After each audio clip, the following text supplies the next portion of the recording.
What is up, everyone? I am late, a couple minutes. Actually, I have to run real quick, but I will be here in a second. In the meantime,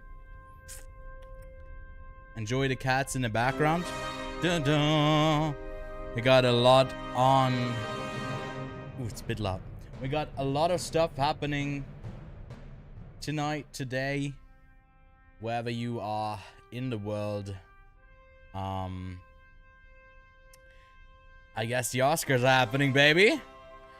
We got lots of stuff to do. We got our own contest. You got another 30 minutes right now in the pinned message in chat. You can actually participate still. Got about 30 people entering the contest. You win a year of Letterboxd Pro for free. If you end up, I guess, predicting all 24 categories right, whatever it takes to beat everyone else out. I'm really hyped. We got some other stuff we'll do beforehand. And that's that. So I gotta quickly get my shit ready because we are drinking and stuff. I gotta get all of that here. And I'll be back in 1 minute. So enjoy the music, and the kittens will keep you company in the meantime for like a minute or two.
this thing on.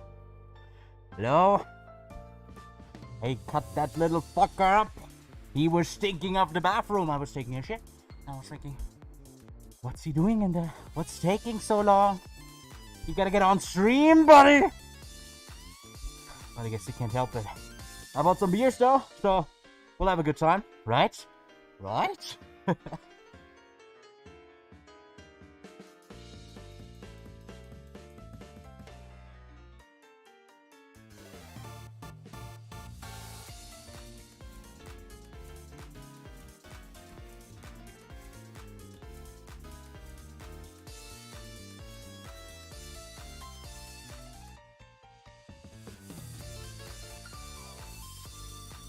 Sorry for that. Had to take care of someone. Ghostface is slightly invasive.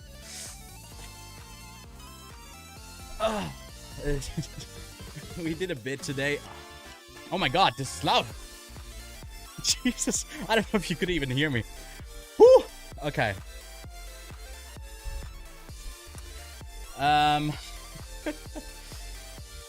Yeah, we did that earlier today. I didn't have the mask on. You can weirdly see enough through it. Actually, a lot, but yeah. Alright. A lot of stuff going on. You're scared all quiet is gonna win. And yeah, we're gonna get to the drinking pod later on. Josh, I got some stuff here. I got some unnamed beverage over this way for the shots, and just having a good old cider in between. And of course, well, I'm running low on water. I definitely need to stock up on that. All right. But first up, we got a bit of catching up to do. Well, I guess we can go over some of my predictions for the Oscars. So we might do that closer to when it actually starts. But I do have something that we can do in the meantime. And something I wanted to do a while back, but I just didn't have time to actually get on stream and get it done. What? I look glistening. I'm not even... Oh my god. I'm so red. Ugh. I hope I don't get a rash from that. Because, like, you know, after I got rid of him, kind of curiosity beats me to it, you know? I gotta put on the mask, see how it feels. My kitten's absolutely terrified of that, by the way.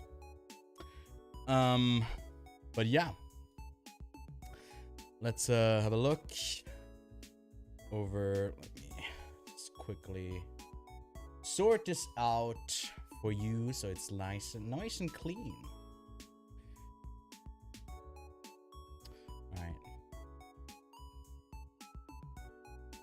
Alright. Cause yeah, I didn't get around to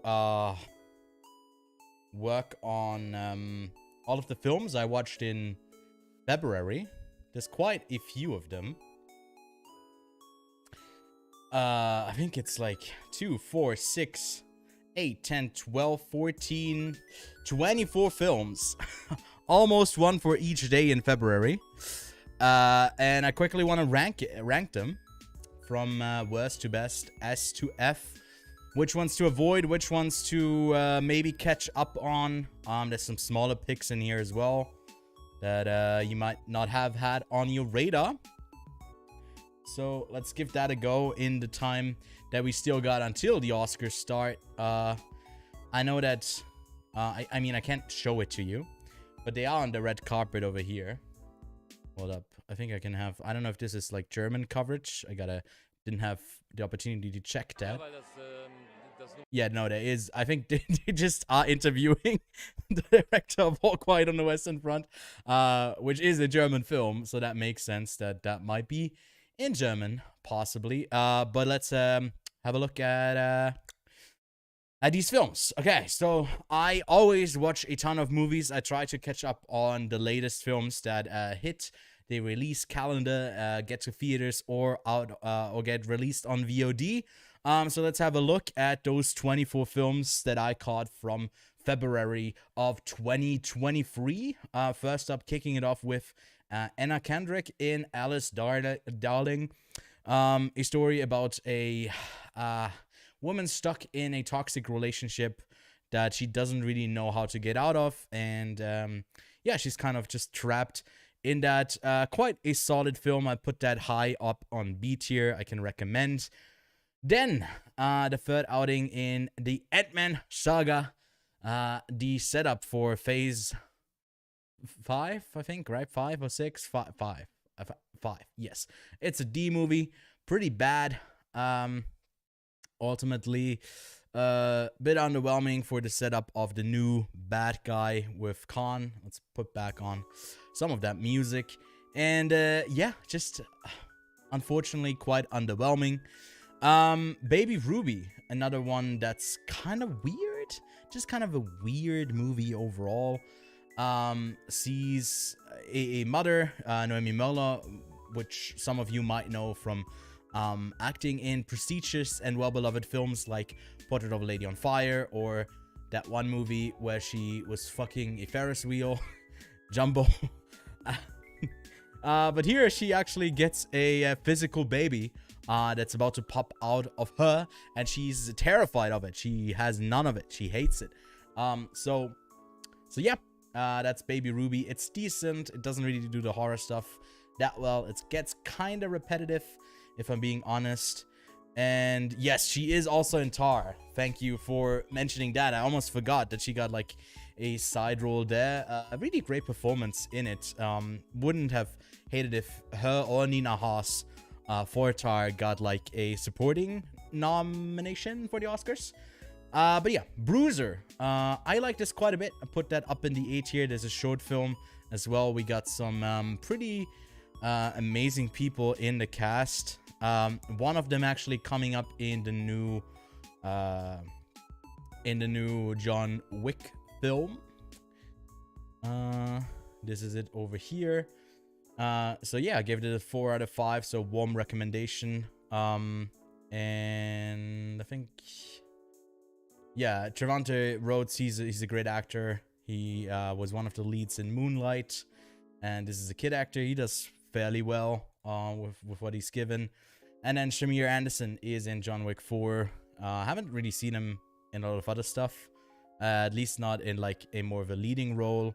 But yeah, Bruiser, a recommendation that's streaming on Hulu or on Disney Plus for some of you. Cairo Conspiracy, which, what was this movie called initially? I had the opportunity to talk to the director. He had a lot to say about the film and its vast, I guess, political underlying themes. But also not to just be just a conspiracy, you know, with thriller type-ish story that just like exploits something bad happening, but it goes more just using that as a showcase, not like an uncovering of sorts. But yeah, I think Cairo Conspiracy is quite a decent film. I don't know if it hit streaming or limited release. I just saw it came out somewhere, so here's the chance to talk about it. Close. My second favorite film of the entirety of 2022. Hit theaters here and in some places internationally now. So I thought I'd take the chance to recommend it to you once more. Cocaine Bear. I kind of want to check quickly what I rated it. My initial impression of it was that it's just not that funny. I'm not a big fan of Elizabeth Banks and her comedic chops. Yeah, I mean, I gave it a 2 out of 5, so it's not like the worst thing, but it's like right there with Ant-Man. Not too great, wasn't really my humor, and I don't know if you could even argue that there was a lot of humor, not a lot of the bear. All of the side plots were kind of annoying. Didn't really like most of the characters, unfortunately, which, you know, I want to see this donkey spaced out on cocaine, because he would just be the kindest thing to just roll around in the world. EO was a pleasant surprise. I don't know if it makes it all the way up to A tier. Is like high B for me. I don't know where the cutoff would be, because I gave it a 3 out of 5. So it's somewhere here, I'd say. One of the I guess last minute films that made it into the international Oscar race. So props to, I think, Poland, who got that nomination. Yes, that's right here. Italian co-production, gun premiere. Yeah, I had a ticket for that earlier in the year, and then I didn't go because I thought, oh, it's a donkey movie. But then, yeah, actually had to catch up on it. There was a reason for it. And now my cat is playing with my lights. That is not, you are not allowed, even though I did scare you with that ghost face mask. But yeah, that's streaming over on the Criterion channel, if you do have that streaming service. Then Infinity Pool. I was actually kind of pleasantly surprised. I like David Cronenberg quite a bit. He's doing some fun stuff. And then I kind of was in the mood to catch up with, sorry, not David Cronenberg, but Brandon Cronenberg, I think is his name, right?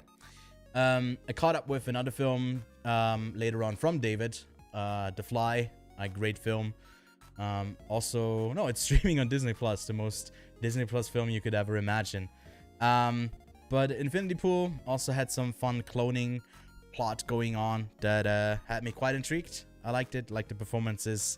It's not like a perfect movie. It's I don't know, somehow kind of shallow, but I still liked just watching it and then discussing it. I feel like there's a bunch of fun conversations that come out of that. Joyland was the Pakistani submission, I think, for the Oscars. Didn't end up getting in. Tells the story of a patriarchal family who yearn for a baby boy to continue the family line.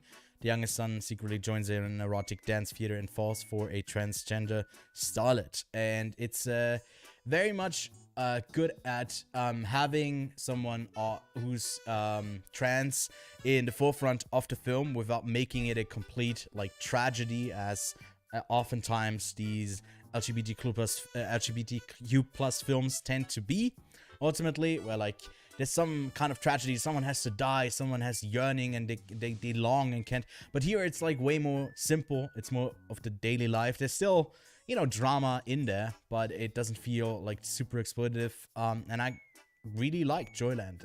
Warm recommendation here. A slow film, patient film about a family and their struggles, and maybe, you know, how you individually don't want to just conform to what your family has set for you or what they want from you. Or yeah, it's interesting.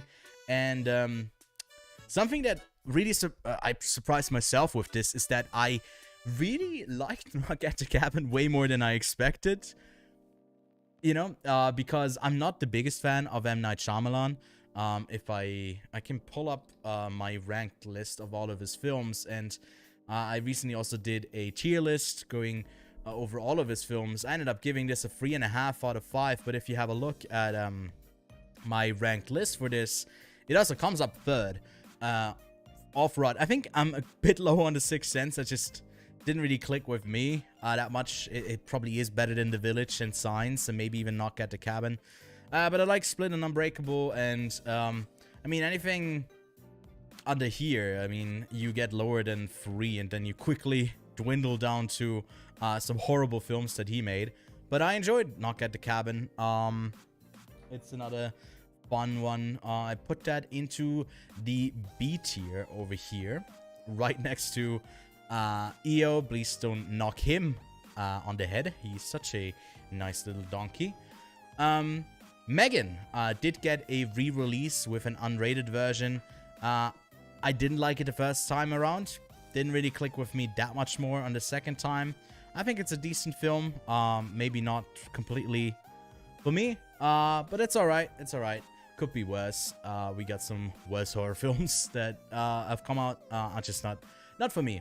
Now, closing out the Magic Mike trilogy and hopefully being the last in the series was Magic Mike's Last Dance. That I can't really say the same thing about it. I think I'm putting it in C tier. I don't know. I feel really no passion about this film, because it's such kind of random things that happen in this, where he's just pulled by a rich woman to, I guess, put on a performance of a bunch of people. I forget where it is. I think somewhere in London. Yeah, London.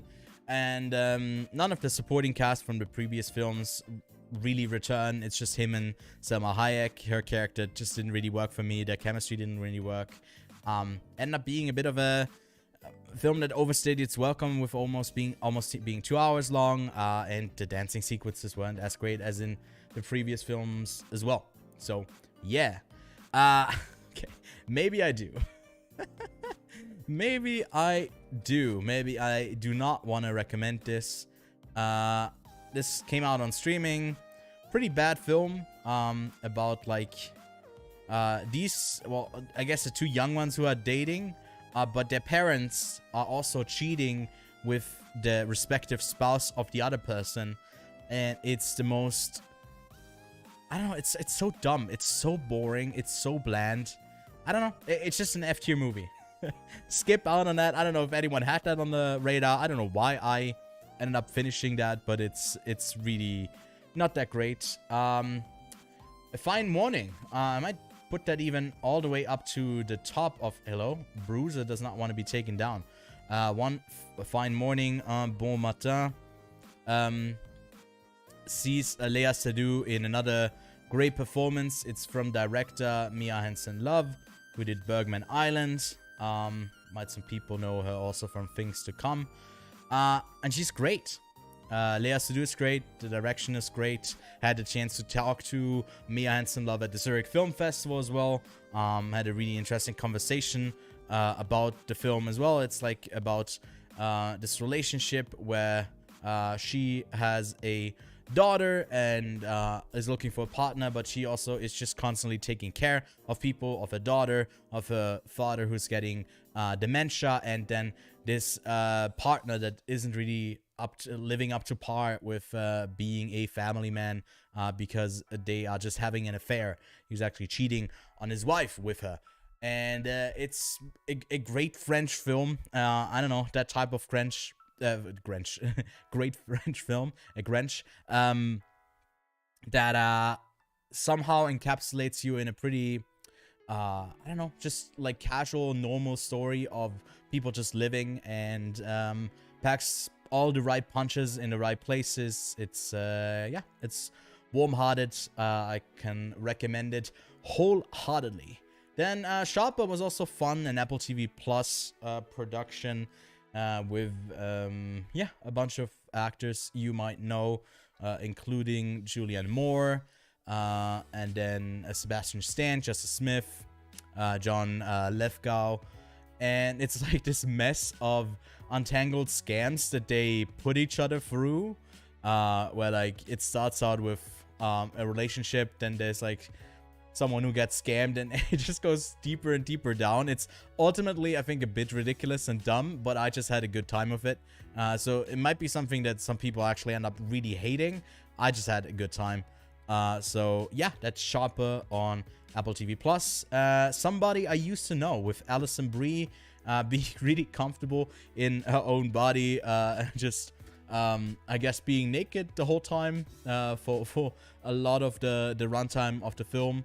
But I guess not a lot, but it's like she's actively seeking out moments where she can do it, where she can be on camera. But it's about these two here at the top who had a relationship. He's getting married. She comes back into town. She's like a filmmaker who's doing mainly reality TV, and it's also directed by Dave Franco. If you don't know, these two are married, Dave Franco and Alison Brie, and yeah, I liked it. I think it had a lot of heart. It was a simple story about like imperfect people. Yeah, quite a fun one. All right, okay. I hate the, what is it called? The Amazing Maurice. This looked quite horrible in the trailer. And then I was like, well, I definitely got to check this horrible film out. And now it's, I think, in theaters. But I just hated every bit of it. David Thewlis is completely wasted as the Rat King and Boss Man. There's some talented people in here. I think Emilia Clarke, I don't know what it was. I think she had a great run with Game of Thrones, but I'm not too fond of any of the performances outside of like Khaleesi. I think she just does like a lot of the eyebrow thing, and then here with her voice, doesn't really deliver. Didn't really work for me. Hugh Laurie also didn't really work for me as Maurice. Gotta stay a house cat for me, Mr. Lowry. The Blue Kaftan is alright. It's about like this married couple where like he might not be into her, but actually some dudes that come around. He's a calf. No, the Kaftan is the thing he makes. He's like a... I don't know, he makes things. And they are struggling with their store, and she gets sick and whatever. He needs to take care of her, though they're kind of not really connecting anymore. It's that, like, you know, typical life story thing that plays at theater, at festivals well, and then kind of goes under. I think it had quite a bit of charm, so a light recommendation from me. Then, I actually did an interview with this director, I think like a year and a half ago. The First Step, a really great documentary where he follows, I think, a bunch of politicians, or like one politician. I actually have to remind myself. The First Step is what it's called, not A First Step. I think it's called the program. I have to refamiliarize myself here. Yeah, in 2021 is when it came out. I had a chance to talk to Brendan Kramer, where he follows Van Jones, who navigates an increasingly tense and isolating political and radical divides in his attempt to become a bridge builder during the Trump administration. So it's a bit dated by now. But yeah, I think it was quite an interesting documentary that you can check out in limited release, I think, in the States right now. Oof. Okay, I gotta take a swig of water before we... Oop, spilled all of that. Then, The Strays. The Strays is like one of those Netflix productions that you just ask yourself, like, why Netflix, what are you doing? Like, what is happening? It has some weird performances in it. It's also a really odd story where like this black woman ends up moving up the like, I don't know, the social ranks, having I guess married a white guy, and she's like this I don't know what she did for work, but like it's trying to do something obviously where it's I don't know, these like the leap of the two performances of the kids here are quite odd, because they are her like children that she had in a previous marriage, and she left them, and now they are like back, and they're just weird, and it's really inconsistent overall. This was really quite disappointing. Yeah, that's The Strays. I can't put that any higher than D, although for me, okay, now it's loading up. Yeah, I know. It might even be F. I gave it like a 1 out of 5. But it's, I don't know, it might be at the top of D. We'll have to wait and see. Let's see. We have a Ghost. I think it's alright. It's like at the top of D, or maybe... see, it's fairly entertaining. It's like, you know, with a bunch of familiar faces in here, and ghost story about a ghost who cannot move on, and then there's a teenage guy who helps him out, and I know exactly what this movie is trying to do. It is just very safe, very broadly appealing. The effects look kind of bad, if I'm being honest, and it's just kind of painfully okay, and nothing more than that. Okay, battling out with the worst rom-coms, Your Place or Mine. Let's see. I think I'm putting this down in F tier. It was really bad. I don't just hate on rom-coms, but this had like an energy of, you know, you got those sitcoms, let's say they are in the 7th season, and there was like an emotional fallout between two of the co-leads, and they don't want to... I think there's like one actual example for this. I don't know what series it was though, where just two of the co-leads are fighting and they don't want to be in scenes together anymore, so they ride around it. So this whole movie, they are like apart. One of them being in, I think, in New York City, and the other one, I think, in LA or something. And then they swap places, and it's about like them reconnecting. And yeah, they just don't have chemistry. They just talk on the phone the whole time, and it just doesn't really work. I think Letterboxd just went down. Nope, it's back. Okay, cool. But yeah, that's that. I mean, stay away from it. I'm even blanking where it came out. Is it also Netflix? I don't think it's also Netflix. I think it is Prime. All right. Jesus Revolution. I don't have anything else to say about that. It's Jesus Revolution. It's a religious film.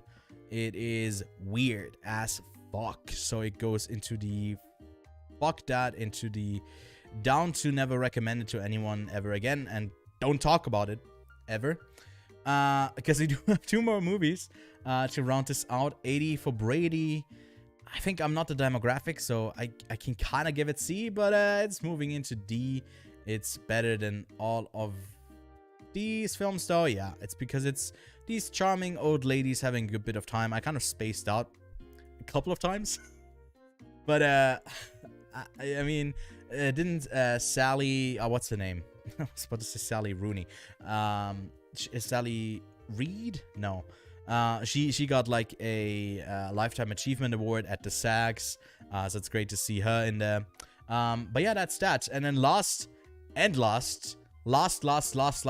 the very bottom is Winnie the Pooh, Blood and Honey, which had kind of a success of having a viral campaign of like, what about like these childhood stories that you know from all of these? Look at this. There's like 10 movies of these.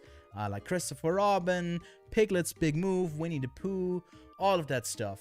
What about we make it into a slasher with blood and honey? Because the IP just came into public domain, I guess. I don't know. Now people can just do money, do whatever they want with it. There's already a sequel announced. I hope this dude just kind of, you know, I don't know.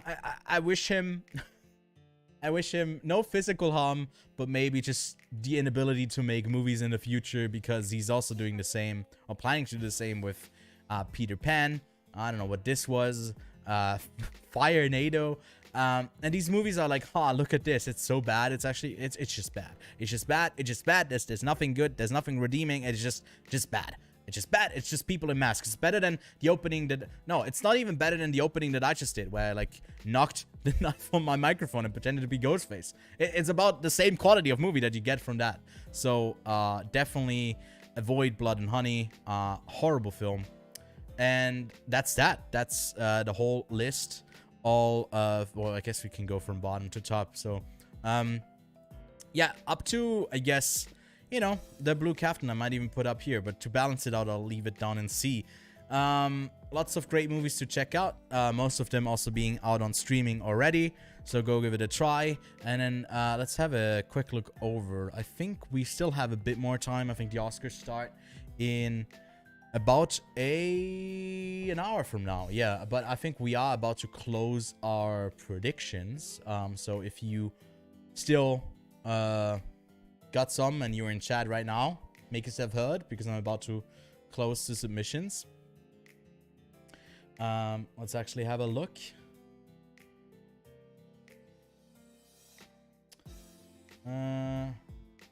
But we still got some time. We'll go over my predictions as well, but yeah, we almost at 30 right now. We'll go through them on our Twitter. For the Quite Onset podcast. I ended up putting it out there for all of the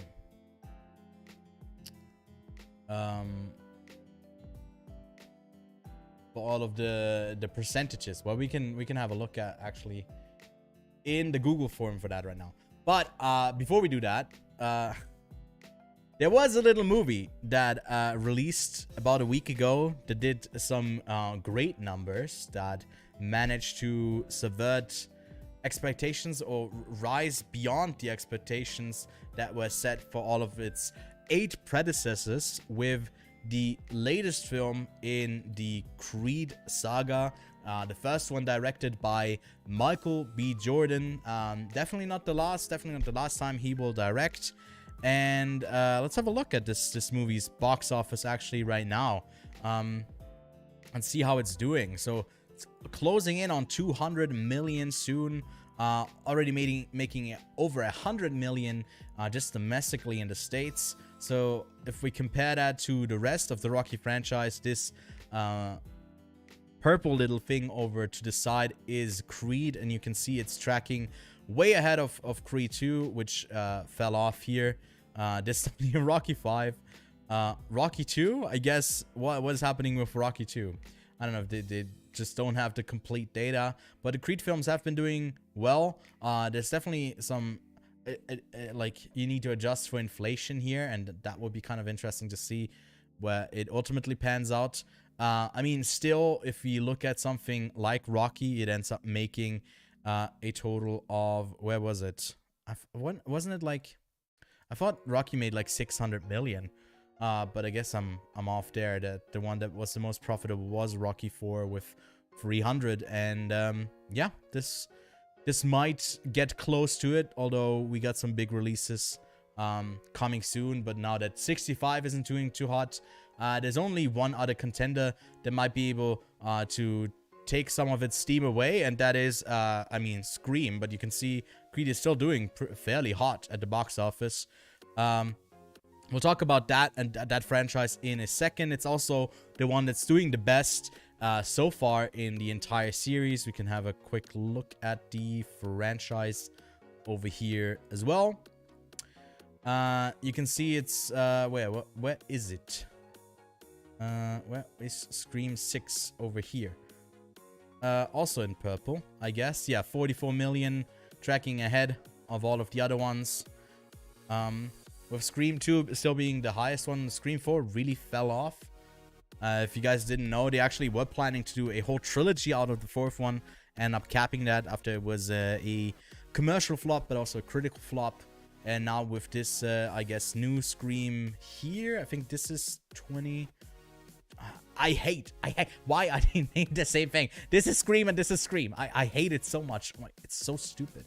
It's so oh my god, it's annoying. Anyways, let's have a look at the Rocky films first. So, okay, let's go. Let's go from actually in chronological order, from Rocky 2, Rocky 4, Rocky 5, and Rocky Balboa, and then all of the Creed films. Let's see. I think I like the first Rocky. I didn't like it as much when I first caught it a couple of years ago. I was also a bit late on it. Just binged the entire series in like 3 days. I think Creed was about to come out, and I binged it all, and then kind of skipped out on Creed 2 for a while. But I actually quite like that one as well. But we'll get to that. Rocky is an A-tier movie. It's great. It's great. I don't know what to say about it other than that. It's really entertaining. It has the underdog story. It also is not just about, like, you know, the little guy makes it and he wins, but it's about just the journey along the way, and he loses. And, you know, Rocky 2 is so much more than about, I guess, you know, trying again, keeping at it. And it's another A-tier movie. I really like Rocky and Rocky 2. The start of that friendship, rivalry turned friendship, I think is kind of beautifully told throughout the story, throughout the films. Now, Rocky 3 is kind of just bad. Not great. I don't know, maybe it's even a C tier because it's still kind of fairly entertaining. I think there's only one truly really bad Rocky and Creed film. But it's okay. It's got like Mr. T as the opponent. He's kind of just not really fitting. Let's put it in D. Then next up we got Rocky 4, which is actually my co-host Lachlan's favorite Rocky film. We have a video that's coming out later on the Quiet Answer podcast, I think in a couple of days, where we do a bracket for all of these, putting them on March Madness style, duking it out to crown the best Rocky and Creed film. And I don't want to spoil it here, but Rocky 4 makes it quite far. I think it's, to me, a B-tier movie. It's got like some really over-the-top stuff, but the Russia training thing, all of that is just too iconic to disregard. So yeah, Rocky 4 is a ton of fun, even though it starts off with the tragedy that's later continued down the line for Adonis Creed after Apollo passes. And then later on we get Rocky 5, the truly only really bad film in the franchise, although even the worst film in the franchise I still gave like 2.5 out of 5 stars. It's a bit later on in the story, where Rocky 4 takes place in 85. This is set 5 years later, where it's like mainly street fights, and I have just like kind of blocked out Rocky 5 out of my memory, so I don't even know what this movie is exactly about. I honestly have forgotten mainly. So yeah, let's just leave it there. Rocky Balboa is one that I revisited before, after I caught the most recent Creed film. I rewatched Creed 1 and 2 as well, so all of these I've seen recently in like the last 2 weeks, and it's up there, man. It's up there. I think it's also another A-tier movie. It's maybe at the top of B to balance it a bit more, balance it out a bit more. And it's one that's directed by Sylvester Stallone. It's his, I don't know if it's his directing debut, but he does a fairly great job at doing that. No, it's not his directing debut. He did, I think, 2 and 3. Yeah, he did 2 and 3 as well. And Rocky 4, he did 2, 3, and 4. Okay, interesting run there, Mr. Stallone. And now he's all Stallone, not being in the series anymore, unfortunately. But Rocky Balboa is like, you know, another 6 years after, I guess, Rocky 5. He's retired, and then he's challenged again to go back into the ring for mainly an, I guess, exhibition match, because the current champion for like this virtual boxing matchup is contested to not be as great. And I feel like it's a great legacy story. There's some weird storyline with like Maria, I think is her name, from the first one, where like he was talking to this like really bratty girl on his way somewhere, and she's somehow now grown up and one of the main characters in this. And that's a bit out there. It's fine. It's not the worst thing. It's definitely the weakest part about it. But yeah, then also with his son that's like estranged with him, or like he tries to connect with him again. So overall, great story in Rocky Balboa. And then the first Creed film really knocks it out of the park when it comes to, I guess, having so many great moments between Stallone and Michael B. Jordan, but then also being really captivating in the ring. And I feel like Rocky films are always kind of over the top once it gets to the final fight. They go to like 10 or 12 rounds or whatever, and they just like throw hooks left and right and just go like, you know, crazy. And staying in the ring for not the final fight, but one of the first ones with the entire round is so captivating. I think this is an S tier movie. I'm debating giving this a higher rating. I mean, it's got the same for me, I guess, as the original Rocky film. But I think it's in a different league.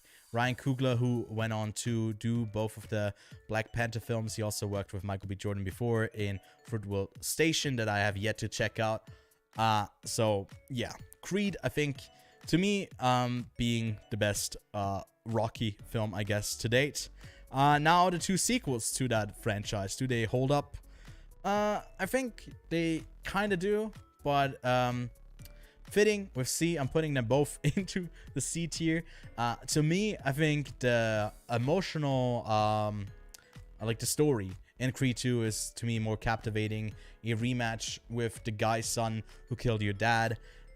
There's something interesting there. They never fully go like too deep with that, and I think that's one of the issues I got with Creed 3 is the fights are like more entertaining, they're more out there, they're like, you know, everyone knows like anime inspired or whatever, but it doesn't completely work for me, like Adonis Creed as a character, because he's so like simple. He just solves everything through fighting, and I feel like Rocky is oftentimes a bit more, but like it's still like a cheesy sports movie where two people punch each other, and at the end of it, they're usually fine, unless it's Russia. We don't fuck with Russia. But yeah, even here, I guess they're like good friends here after that like second one, and that's like part of the plot where yeah, I don't want to spoil Creed 3, but yeah, it's all right. I think both of these are fine, but they don't really live up to some of the better Rocky films. We are gonna get more out of this franchise for sure. Might even get some more spin-offs that don't center, definitely not around Rocky, but also not around Creed, or maybe the next generation of Creed. So yeah, that's that. That's my ranking. Yeah, you can do that yourself. Let me know how you rank all of the Rocky films. I'm quite a fan of the franchise. Same goes for the Scream franchise. So let's have a look at all of the. I don't know. Before we do that, let's have for the fun of it, let's do a quick little bracket for all of these films. I mean, you already saw what I end up going with. So let's do this little tournament right now. Let's do a prediction for this. You guys can fill this out as well, but I guess you can kind of see what I'm going with here. Okay. So, oh, no, I didn't mean to do that. How can I? No, that's wrong. Jesus Christ, no. Go back. Okay, wait. I'll just I guess. Yeah, no, I'll do a prediction, but I do it properly. Okay, between Rocky 5 and Rocky 3, I think this goes to Rocky 3. Rocky over Rocky 3. Rocky 2 over Creed 2. Rocky Balboa over Creed 3. Oh, this is a tough matchup. Creed against Rocky 4. Creed etches it out for me here. Rocky over Rocky 2. Creed over Rocky Balboa, and then Creed takes the whole thing. Yeah, all right. Simple enough. That was quick. All right, we'll get to the Oscars in a second. All right, let's see. Scream 6 lacked good chase sequence, and I found that I prefer part 5 to 6. But I mean, in part 5, I think they also were lacking like the fight scenes, the chase scenes. I mean, there weren't really any chase scenes apart from, I guess, the one with Wes, which wasn't really a chase scene. It was just like doors closing the whole time, and then like, ooh, he pops up and stabs you through your mouth, the side of your mouth, and he's not as clumsy as he was in the first 3 or even 4. I think the clumsiest he ever was like in Scream 3. He was very over the top there. But yeah, let's actually get to ranking the whole franchise, because I believe Scream hasn't had a bad movie yet. At least we might get one further down the line, but so far I think it's great. But yeah, we're not gonna spoil, by the way, Scream 6 just yet. I think we can do that starting Monday, Tuesday. I got a spoiler review that's already up and ready, scheduled to come out tomorrow night at 6 p.m. European Standard Time, Western European Standard Time. But until then, I'm not gonna talk about the spoilers in Scream 6 just yet, for those of you who haven't caught it. But let's go through the Scream franchise, and yeah, give it a go. I don't know why Scream is in here twice. Like, I know Scream is in here twice, but it's actually in here 3 times. I love the opening of Scream 6. Well, we'll get to that in a second, actually. Let's quickly do just the opening rankings. If I had to go, Scream, the first one, takes the cake, being great at it. Scream 2, who was the opening? I know the Scream 3 thing was this whole meta thing. That was okay. Scream 4 was, oh my god, who was it? Wait, actually, let's have a quick look. I mean, why not have a quick look at Scream openings?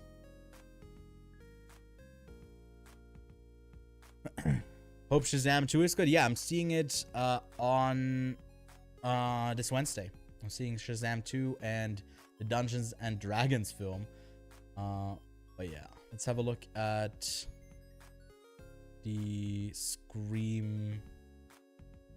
Oh no, Scream 4 was the one with the meta levels here. So that's, I'm putting that in B tier. Alright, let's get all of them up here. Scream 2 and Scream 5, I remember. I'll put Scream 5.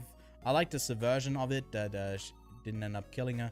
Although it's a bit lackluster that he like doesn't, he just slashes her, and it's a bit, yeah, ambiguous. But I'm gonna go with like Scream 6 also has an S tier opening. I love that opening. And Evil Dead Rise, yeah. I gotta check out the other films. I haven't seen those. All right, let's give this. Oh yeah, the opening kill. Let's have a quick look at this. Oh, is it the one in the theater where she's on stage? All right, this is from the original one. All right, I got it.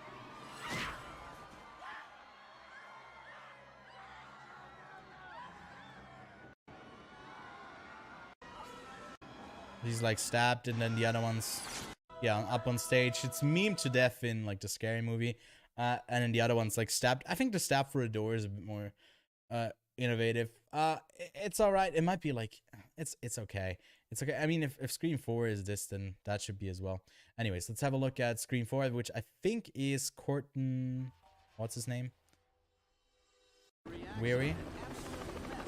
He's like in the car. Yes.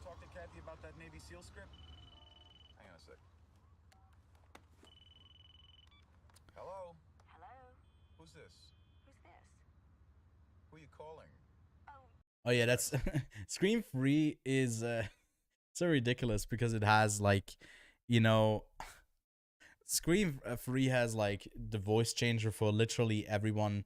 I mean, it would make sense if like something for this or the next Scream was like more AI based, where it could imitate some stuff. They were truly ahead of it. But I guess it's his wife that's killed first, and then Cotton Weary. I think this is a quite solid opening. I'd put that over Scream 2. So that would be my ranking for just the openings. But let's have a look at just the franchise as a whole. I think the original Scream can stay up there in S tier.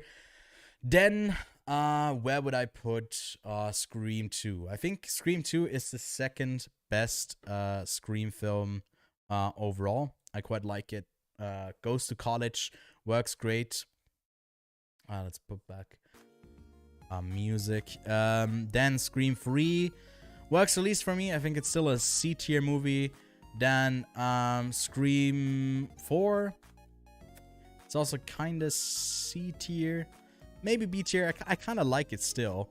And then Scream is like B tier. And this is also B tier. I guess it's a bit stacked this way. Let's do it like this. Yeah, I think that kind of encapsulates my feelings overall. Scream being still the best. And then we got 1, 2, 6, 5, 4, and 3 for the ranking of Scream. Alright, that's enough with the recent releases with the Scream franchise, with the Rocky and Creed franchise.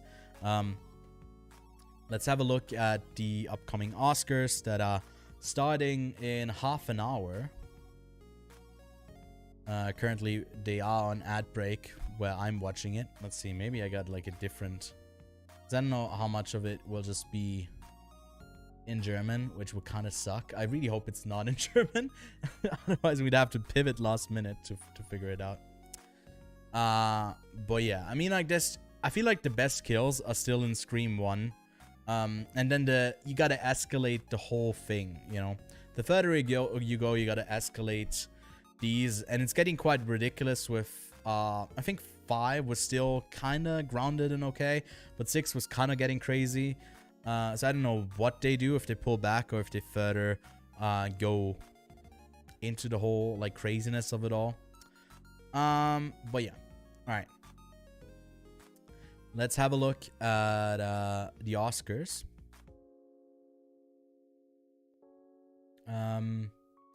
Let's see. Oh, okay. We got a final response in here. Overall, almost 30 people that are participating in our little contest over here.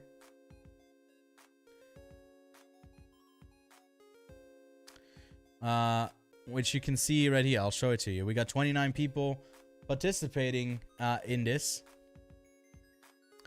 And you can win a year of Letterboxd Pro. So if you are in chat right now, it's in the pinned message. This is literally your last chance. I'll close the voting in in 4 minutes. At 12:30, I'm closing it. And we can have a look at all of the categories, all of the stuff. I think I do have a different screen for this over here. Let's give it a quick look.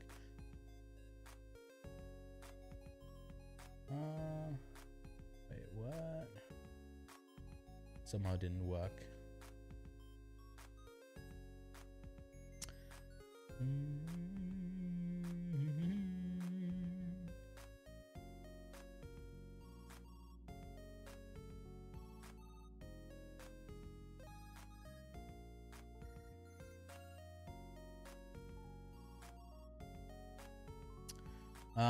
Yeah, all right. Give me a second.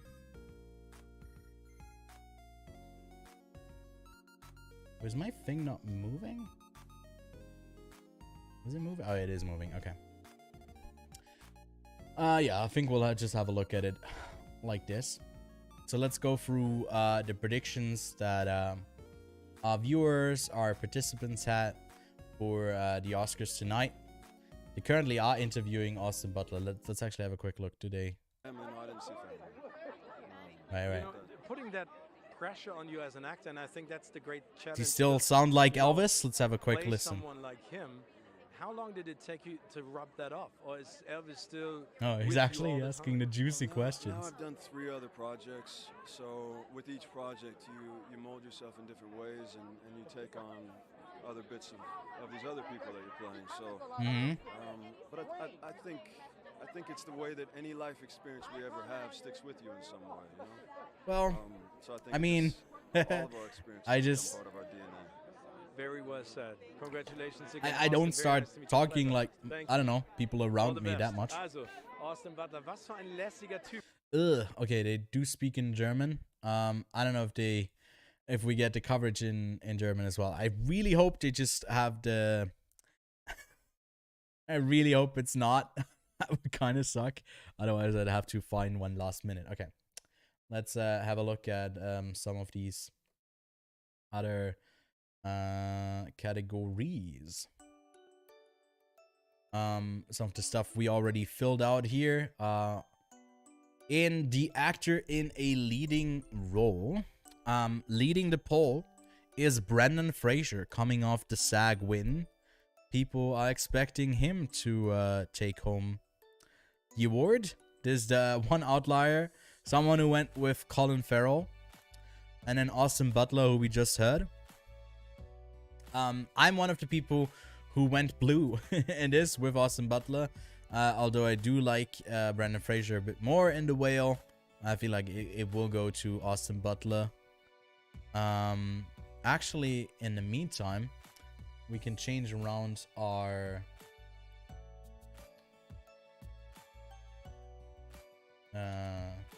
stuff here.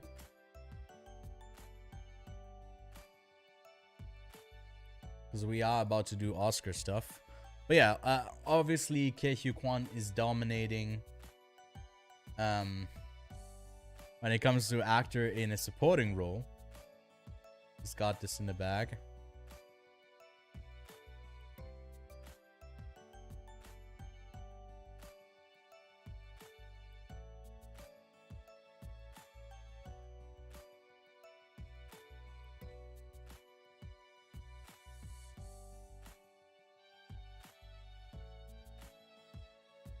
Oscar watch party.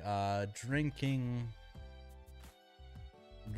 game and fun. All. I don't know. I don't know what I'm going with. We are going to be drinking quite a bit, especially if this doesn't go well for me when it comes to the predictions.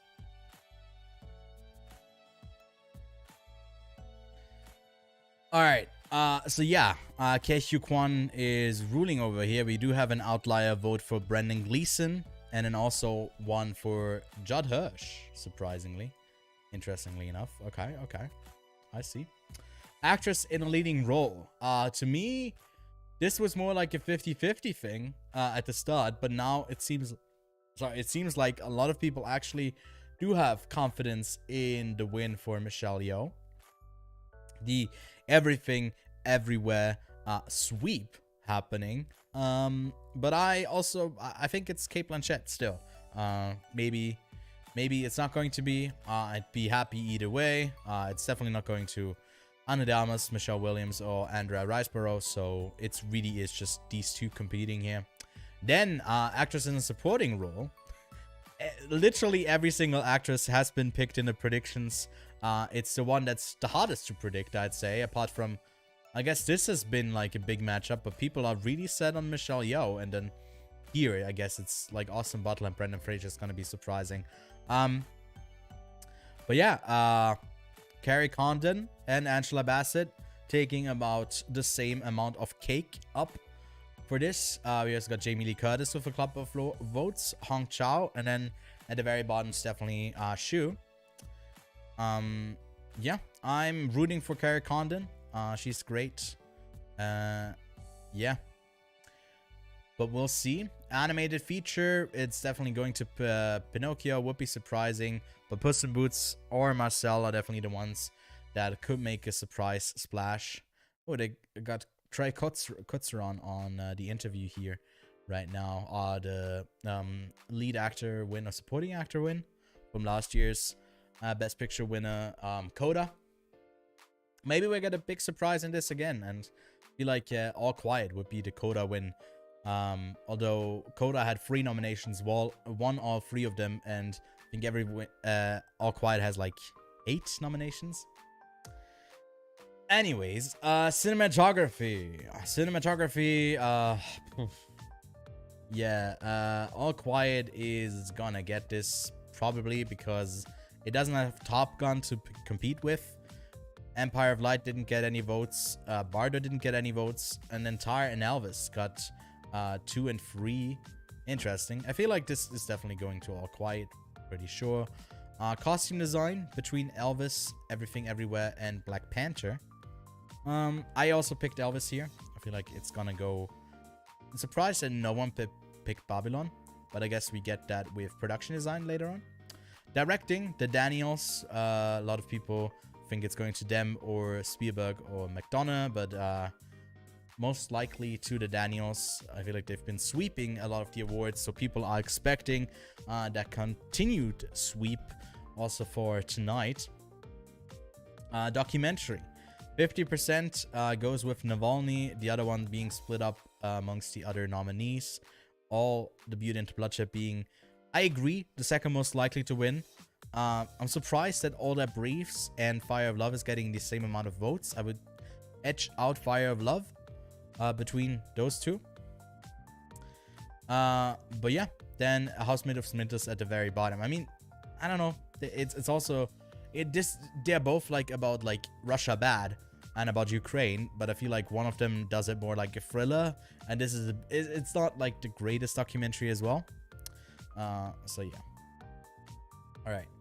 Documentary short subject. I don't know where a lot of people got that from, that like The Elephant Whisperers is like the front runner. I don't know. I kind of didn't pick up on that. I mean, I watched every single nominee. I just thought that Stranger at the Gate is like the one that I like the least, so I'm picking that to win. How do you measure a year? I guess I think We Are Bullies or whatever, like last year's, I think, winner was also directed by the same guy. So I guess it's a precedent of like, you know, this guy already won one. But Fallout is definitely by far the best out of this category. No one thinks Martha Mitchell will get an award which, yeah, it is what it is. All right, film editing. Also, Everything Everywhere, the front runner here in our predictions, followed by Tar and Top Gun Maverick. I think Top Gun is definitely the one that it could go to. A really surprise win could also go to Elvis. You know, you never know. International feature would be surprising if anything else wins. I don't know who went with close here. That's an odd pick, but other than that, unanimously, almost just all the votes for All Quiet. I mean, you know, none of these other films have nominations in other categories. So, although The Quiet Girl would have been a fun one in directing or like, or like even in screenplay. But yeah. All right, makeup and hairstyling, another one that's a bit harder to predict, I'd say. Most of the people, including me, are going with Elvis. But the runner-up being The Whale. This is like, you know, The Whale and Elvis are gonna battle it out because it's Brendan Fraser on one side, Austin Butler on the other. And then same goes for makeup and hairstyling, you know. But I feel like what The Whale has going for it is just one big dude in makeup. And with Brendan Fraser, that works great. It's just perfect. But Elvis has a great like prosthetic, and I mean, to be fair, Austin Butler already looks like Elvis quite a bit, so it's like not that much of a stretch. But then Tom Hanks looks terrible. His performance is terrible. So I mean, I don't know. I don't know if that's completely on the makeup, but I just didn't really dig his look. So I'm rooting for The Whale, although I did pick Elvis to win. And then Black Panther and The Batman. I think The Batman is, to me, it's surprising that no one went with All Quiet, because it could just be the quiet little creeper that comes up here. But they definitely do give it to the most transforming thing, which they, I guess, have a bunch of that in Black Panther, usually with the different cultures and stuff like that. But The Batman, yeah, I get why no one went for All Quiet, because it's basically just war stuff. Ooh, Michael B. Jordan is on the red carpet right now. I'm getting distracted on the side screen. I do have the Oscar coverage running. Music, original score. I'm rooting for Babylon. I think, in my opinion, it is the best score, the most score.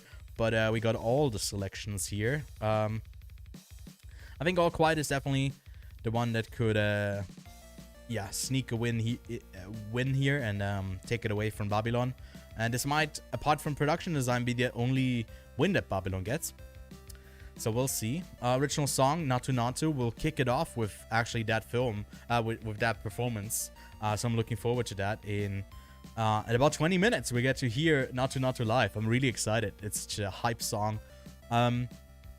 Glad no one voted for Applause in our predictions. Hold My Hand, Lift Me Up, This Is Life. All three great songs that could have won in other years, definitely. But it's Naatu Naatu's year to lose, you know. Then already got like the best picture thing here. We only have 4 out of the 10 films that people thought do have a shot at winning. As you can see, Everything Everywhere with Jesus Christ, more than 85% of the vote is far and ahead the front runner here in our predictions as well. I mean, it would be very surprising if it doesn't win, and so many people are wrong about like a whole bunch of stuff. I'm really keen. I'm ready for the Everything Everywhere sweep. I'm happy about it.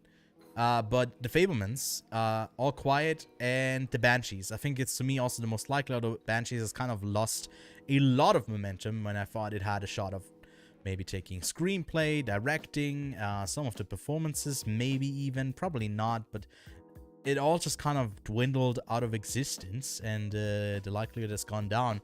So the real other competitor to Everything Everywhere is really All Quiet on the Western Front.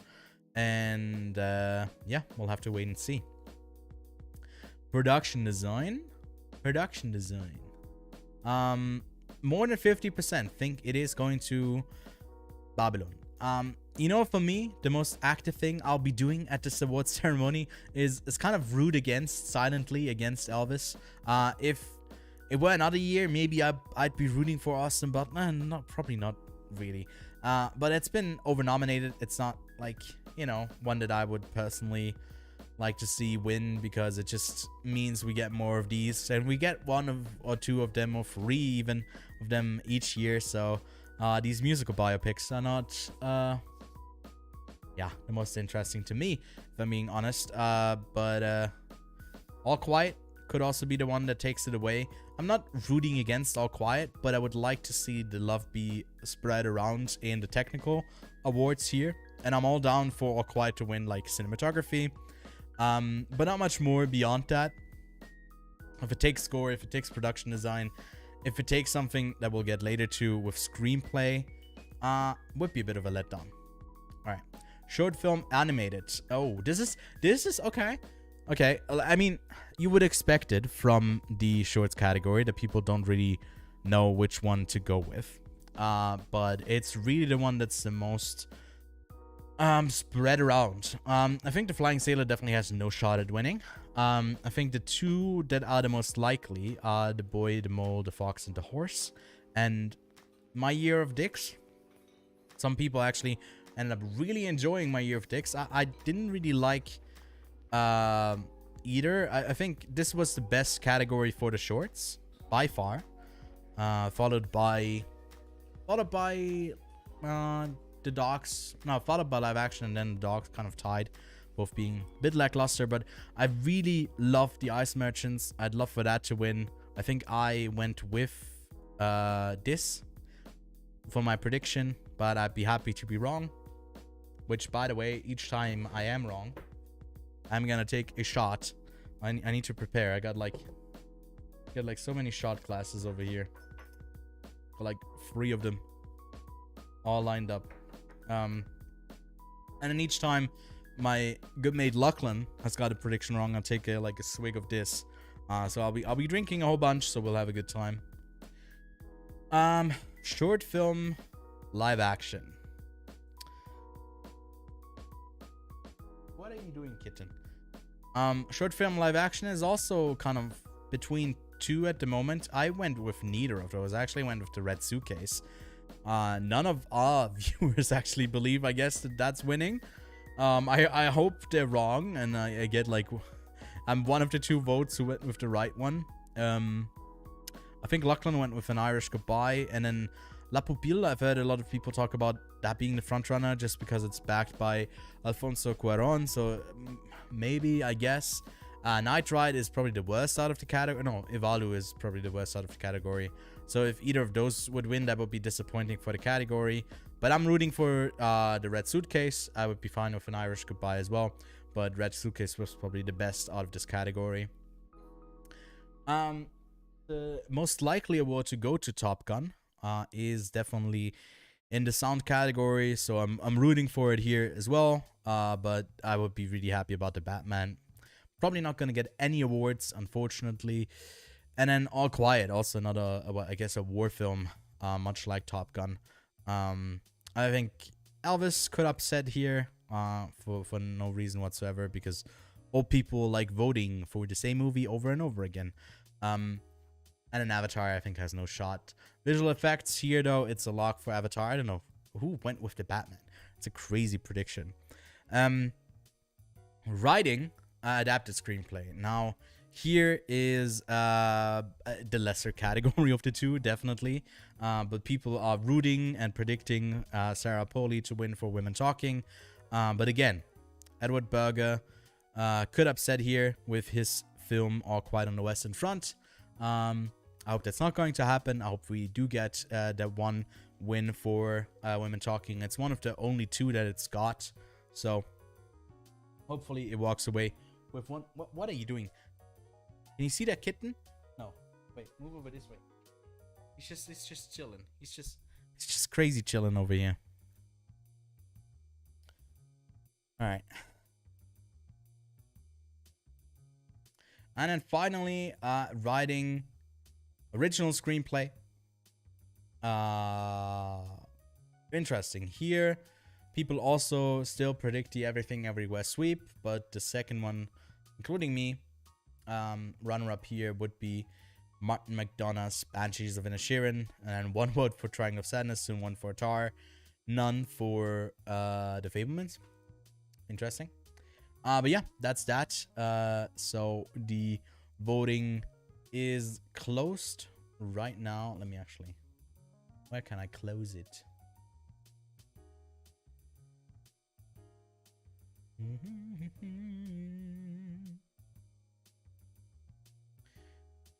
All right. It is, we are not accepting any more responses, any more predictions. So, yeah, that's and all we have to do is wait for another 15 minutes, kill some time until we get into it.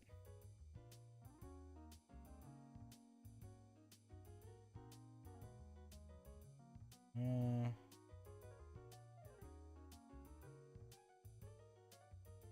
right, let's see.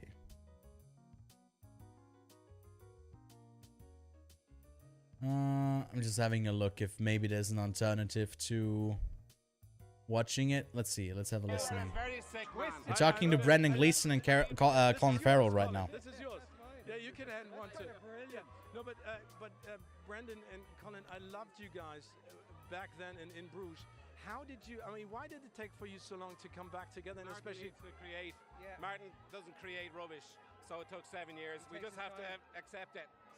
But have you the version of this 7 years ago, and I actually liked it, and I was ready to go, and he thought it wasn't good enough. Loved it. Right. Yeah. He was dead right, but then he came back and he did work on it, and the pen is in his hands, so we wait for his call, you know. Or did you tell him that he needs to write another movie so you guys can quickly get together? Not advisable. Yeah, not a good move. Yeah, and the clock is ticking. Counterproductive. Thank you. He's like, Colin and Brendan, all the very best. Also, zwei großartige Typen. Also, wir haben den oh no, they talk German. Ugh, I hate it. Yuck, German. Ugh. Let's see if I can find one that's in English that's showing. Because I thought there was. Right now I'm not on one that's in English. Let's see.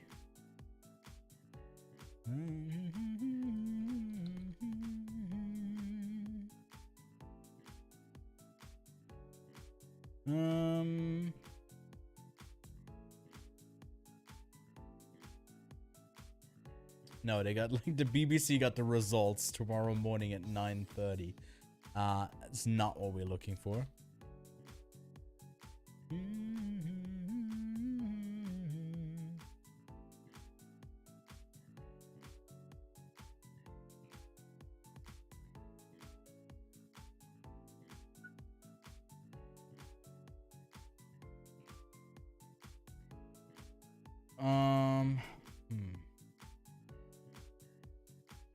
I think most of this is still like in most of it is still like they still have some kind of German coverage. I don't know. I just hope they shut up while it's going on. But in the meantime, while we are waiting, let's play some games.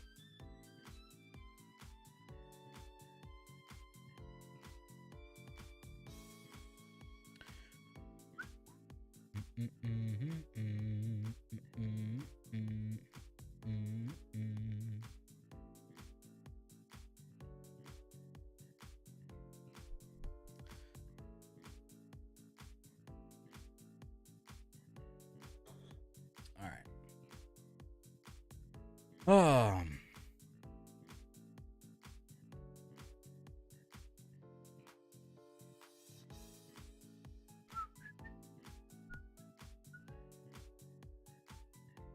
I actually should set up my other screen right here. Let me do that real quick.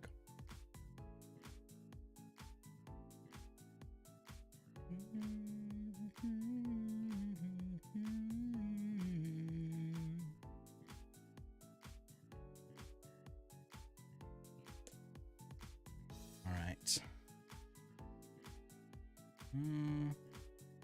Yeah, during the actual ceremony, we'll be able to have a look at this question by question. Let's see. Set this up so you guys can actually see as well. All right, there we go. So that's gonna be our main view. for the night, where we can go by category. All 24 of them. And yeah, see if we get it right. And then here, oh, this is gonna look messy. We got all of the responses for all of the people. That will tally up here. I gotta set this up for the last few that just sent it in. Let me do that real quick because it will tally it up automatically as soon as I put it in. Let me do that real quick.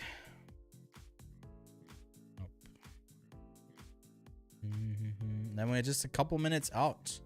We yeah, 10 minutes more. All right.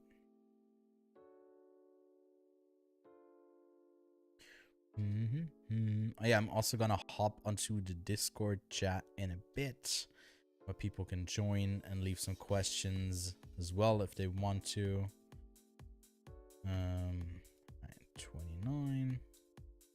29 people in the competition. Nice turnout. So thanks for everyone who did participate.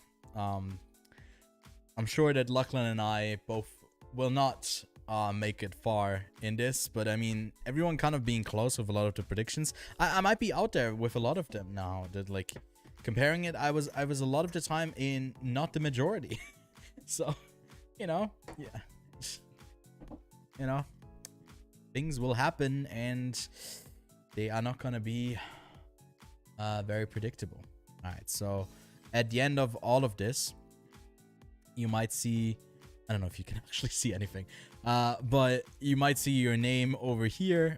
We got Kelly from the Quiet on Set podcast participating, a whole bunch of people, Lachlan and myself, and then you might see yourself here if you sent in a ballot. And yeah, we got a returning winner, not from last year but the year before, Groot Awakens. Let's see, what did he go with? The visual effects, avatar, sound, yes. La Pupille, okay. I see. My Year of Dicks, okay. Babylon in production design. I went with, did I go with All Quiet? No, I think I went with Babylon. Best picture, yes. Music, Babylon. Makeup, Elvis. International, of course. Film editing. I think I'm like one in front of you guys, I guess. Hold up here, yeah.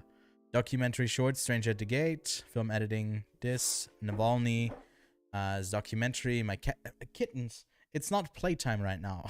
It's really late at night. You guys are supposed to sleep, but as when I'm up, when I'm talking, they're up as well. I got a lot of overlap with Groot, so I don't know if he's confident in his picks, but we'll have to wait and see. So if I go over this way, you can see my ballot that I'll keep track of how many I got wrong and right. We can actually put up our counter right here. Let's have a look.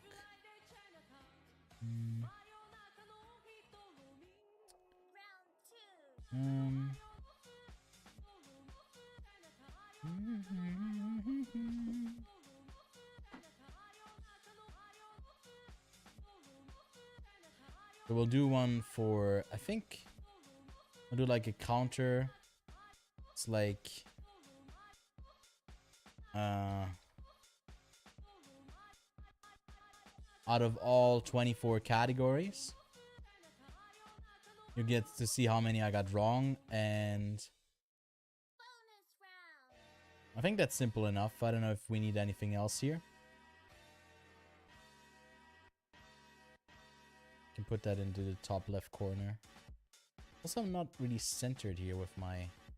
Let's do some micro adjustments while we still have the time. Alright, who's ready for the Oscars? We're about to jump in. By the way, just FYI, I'll be streaming it through the audio version. It is a German channel, so hopefully they don't have any commentary, or they don't translate. Otherwise, I will scream. Yeah, hopefully that all works out. Each time I get a prediction wrong, I'll be drinking. I'll even be keeping track of my good mate Lachlan's, how my good mate Lachlan is doing. Oh shit, you can actually see the ads. Oh, I'm streaming ads right now, guys. It's exciting. skip ahead on this if we can. Doggy style. Hell yeah, that's like how we like to do it. I think it blocks you out from showing the rest of it. Transformers. Just through these real quick. I hate that it's in German. It's yucky.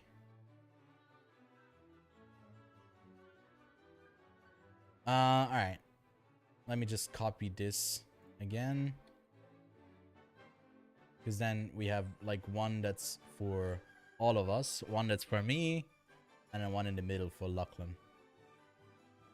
I guess we missed a frame from yesterday, but let's quickly play framed.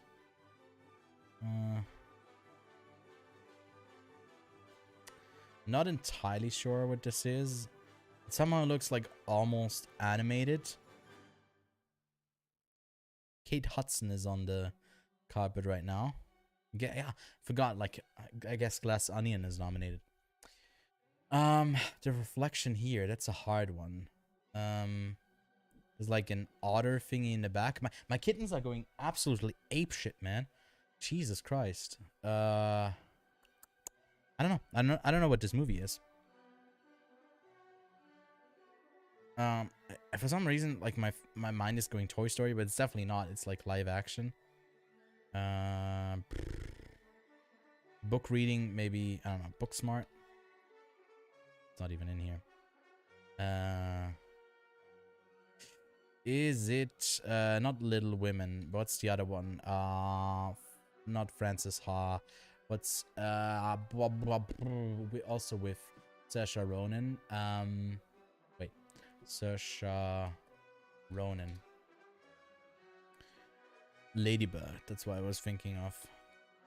Is it Ladybird? No. Wait, is this Everything Everywhere All at Once? What the fuck? Oh my god. It looked so modern. I was like, wait, hold up. Okay. Yeah, this would have been obvious here. Alright. I should have gotten that maybe from, I don't know. I haven't seen it in a while, actually. I've seen it last, I think, in August. I think I'll give it a rewatch if it wins tonight. When it wins tonight. Once it has won tonight. I'll give Everything Everywhere a rewatch. But yeah, nice touch that they went with that one.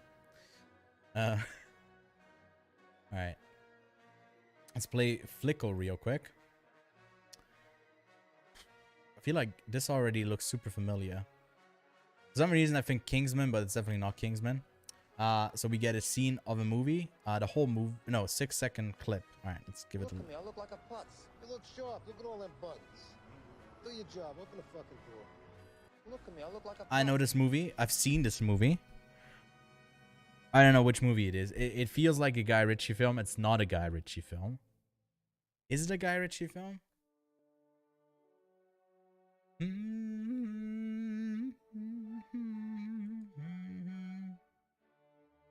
I don't. Is it like a crime thing? I'm blanking. I need a second one. I don't know. Just go with what was the gentleman?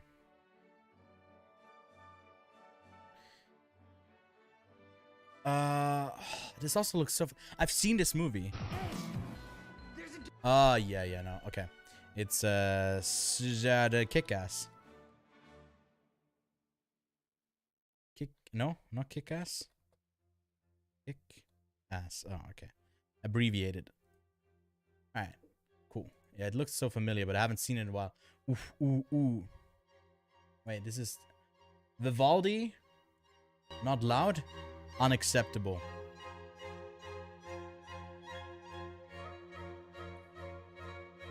Okay, Movie Duel. Similar type of game.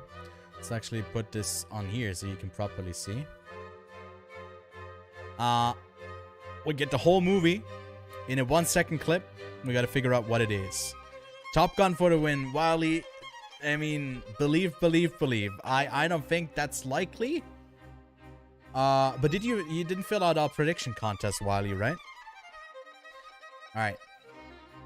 Let's give it a watch. A close watch. That is Robin Hood. Robin Hood, Prince of Thieves? No. Wait. Fuck. Fuck. Which Robin Hood is it? It's not Robin Hood? It is Robin Hood, right? The Adventures of Robin Hood. Okay. Okay. Man, it's way too easy today.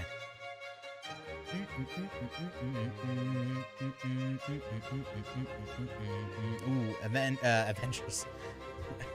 Angela Bassett was just on the red carpet. Ana de Armas. Alright.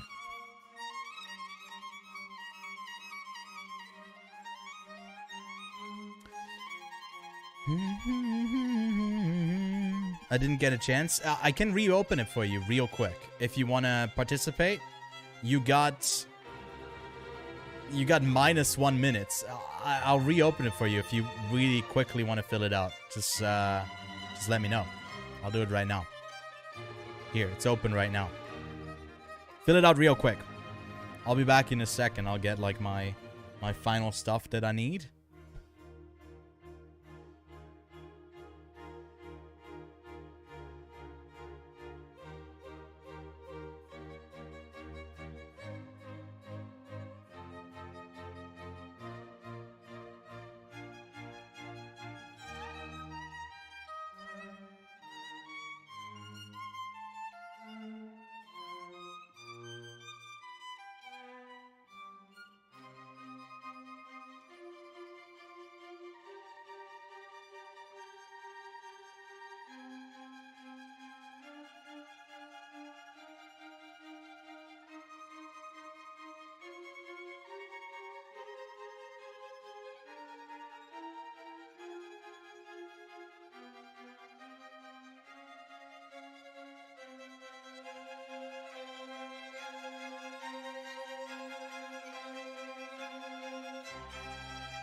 Okay, Wally, are you filling it out? Oh, wait, hold up. I forgot something.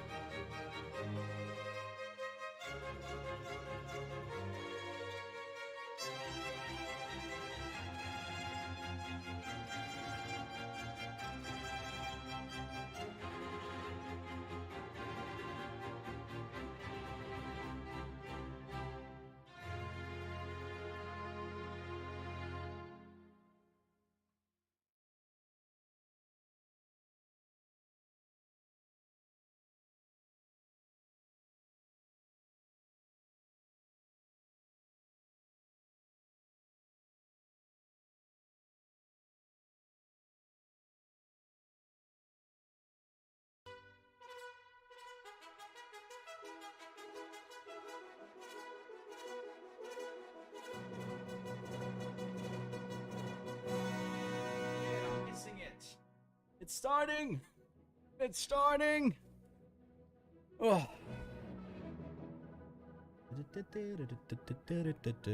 Jimmy Kimmel! Alright. Let's go. Let's go, let's go. Give me a second to adjust my danger zone here. My banshees are caught in my inner Sheeran right now. All right, I'm good. Welcome, and congratulations. Welcome to the 95th Oscars. Let me turn it up a bit. How's the audio level? Can everyone hear fine? You made it. You made it. That good?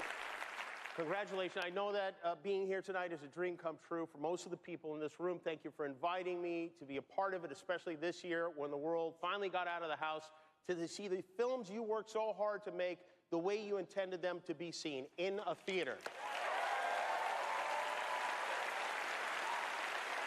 And I also want to say that I am happy to see that Nicole Kidman has finally been released from that abandoned AMC where she has been held captive for almost 2 full years now. It's good to have you back, Nicole. And thank you for encouraging people who were already at the movie theater to go to the movie theater. You look great. Everybody looks so great. When I look around this room, I can't help but wonder, no, actually, I can is go back to this. Ozempic right for me? We have so many first-time nominees here. In the acting categories alone, there are 16 first-time nominees, including Jamie Lee Curtis.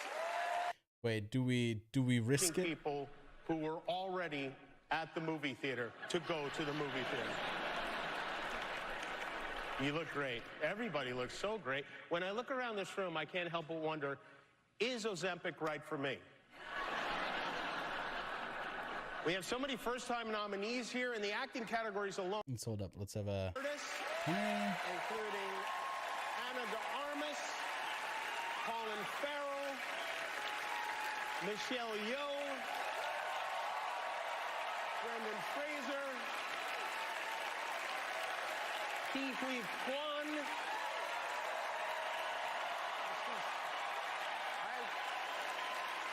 I don't know if they'll take us down.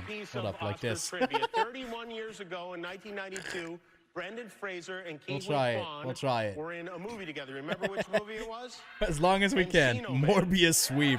Morbius! I think it kind of even lost out on the Razzies. Didn't like...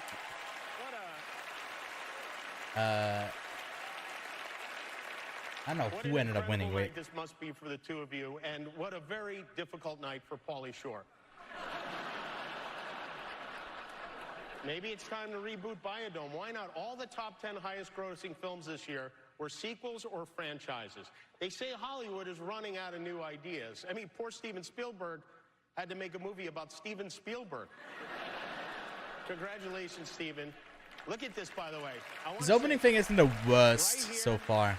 This is my favorite duo of the year, Steven Spielberg and Seth Rogen. What a pair. This is the Razzies, by the way. Jared Leto won Worst Actor, and Adria Arjona. So it did get something. Seth, what are you on right now? But not even there, you got a Morbius sweep. Mushrooms, right? Did you give one to Steven? Give him one. Let's see what happens. Maybe he'll make something crazy. Steven claims he's never even smoked weed, which I find hard to believe. You mean to tell me you were sober when you made a movie about an alien who eats Reese's Pieces all day and can't remember how to phone home? You were high as a bike when you made that movie. Steven is the first director to be nominated in 6 different decades for an Oscar. 6 decades? Holy. When he was nominated in 20s, 10s, 2000s, 90s, 80s, and 70s. He was nominated in the 70s? And they say also write what you know your mom did with your dad's best friend. And Steven did that, and the result was yet another Oscar nomination for the great Michelle Williams, who is right there, Michelle. And The Fabelmans wasn't an easy shoot for Michelle. After almost every take, Spielberg would rush up to her with tears in his eyes, and he'd scream, "That's not how Mommy said it."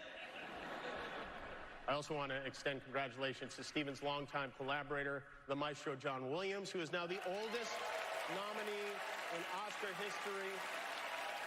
And he looks great. John turned I'm getting my 91 shots years old ready. last month, and he's still scoring, Ready to be wrong. if you know what I mean. And by the way, if you've never made love to the score from Raiders of the Lost Ark, do yourself a favor. Oh no. Oh no. Oh no, what is happening? Alright. No. Internet! Don't give out. We want to hear the brilliant jokes of the one and only Nominated 53 times, Jimmy won 5, Kimmel? which honestly is not that great. But good luck tonight. It was a very good year for movies. Business is booming. I know people like to debate now which is better, movies or TV. But here's the thing. No matter how good a show is, there are some things movies could do that TV just can't. For example, a TV show can't lose $100 million. Is the gang from Babylon here? They know. I was just asking if they were here. I was welcoming them. Oh my god. At least Babylon got released in August. You know, Batgirl became the first superhero to be defeated by an accounting department. And then we had the big one, that's a pretty good opening. I like it so far. Avatar, The Way of Water, which gave the director, the producer, Jim Cameron, another opportunity to do what he loves to do more than anything else, drowning Kate Winslet. The sequel to Avatar, it's the most expensive movie ever made. Disney spent $2 billion Hold up real quick. on I this gotta movie. get my... Just to break even, all of Nick Cannon's kids had to see Avatar 4 times. And they did, I guess. James Cameron is not here, by the way, tonight. You know a show is too long when even James Cameron can't sit through it. Some of the cynics are saying Jim Cameron isn't here because he didn't get a Best Director nomination. And while I find that very hard to believe about a man of such deep humility, he does have a point. I mean, how does the Academy not nominate the guy who directed Avatar? What do they think he is, a woman? Too real. Too real. Too real. Sarah Polley. Gina Byfoot, Prince Byfoot. For diversity and Charlotte inclusion Wells. that we have nominees from every corner of Dublin. All right. 5 Irish actors are nominated tonight, which means the odds of another fight I on did cut stage to- just went way up. Cut to Lady Gaga. And while we're on the subject of diversity, I want to say, especially those of you watching at home, there are a number of excellent films and performances that were not nominated tonight, including Till and The Woman King, which are both based on true stories with great performances from Danielle Deadwyler and Viola Davis that are very worthy of your time if you haven't seen them, as is a small what? independent film called Top Gun Maverick. The movie that saved the movies. Everyone loved Top Gun. Everybody. A bit of an overstatement, but yeah. Dude, can we not? They said something about Judd Hirsch. You know, Tom and James Cameron didn't show up tonight. The two guys who insisted we go to the theater didn't come to the theater. Tom Cruise isn't there. So if you're hoping to get a look at Tom Cruise, he's not here. Or maybe he is here. Maybe that's Tom Cruise right there wearing a Judd Hirsch Mission Impossible mask. Ah, okay. That was a joke. There's only one way to find out for sure. Judd, we're going to need you to drive a motorcycle off the roof of the theater. All right. You know who else is here? The right excellent Rihanna is with us tonight. Rihanna got her first Oscar nomination. Wait, it's a first? She had some bangers, but I guess not on songs. Rihanna will be performing at our halftime in just about 4.5 hours from now. I'm hanging out in Rihanna Discord. has a 9-month-old backstage, and he's very cute. He pooped Just during FYI. rehearsal. You know the last person who pooped backstage at the Oscars was? That accountant who mixed up the envelopes. And they got Rihanna fired, is though. Here. Lady Gaga is here. Wonderful. He just ran out of toilet paper and uses one of the. There he is. I don't even want to finish that thought. Austin, as you know, as a Don't first buffer. nominee, he was so convincing as Elvis, still is. This is a good Hollywood story. Before they started shooting Elvis, This is a great Tom opening. Hanks gave Austin a vintage typewriter as a gift, and in it, Tom wrote, he left a note written from Colonel Tom Parker to Elvis. So then Austin used the typewriter to write Tom back as Elvis Presley, and they got to know each other by sending letters back and forth as Elvis and Tom, which just goes to show you how incredibly silly this all is.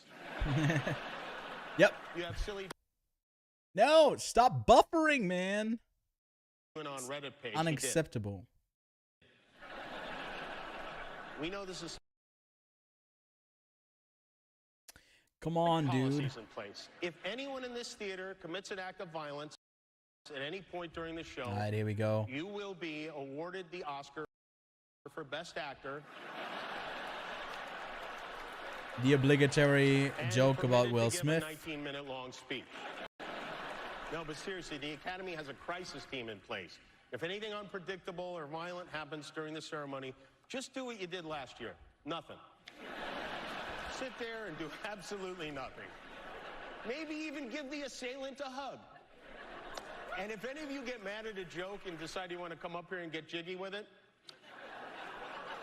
it's not going to be easy. There are a few of my friends you're going to have to get through first. You're going to have to get through the heavyweight champ, Adonis Creed, before you get to me.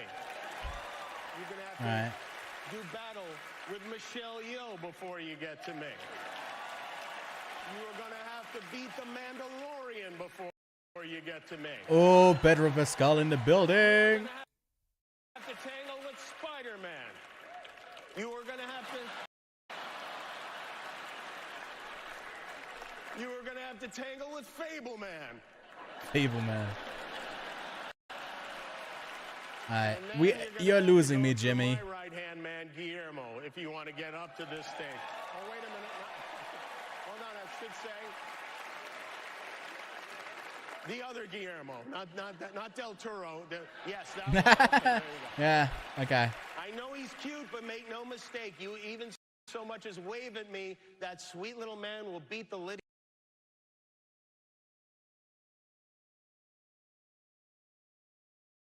Hello? No, stop buffering. Oh my god, it's even Hold on, let me switch the screen. Okay. All 23 categories.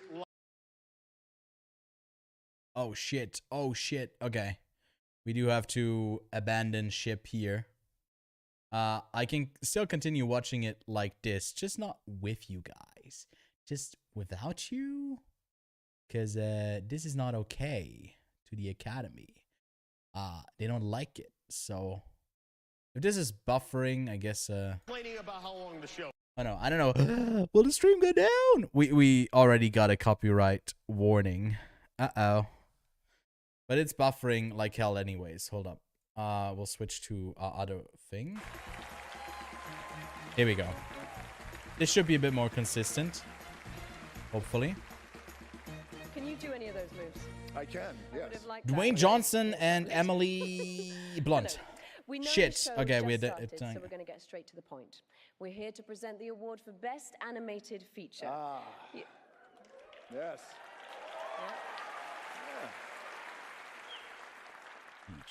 Animation. But where does one even begin to adequately capture the magic that is animated film? I don't know, but that's why we're here. So these are the nominees for Best Animated. And let's think about it. Well, Come on, it's a long night. That word, animation. Like many words, it comes from the mother tongue, Latin. Oh my God. Its root meaning? To bestow life. Huh? Dwayne, we just need to keep this moving because do you see they're exhausted just even at this? Emily, is it? Yes, no, we're just wasting time. You know, I mean, really think about it. Is it really wasting time to say that animation is the very definition of film, artfully telling sophisticated? Thank you. You know what? See that? Yeah. Artfully, thank you guys. Artfully telling sophisticated narratives frame by frame. That it's tied to the origin of cinema itself and encompasses a whole array of visual styles and techniques. These two were together in Jungle Cruise. All right, we're back. That was very, very We're nice. back, we're back, we're back, we're back. Very, very nicely put, and I'm going to give you that one. Here are the nominees for Best Animated Feature Film. Guillermo del Toro's Pinocchio. Guillermo del Toro, Mark Gustafson, Gary Unger, and Alex Got 28 votes in here. Try your best, and that's the best anybody can do. Marcel the Shell with Shoes On, Dean Fleischer Camp, Elizabeth Holm, Andrew Goldman, Caroline Kaplan, and Paul Mazzei. Sometimes people say that my Not a head great is film? too big for my body, and then I say, compared to what? Puss in Boots, The Last Wish, Joel Crawford, and Mark Swift. Fear me if you dare. The Sea Beast, Chris Williams, and Jet Slanger. You didn't stop me, did you? That's not the same thing. Isn't it? That one's okay. Domi Shi and Lindsay Collins. I like gyrating! I'm 13! Deal with it! And the Oscar goes to And the Oscar goes to Guillermo del Toro's Pinocchio, like we expected. Cheers to that. No drinks to be had just yet. Guillermo del Toro first saw Walt Disney's Pinocchio In the first round. and All felt right. it was the first time somebody captured how scary childhood could be. Let's actually have a look at where this is animated feature. Wow. Thank you. So all of these will turn green. Apart from someone so good who to went with know Puss in that- Boots, that most got that right. This art form that we Oh, no, love there's a so couple much, more. stop motion, is very much alive and well. I want to thank Shadow Machine and the crew up in Portland. I want to thank the Henson Company and Lisa Henson. I want to thank my Right. beautiful wife, and Look at all these Sebastian greens. as well. And So many this people got that man right. who was really the genesis of everything, including my drinking problem. Thank you. Animation is cinema. Animation is not a genre. Yeah, you already said that at some other animation festival. That's great. is ready to be taken to the next step. We are all ready for it. Please help us. Keep animation in the conversation. Hey, I yo. would like to thank Netflix and Ted Sarandos for sustaining his faith in us to make this movie. And I want to dedicate this to the love of my life, my wife Kim, my kids, and my mom and pop. They're not here anymore, but they are here with me. And I'm your son, and I love you. Thank you.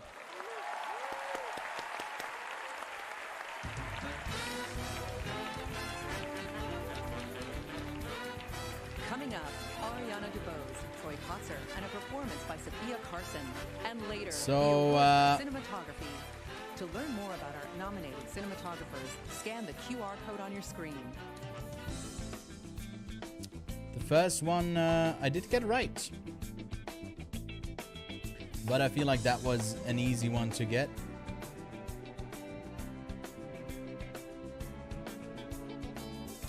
So 1 out of 24 so far.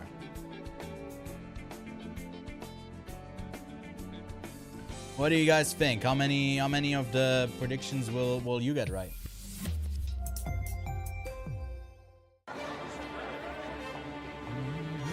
We need change. Changer. Große Veränderungen. Climate change. Sustainability. The clock is ticking. We It's a will take German ad. 2040. 2050. Or 60. Große Veränderungen beginnen im Kleinen. Coffee Ball. Alright. We'll mute that up until we get back to the coverage. Did someone mess up already? Yes, actually, let's have a look at it while we are waiting. There are 3 people. 2 went with, I think, Puss in Boots. Let's get that on screen. No, I don't want to call them out.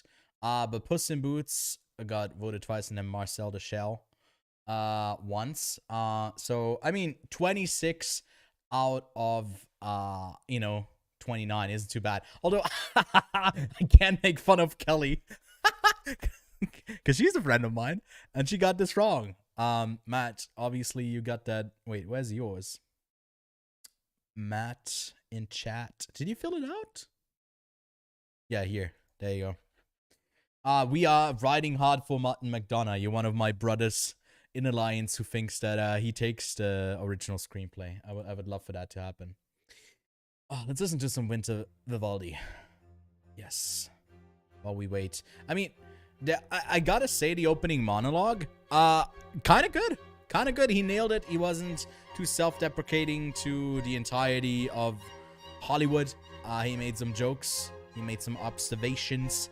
He made some good quips. There were some slower jokes, but nothing that I thought was kind of cringeworthy. Even the Will Smith part ran for a bit too long, but it was fine.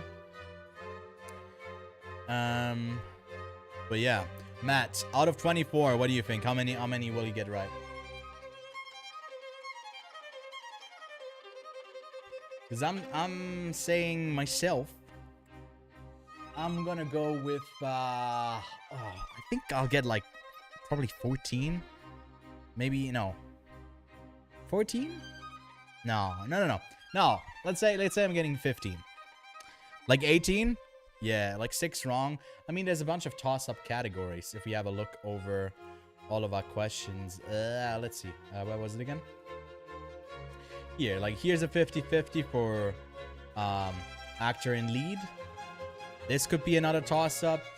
Actress, all of the shorts categories, all 3 of them. I mean, animated feature was a lock. Cinematography is pretty much a lock. Costume design, production design could surprise. Documentary, I think I'm pretty set on Navalny. I would be surprised with anything else. Hairstyling could upset. Music could upset. There's a bunch of categories that are still up, like where we don't expect everything everywhere all at once just to take it easily. So there's a bunch of stuff that you could get wrong. Yeah, what did I say? 15, 16? I think that's realistic. But I feel like you'd probably need around 20 at least to win.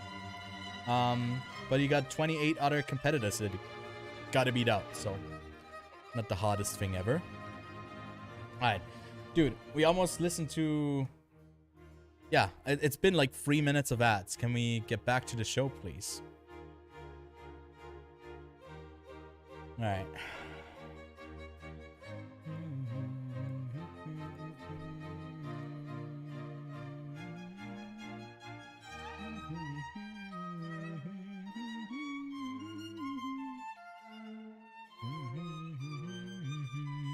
Such a great song. Alright, let's have a look at my prediction. I don't know what's coming up next. We are back, I think. Yes. The Way of Water. Let's give it a listen. Avatar? The way of water has no beginning and no end. Well, about 3 hours and 10 minutes.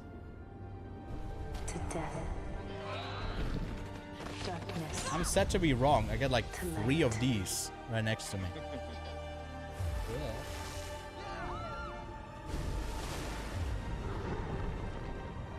Water connects all things.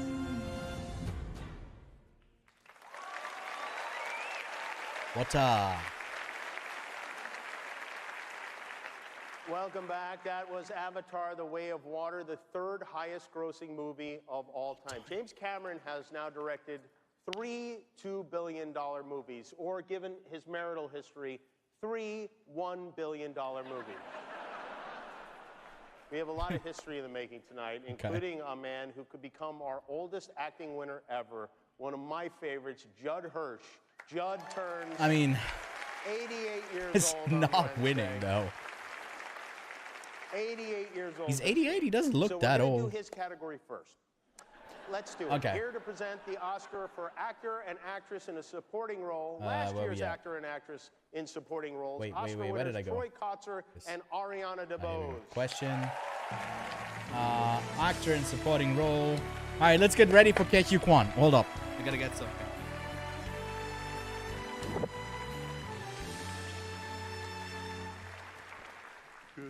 Hi, babes. We are thrilled to be back to present the Oscars for Best Supporting Actor and Supporting Actress. Yes.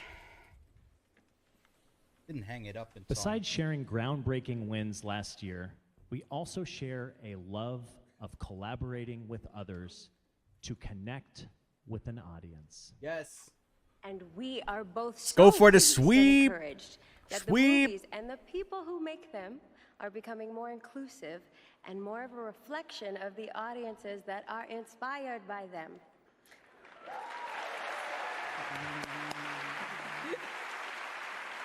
In many earliest opportunities, my roles were voiced by other actors. But this was on off the sun, stage. but it's close. Tonight, it doesn't matter where the sound comes from. This is me signing.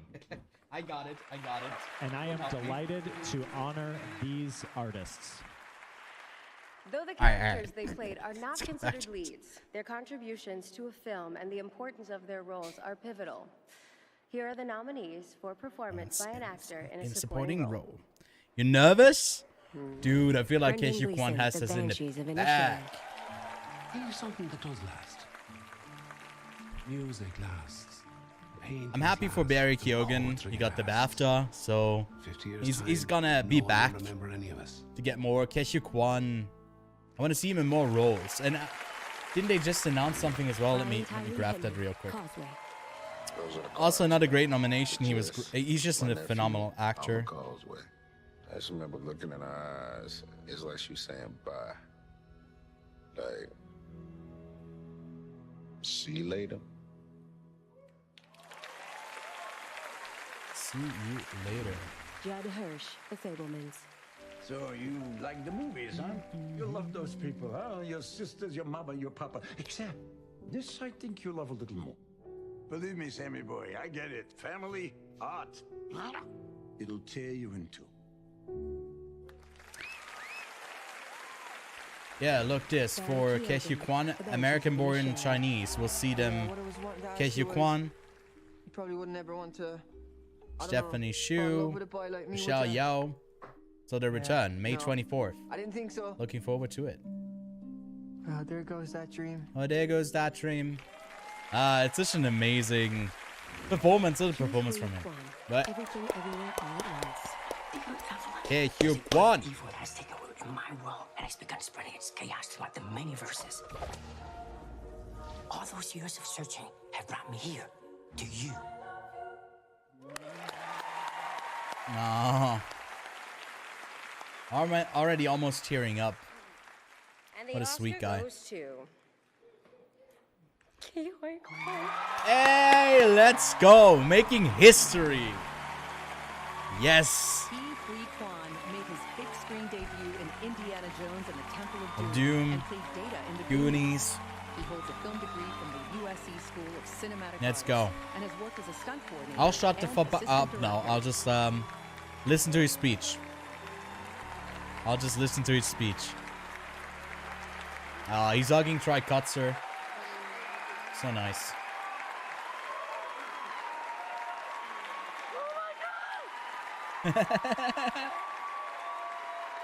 Let's go, man.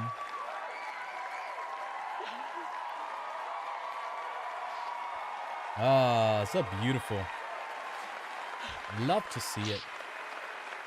Love Thank to you. see it. Thank you. My mom is 84 years old, and she's at home watching. Mom, I just want an Oscar.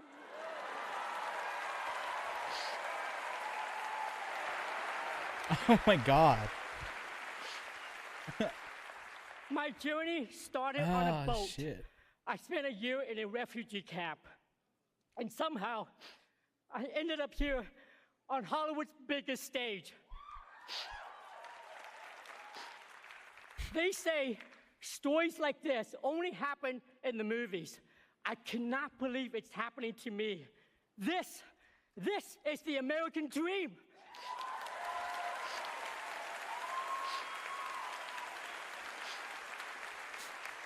Thank you so much. Thank you so much to the Academy for this honor of a lifetime.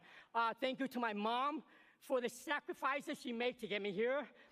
To my little brother, David, who calls me every day just to remind me to take good care of myself. I love you, brother. Thank you to Kendall for all your support and everything you've done. Thank you to A24, to Daniels, Jonathan, Jamie, Michelle, and my Goonies brother for life, Jeff Cohen. Let's go. Let's go, man. Oh, what a great start. I owe everything to the love of my life, my wife Echo, who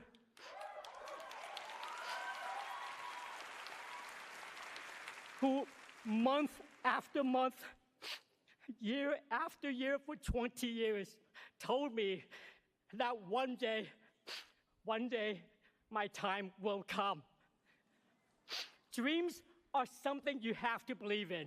I almost gave up on mine. To all of you out there, please keep your dreams alive. Oh my god. Thank you so much for welcoming me back. I love you. Thank you.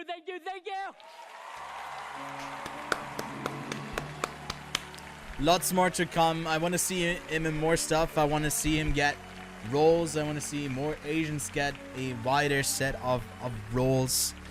Oh my god. Yeah, it's a crying moment and I'm crying. Jesus. I don't know if it's going to happen again. If you'll ever get to see that again on stream.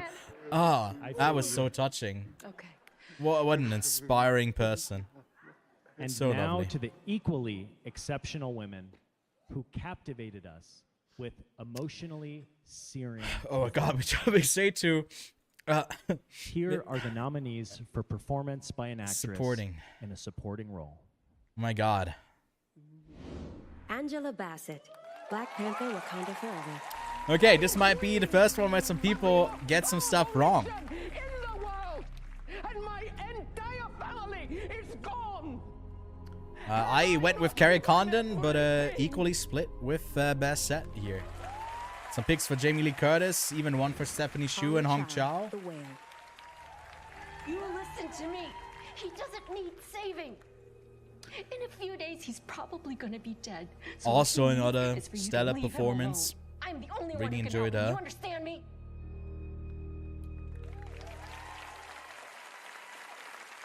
Ah, let's go. Condon, the Banshees. I'm really happy with.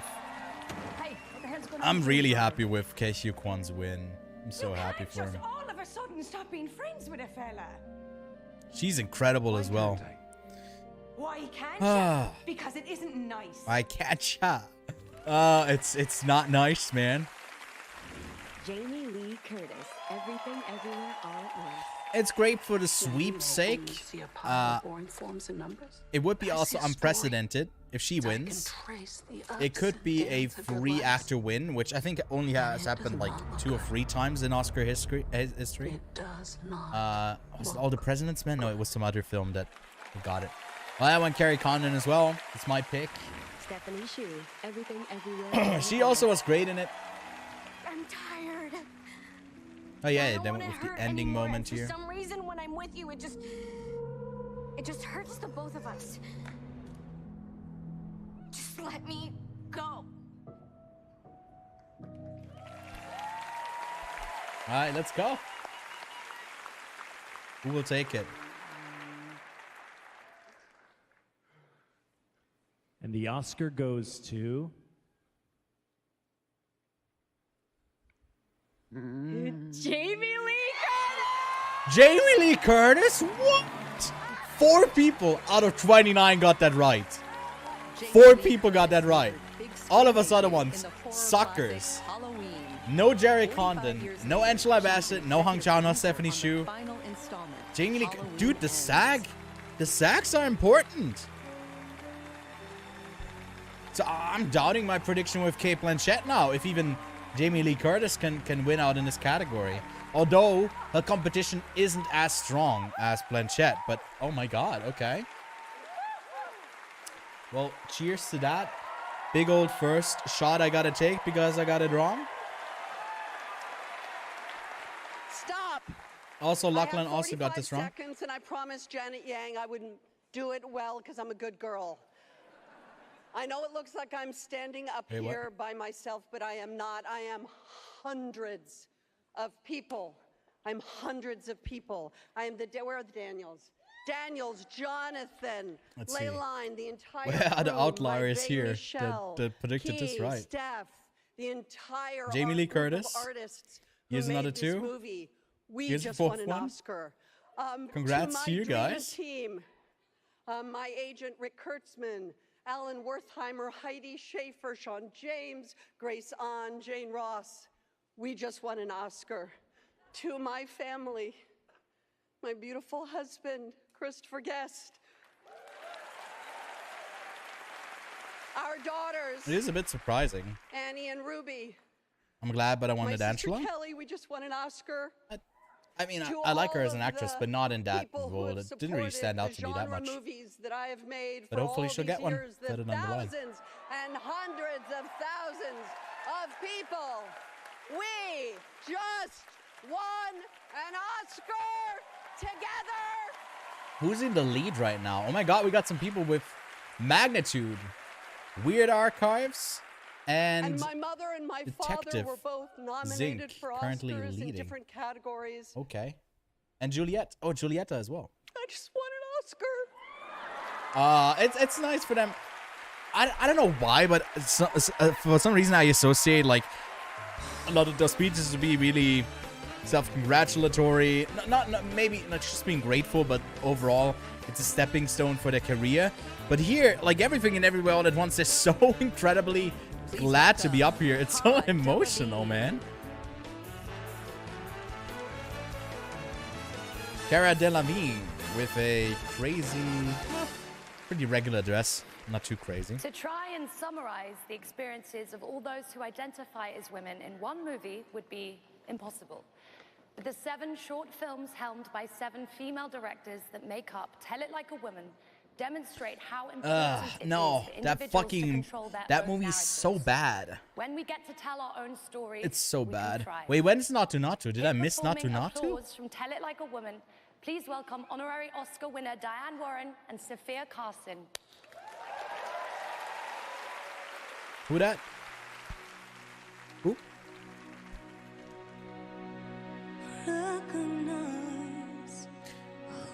It's also a shit song. It's also. Wait, I thought Naatu was the first one.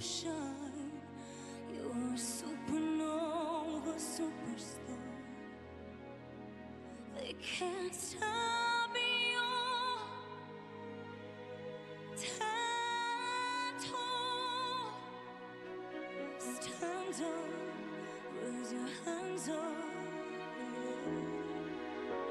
14-time Academy Award nominee Diane Warren. Give yourself some applause, you deserve it. Give yourself some respect, cause you've earned it. It's generic. Some love.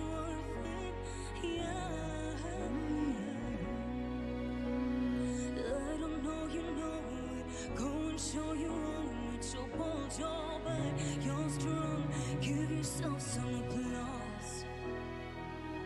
Give yourself some.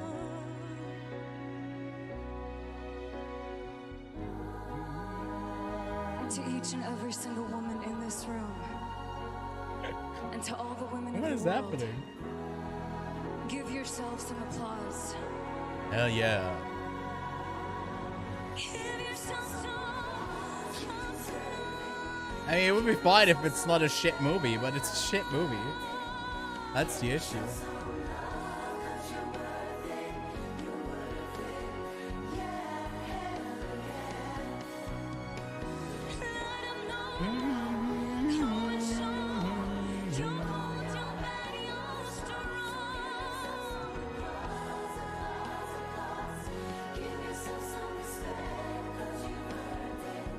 Give yourself some.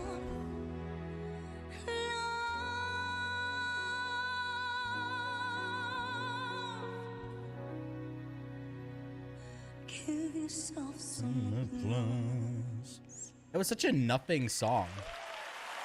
Like, okay, give yourself some applause, okay? Cool. For all the women here tonight, feeling like women, we are women.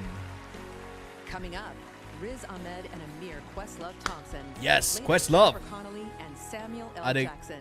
Ah. To hear behind So we the get scenes documentary? stories from the makeup and hairstyling nominees, scan the QR code. I'm good. Well, how are we feeling about the awards so far? 2 for everything. Oh, they're doing like a sweeping shot around them. Oh, that's beautiful. They're both crying. All right, there was.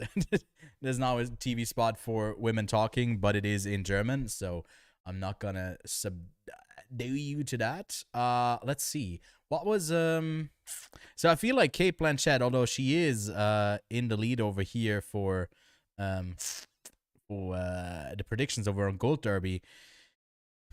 This might be like, you know, most of the people who were predicting in our little contest here, they also went with Michelle Yeoh, 22-7. Not quite how it looks like when you look at Gold Derby of what they think. But Jamie Lee Curtis just beat out Angela Bassett and Carrie Condon as well. So, and this was obvious.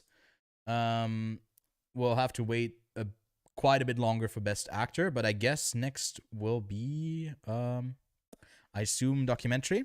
I'll quickly have to go to the toilet because I did already have a shot. That means mandatory trip to the toilet. But I'll leave you with a bit of Vinter Vivaldi until I return. I shall return. Yeah, I'm looking forward to RRR and Naatu. Hopefully getting a win.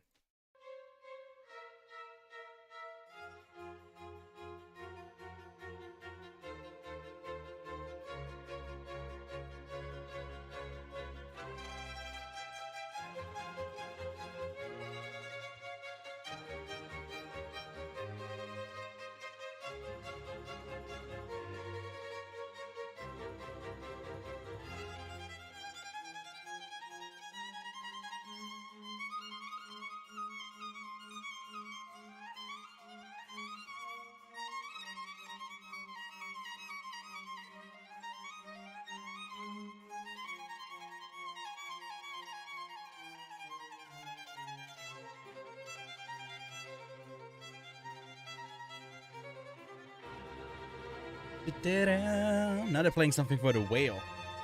Is it all in like German though? Wait, let me have a listen in. 50 Zentimeter entfernt. Oh my god, that is horrific. I never watch anything dubbed. Oh my god. Goodness, subdue you to that. That was great. I mean, I think it just means that the precursors from the SAGs are even stronger. You know, let's have a look at the SAG Awards real quick.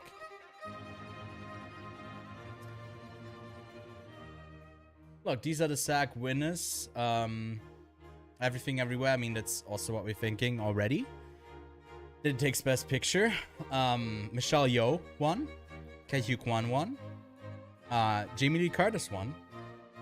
And the only other win that, because there's no male lead actor in Everything Everywhere, went to Brendan Fraser. So can we count on the SAGs actually predicting better than what we think Gold Derby does? Because they had both Jamie Lee Curtis at third. They had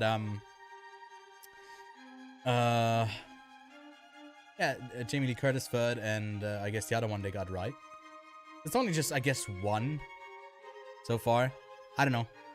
It could be a historic sweep. Yo, Julieta, you're doing amazing, right? That's you who sent in your ballot last second. You're currently in the lead. Like, you got some other, like, 2 people tied with you, but this is you, right? You got 3 points. Detective Sink has 3. And Magnitude and Weird Archives. No, that's 4 people. So, yeah, on track to win that Year of Letterboxd Pro. Where am I at? I got 2. All right. Not too bad. Not too bad. Yeah, you might end up winning this, Julieta.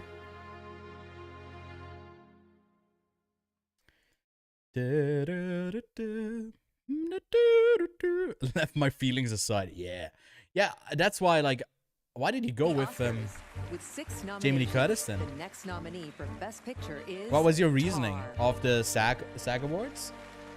There were a couple who went with Jamie Lee Curtis. Musical figures of our time. Lydia Tarr. But only 4. You know? What is it? We have a problem. You honestly believe what they're saying?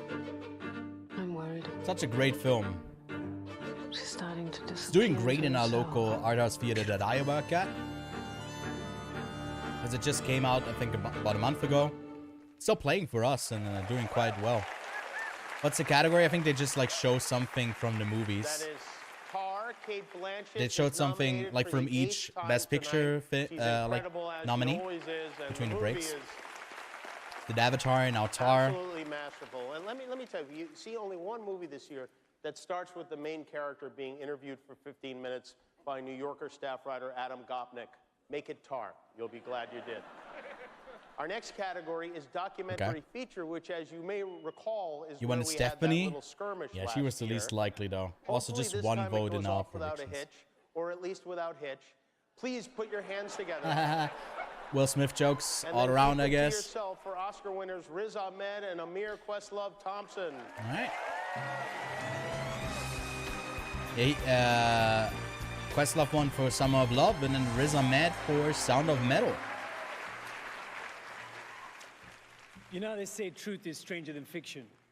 Well, this year's nominees for Best Documentary told stories that you really could not make up. With an Navalny? emotional rawness that Are most we thinking fiction Navalny? can only really aspire to and be inspired by. And you know what I mean? I gotta say, I loved your documentary last year. Like this year's nominees, yeah. Thank you. I think Questlove is about as good as all the beauty and the bloodshed and Fire of Love. Navalny is like tracking behind. Thank you, man. But it's the most topical when one. So. making a documentary using never-before-seen footage, it gives new life and new meaning. And it's just one of the techniques used by these documentarians. Fire of Love especially, man. It's Others such a use beautiful archival documentary. photographs or in innovative ways or spent years following their subjects, both animal and human. Right, but no matter what the approach, these filmmakers captured these universal truths through such unique stories, whether it was about orphanages or political dissidents, injured birds, groundbreaking artists, and even volcano-chasing lovers. And what brought these stories to life on screen are these filmmakers' unique lenses and points of view. So here are the nominees for Best Documentary Feature Film. All That Breathes, Sean Exen, Armand Mann, and Teddy Lifa. That's alright. Didn't blow me away. Birds are plummeting from the sky. Delhi is a gaping wound and we are a tiny band-aid on it. All the beauty and the bloodshed. Great documentary. Howard Girdler, John Lyons, Nan Golding, and Yoni Golihov. It is mainly about Nan Golding though. Activist. Fire of Love, Sarah Dosa, Shane Boris. My favorite, I think, out of the category. They're doing also a feature film. I think the worst of the nominees here are Housemaid of Splinters. I found it a bit boring. Navalny, Daniel Rohr, Odessa Ray. The most thriller-like. It's already closest to a narrative film, so it's easy to pick. I mean, Russia is still, unfortunately, quite relevant. And the Oscar goes to Navalny. He was not happy. He like, he was like, archival footage and Fire of Love, yeah. Navalny, this Ukrainian dude, nah. But I did get that right. Let's see, what did Lachlan go with? He went with Fire of Love, so I'm taking a small drink for Lachlan. So let's have a look at what that means to our scores. Thank you to the Academy. We are humbled to be in the company of such an extraordinary crop of documentary filmmakers. These films redefine what it is to make a documentary. To everyone who helped make our film, you know who you are. Your bravery and courage made this film possible. We owe so much to our Bulgarian nerd with a laptop, Christo Grozev. It is a captivating documentary. So you risked everything to tell this story, and it's not the investigative best journalists like you and Maria out of the category that empower our work. To the Navalny family, Yulia, you lost Dasha, this one. and Zahar, thank you for your courage. The Julieta, world I'm is with catching you. up with you. See who's got 4. Magnitude and Weird Archives in the who lead. couldn't be with us here tonight. Yeah, Navalny. All right. Alexei Navalny, the leader of the Russian opposition, remains in solitary confinement for what he calls, I want to make sure we get his words exactly right, Vladimir Putin's unjust war of aggression in Ukraine. I would like to dedicate this award to Navalny, to all political prisoners What's his around daughter the in the world. back as well, and his Alexei, wife? the world has not forgotten your vital message to us all. We must not be afraid to oppose dictators and authoritarianism wherever it rears its head. I want to invite Yulia to say a few quick remarks. Yulia? Oh, it's his wife. Thank you, Daniel, and thank you to everybody here. My husband is in prison just for telling the truth. My husband is in prison just for defending democracy. Alexei, I'm dreaming the day when you will be free and our country will be free. Stay strong, my love. Thank you. Yeah. I mean, it's an interesting story, of course, but politics, best documentary.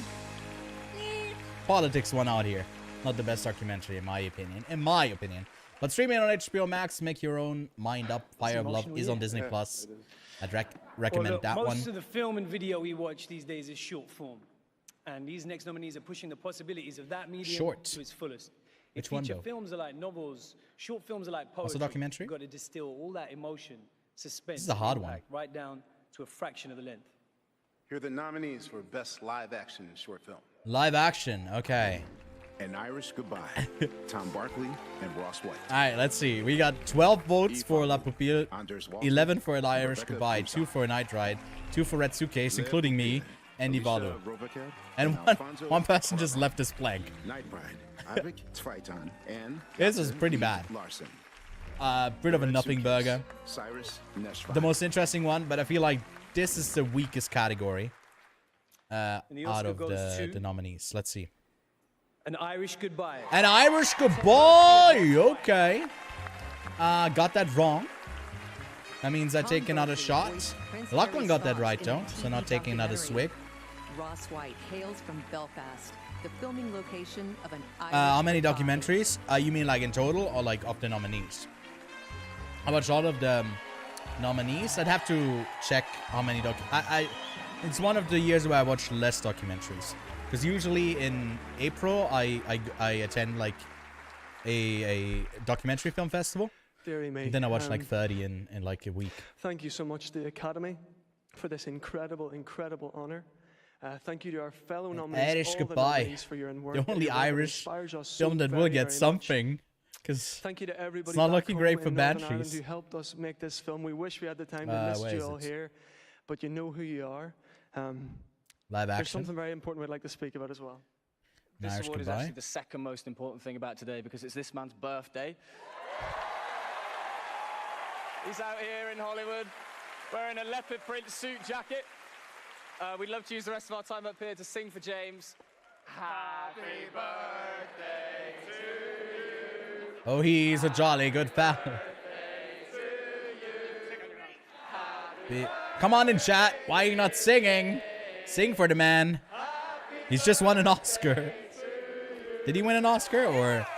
Yeah, no, he did get an Oscar. Did he get one? He's a producer as well? I don't think he's getting one. I don't know how it works for the short films. Let's see. Is anyone at 5? No. Okay. Even to Plainfield. Film fan was taken. Lyrics Parallel. Paul C. Bones. Magnitude and Weird Archives. We've caught up with you guys. It's getting competitive. Happy birthday, though. All right. This is back to some German trailers that we don't want to watch. What can we do in the meantime? Wait, didn't someone... Oh, yeah. About how many documentaries I watched last year. I'm actually curious. Let's put on some chill tunes. And while we wait, have a look at that. If I go to... Sorry, my profile. And on 2022, you can sort by genre. Documentary.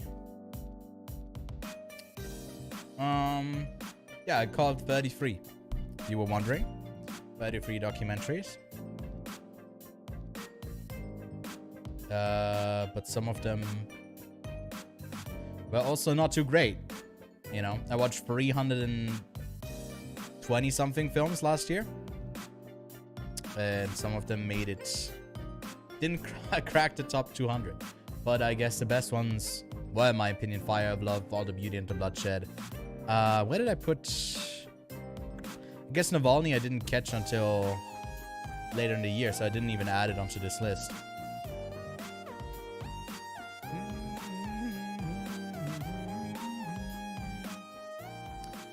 But is that black enough for you? A really easily streamable documentary on Netflix. I can recommend that one. Made a whole big list. I don't know if it's linked down here.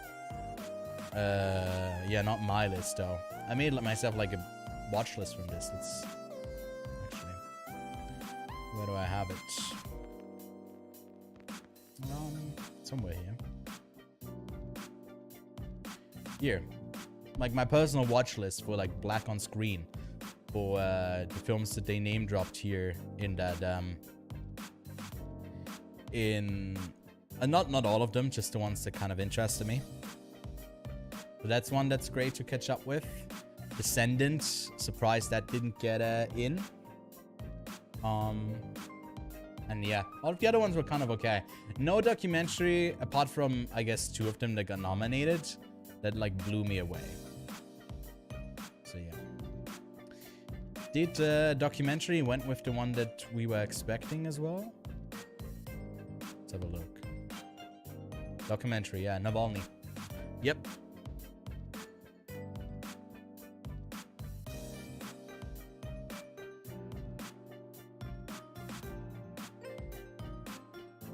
We are still on the ads right now.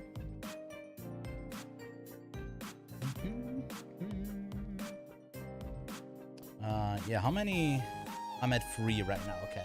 But I might get at 4. So how many categories have we gotten through? I think 1, 2, 3, 4, 5? 5, okay. So there's some people who only got 1 wrong so far, which is impressive. I'm already down 2. But the only person I'm actually looking at is like, you know, I'm trying to outcompete Lachlan. Alright, I think we are about to go back. Yes? No? Maybe?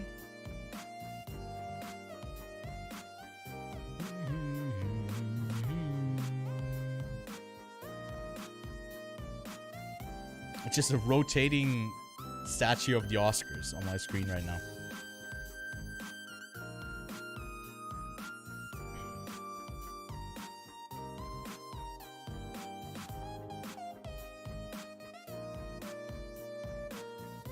Pulling an all-nighter today?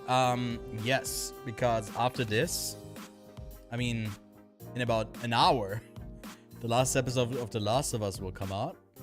And I'll probably just, after this is done, I will end up watching that.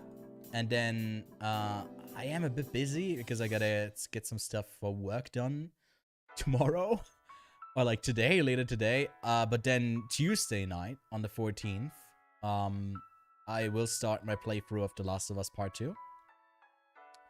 That's the plan. And then on this channel, there will be a bunch of new reviews. Tomorrow, we got a spoiler review for Scream, Operation Fortune, Ruse de Guerre, the Guy Ritchie film. Got a review for that. Finally, my Creed 3 review. And then hopefully some new stuff. Hopefully, I've seen John Wick a while ago. Watching it tomorrow morning. Wait, how it's, yeah, so I don't know how long the Oscars will go for you, but I guess it will get late. I don't know, I sometimes like did the thing now with The Last of Us, staying up to watch it, and it kind of fucked up my whole week each time. So I guess now it's the last time I'll do that. For letting me impact. It's 10 p.m. Oh, right now though. So this will go for another 2 hours, I assume. Oh, we are back. And now, Michael B. Jordan and Jonathan Majors. For cinematography is next up.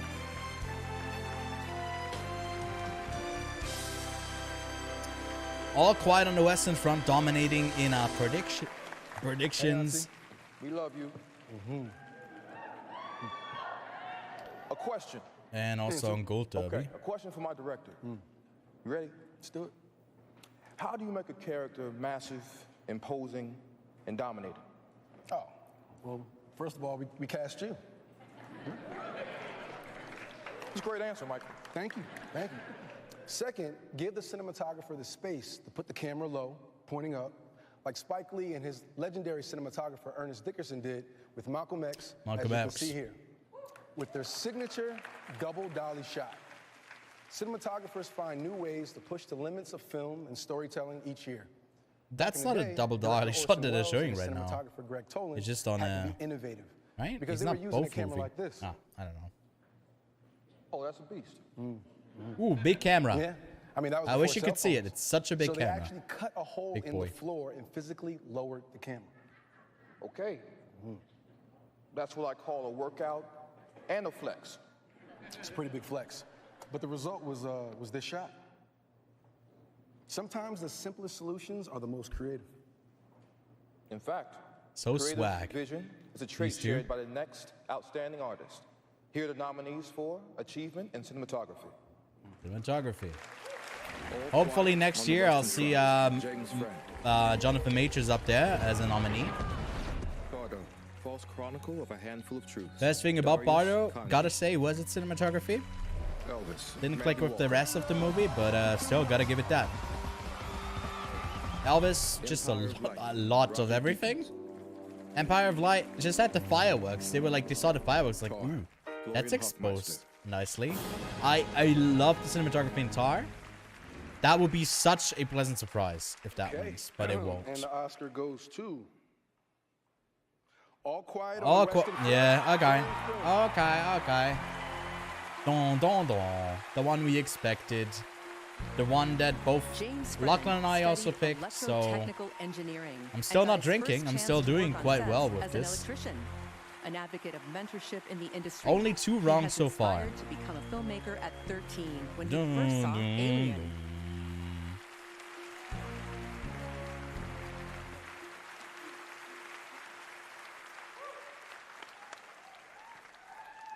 Boom. Okay. Most people actually went with that as well. Well, it's not my birthday, but I feel like it is. I mean, what an honor, Academy. Thank you so much. Thank you for everything. And my fellow nominees,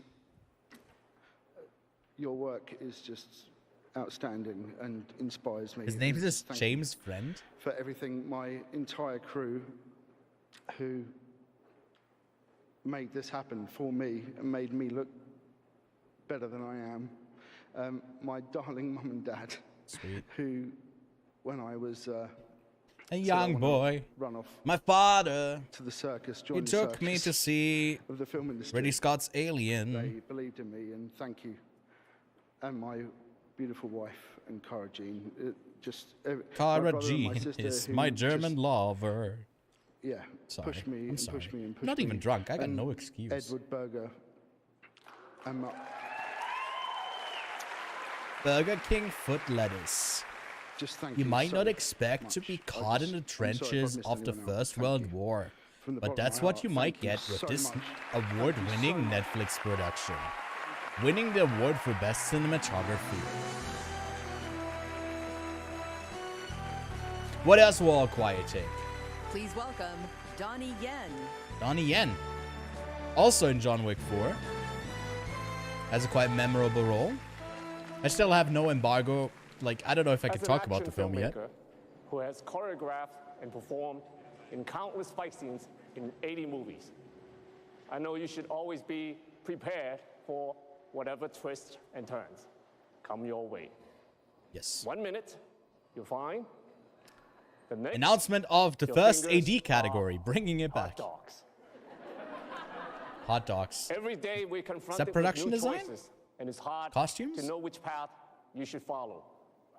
This next song reminds us that you don't need to know how to verse jump everything, or everywhere. experience the entire multiverse at This once. is life. You just need to enjoy the ride.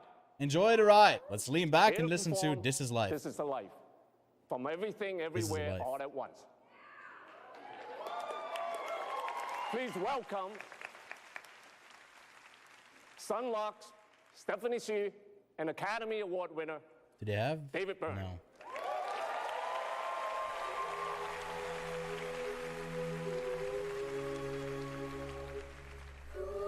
Donut. David Byrne has some great like stand-up routines or whatever. Wait, is that Stephanie Hsu? Ah, she looks nice. Not only what we show, every space and every time.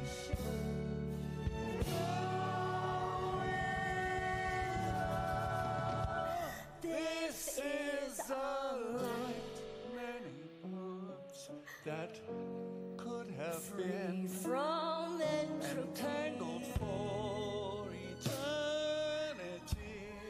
Not only hands and toes,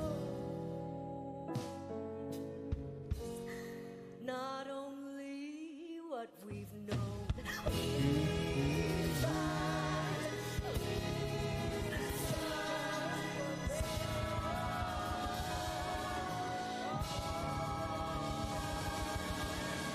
This is our life. The good thing about these live performances, at least you don't get copyright struck.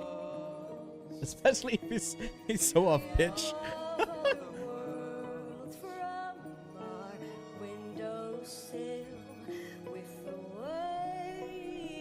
I'm really keen for Naatu. I want to see what they do to performances. Oh, did they premiere the Little Mermaid trailer? Keen. This is our life. This is the life of Bo. Encanto performance last year. I think I watched it. Did I watch the Oscars live last year? I don't even remember. Coming up, Margot Robbie and Morgan Freeman. Think so. Later, Julia Louis-Dreyfus and Paul Dano with the award for Paul costume Dano. design. Costume to design. meet our All right. nominated designers, scan the QR code on your screen. Oh, another ad break right now.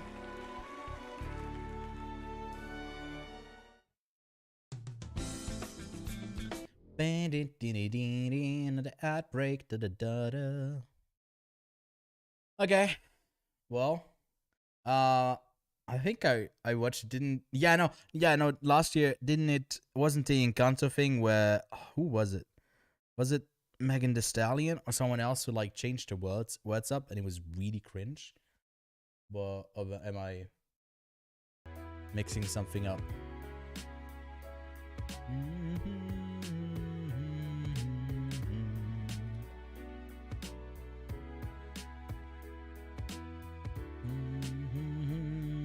Ooh, let's have a look at this Little Mermaid trailer, the new one. See if we get flagged. Oh, shit, what was that? Let's have a look at it. Abandoned ship! Wait, hold up. Let me switch to this. Ooh, why am I so high up? That is wrong. That is just totally wrong. I think we have to stick with no. That is not no bueno. I don't like this at all. Hold up. Does this change the thing over? No, it doesn't change the thing over here. And I'm so confused. What happened here? Hold up. All right. Ignore me on the side. I'll just play the track. All hands on deck! Abandoned ship!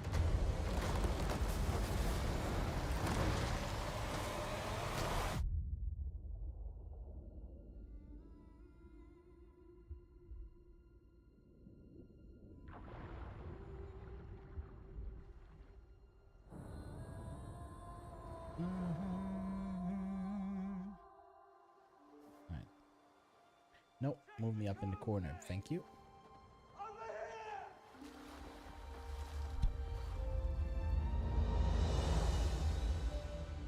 There's still an embargo. I was about to say I saw her in something else, but that is still unembargoed. I saw Swarm. I just want to know more about them. Ariel, don't! No, child. Ariel, don't! You can't live in that world unless you become a Ursula human by yourself. yeah. even possible? What's the name? Melissa McCarthy. That's what I live for. Not too happy about that casting. Also, still they're going for a like dark look. Obviously, really to save some money, I guess, on the effects. About you seems different. I can't quite figure it out. Talking animals. Okay. Oh god. I know something's starting right now. She's a really talented singer, so I think that part at least is gonna be good. Other than they butcher it like they did within The Lion King. They don't do that, then. He's a human. You're a mermaid. That doesn't make Oh, Javier Bardem.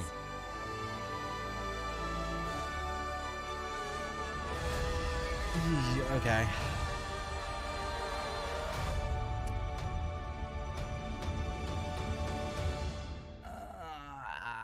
If I had to guess, I'd probably say it ends up being like a 5 out of 10. Maybe on a good day a 6 if it goes well, but yeah. Alright, we are still waiting for the Oscars to come back. I was about to say, can we update another Oscar? But no, we are currently stuck at 6 total that we got so far. I only got 2 wrong so far, so I'm happy with my performance. There's some other people who only have like you know, a few less. That's okay. That's okay. You went for some big swings early on. We are back. With 2 nominations, our next nominee for Best Picture is Women Talking. Women Talking. All right, they show a montage for Women Talking as one of the Best Picture We nominees. were given 2 days to forgive the attackers Great little before they film returned. that If we did not not a lot of forgive people them, have seen. we would be ordered Go to give it leave a the try. colony. We must decide now to stay Nescall and is fight or never leave. going to win. But I would flip How we want to teach our my daughters to shit. defend themselves? When we've liberated ourselves, we will have to ask ourselves who we are. But I think he's one of those actors who will end up having probably like 3 Oscar nominations at least in his lifetime. So maybe there's a win in for him. Here Who are won Oscar for winner Jennifer Connelly and honorary Oscar winner Gladiator? Samuel L. Jackson. Oscar wins.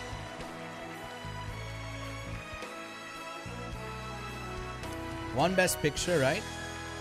Because Russell Crowe did win for Gladiator. So, you know, he's in the sequel. As we've seen never know. tonight, every artistic contribution is vital to the process of making a movie. As Right. actors, we work very closely with hair and makeup teams. Hair They and are makeup friends. is next up. They're our therapists. It's a In hard fact, one. Elvis Jennifer the Whale. and I have had the pleasure of being The first big personally matchup. transformed by several of the nominees. But Him and we Barry wish them Keoghan, all yeah, I'm good looking luck, even forward the to ones Barry we haven't Keoghan's. worked with, because we may end up in your chairs too. Well, The astonishing work that these artists have accomplished this year display their profound skill and technical expertise. These films wouldn't be the same without them. And we can thank these gifted collaborators for always helping us look the part. Here are the nominees for achievement in makeup. now all I and can think hairstyle. about is Bonaparte and quiet on the Western the Napoleon movie. Who's doing the America, Napoleon movie again? Is it Linda Fincher as well? Eisenhower. The Batman, Naomi Dunn, Mike Marino, and Mike Fontaine. No, Ridley Scott. Oh, I didn't really miss that up. Not Black Fincher. Panther, Did I say Fincher or did I say Wakanda Scott? Forever, Camille Friend, and Joel Harlow. Gladiator 2 and Elvis, Mark Coulier, Napoleon. Jason Baird, and Aldo Signoretti. Alright, what do we think? The Whale, Adrian Moreau. I Ken, think I went and with Anne-Marie Bradley. Elvis. I know I went with who I'm rooting for, The Whale. And the Oscar goes to The Whale. Yes! Oh, let's go! Woo!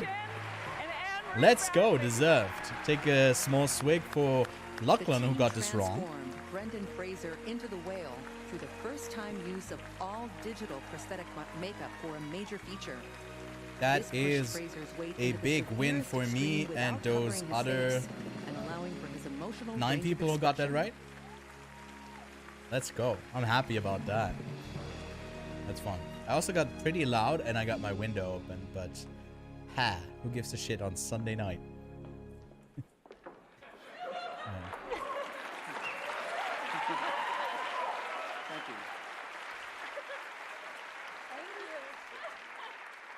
Thank you so much. We'd like to thank the amazing makeup artists that worked with us. Did you to, drag Megan for create that the character performance? of What do you mean? Charlie. So Kathy C., Chris Gallagher, Michelle Bougie in the shop, the entire makeup team, our director, Darren Aronofsky, who pushed us to new heights. Thank you. I don't Our remember amazing the actor, Ariana DeBose Brendan Fraser over BAFTA there. performance. I got it like in my mind, but I don't have an Thank opinion you. about it. That makes sense.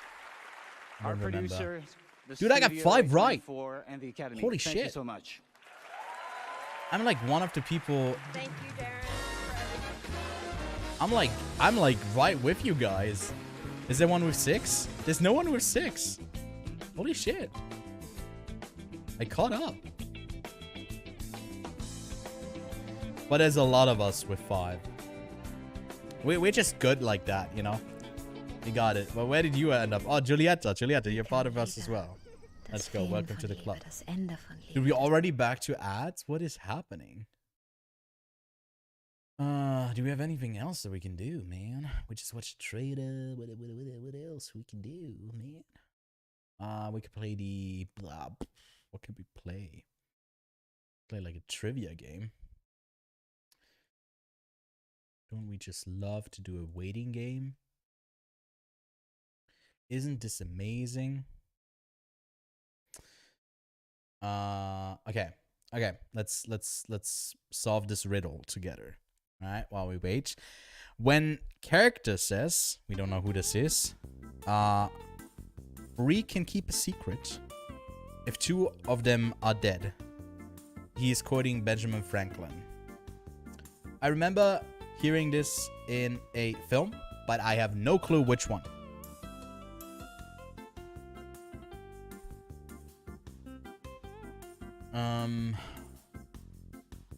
Free can keep a secret if two of them are dead. That sounds like something Nolan would have in his movie, or Tarantino. Is it Reservoir Dogs?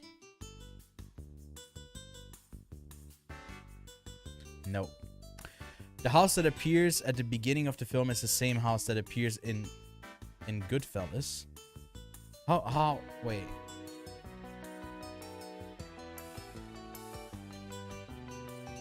Two can keep a secret. Is it in another Scorsese film, or is it like The Wolf of Wall Street? I have no clue. Could be? I don't know. Any guesses in chat?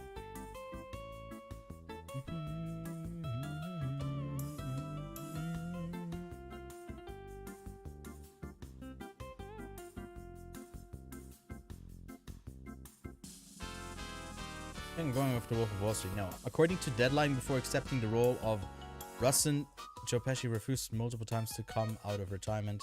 Oh, is it just The Irishman? I'm dumb. It's just The Irishman, right? Yeah, okay. Okay. Me, big old dummy, Julieta. I'm sorry, I'm gonna have to deduct the point for that because he doesn't participate in the mandatory chat thing, so you're currently at 4. I'm sorry. I'm sorry. I don't like to do this, but I mean, you know, no, you're good. You're good. I'll give you back your points. You're at 1. No, it's back to 5. Okay. It would be wrong if I throw a contest, like I organize a contest and I obviously give out, you know, the prize, and I end up taking the prize. Would be a bit wrong. So bad luck for me. So hopefully someone else will overtake me, but just barely. Just a bit. Not too much. Because that would be embarrassing.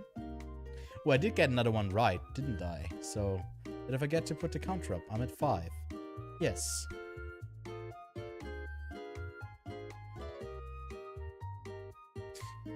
Alright. So 7 out of 24 categories for the night. I think we're about to go back.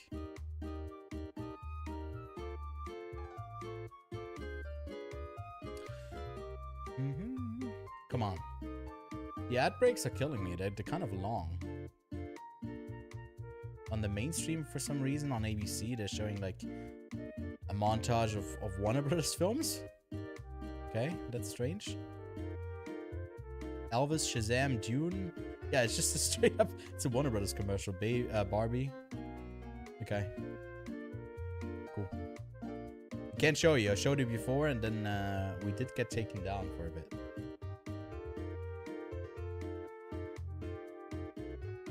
They're still on ads on the other ones, I guess. On my side, when I'm watching this, yeah. All right, we solved it though. Most people did get it with the third question, so that was a bit of a free ball with the Joe Pesci retirement thing. Are we back? Is this back? No more. Yes. I think I need to spend the time showing a bit of Banshees of Inisherin. No, remember any of us. It's my favorite, actually, out of the Best Picture 10. There goes that fairy. He's done, Fairy? But he's I can't talk. I can't do an Irish accent. I'd love to. And now, do you know what you are? Not nice. That wouldn't be a sin now, would it? Some things there's no moving on from. and I think that's a good thing. Not a sin, it's just not nice.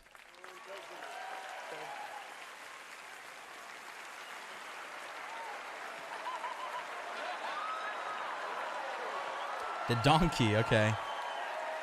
Actually didn't die. It's got like an emotional support thing on the side of it. This is Jenny. She is one of the stars of Banshees of Inisherin. The donkey from EO is just like giving mad side eye right now. Emotional support donkey. Or at least that's what we told the airline to get her on the plane from Ireland. So if They shipped her from Ireland? That you win or No, I don't like it. Maybe you just love mules. That would Feel be free to come horrible. up and give her a hug. And Jenny, I want you to see, there's your friend Colin right there. And there's your friend Brandon, whose finger you ate. You want to say thank you for your finger? All right. Let's get you back on that Spirit Airlines flight now, huh? Next, with the award for costume design, please welcome Not a big fan of Steven that. Spielberg's Don't father fly and the Jonah donkey Hill's out. mom, Paul Leave it Dano be in Ireland. and Julia Louis-Dreyfus. Wait, what did they say? Costume design? Costume design. Most people are going here with Elvis, including myself. So I'm hoping for even more of an Everything Everywhere suite. And repeating. I would just like to begin maybe by saying like Black Panther did. thank you to the Pretty much. Academy, because for those that do not know, every year the Oscar for costume design is presented by the most stylish and fashion-forward actress in Hollywood. And Paul Dano. Being nominated for an Oscar is the second greatest honor a costume designer can receive. The greatest honor is when an actor accidentally takes their beautifully designed costume home with them. Seeing these exquisite designs up close, you know exactly why their designers are nominated tonight, and exactly That's nice. why Yeah, they got a might whole end up showcase hidden for in it. an actor's car trunk or gym bag. And by the way, Julia. Yes. That is Looking at it from the side, like from this, Thank you Elvis so much. doesn't stick out. It's from National Lampoon's Best Christmas is Everything Vacation, Everywhere and Black Panther. 1989. Those will be my two picks. Yeah, Julia is great. Are the nominees for achievement in Not in her costume casting, design. so you people sucked. She was bad in Black Panther. Costume design by Mary Zophres. Babylon also had some stunning. Yeah, there's some great stuff. Even Mrs. Harris Goes to Paris, even though that movie was shit, in my opinion. The costumes were fine. Elvis, costume design by Catherine Martin. Boring choice. Great costumes. Everything, everywhere, all at once. Costume design. I mean, it's by sweeping Shirley already, Corral. but it's got some amazing costumes. Mrs. Harris Goes to Paris. That's a bit Costume like- designed by Jenny Bevan. Just give it to Dior or whatever fashion company there. It's also a boring choice. And the Oscar goes to Black Panther, Wakanda Forever. Oh, what? Okay.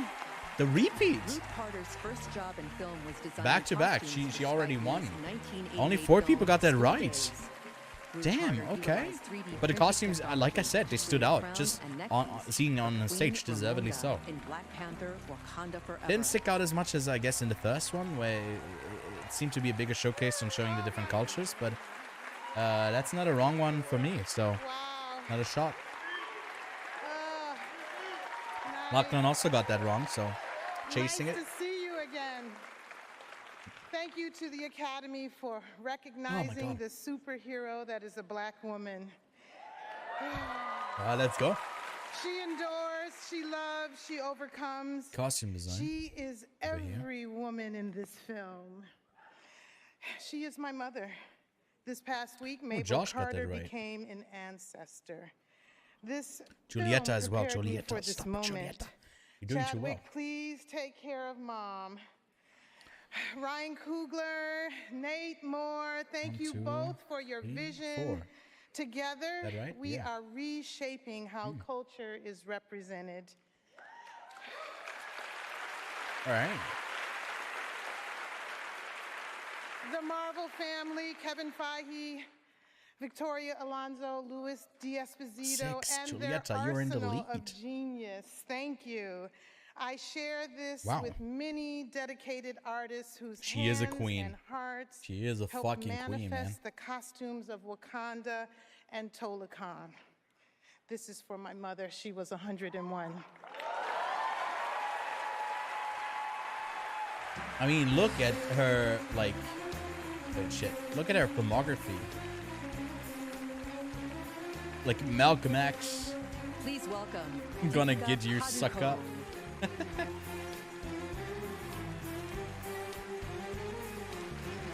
Oh yeah, she worked with Spielberg before. An irresistibly catchy chorus, electrifying beats, and killer dance moves to match have made this next song a global sensation. Let's go! Naatu. It plays during a pivotal scene in RRR. For a theater movie- too? Look at her line of work.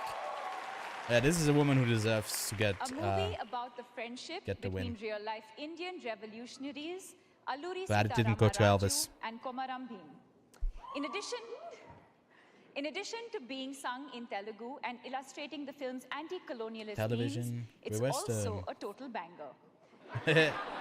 Banker, I hardly know It's her. on millions of views on YouTube and TikTok. Yeah, it's has 123 audiences million? dancing in movie theaters all around the world, and is also the first song ever from an Indian production to be nominated for an Oscar. Let's go. Do you know Naatu? Because if you don't, you're about to. From the film RRR, this is Naatu Naatu. The dad in me loved that. Okay. I'm keen. Let's see how they do with like the live performance. This is a long song, if I remember correctly.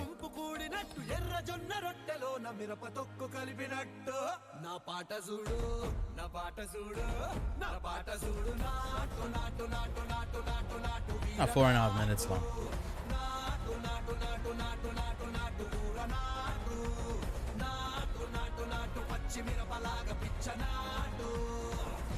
I don't think it's not the original performance though.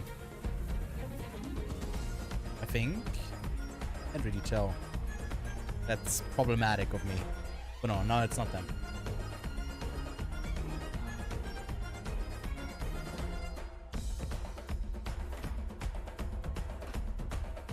Something about like this, there's so much energy that they have with each motion. I don't know what it is, man. I think it's like editing as well. There's like frames that are definitely cutting, I think, here.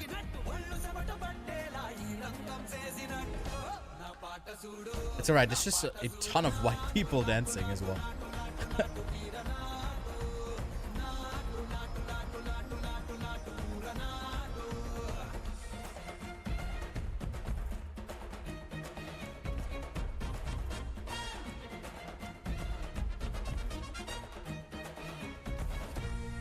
That's alright. The performance is alright.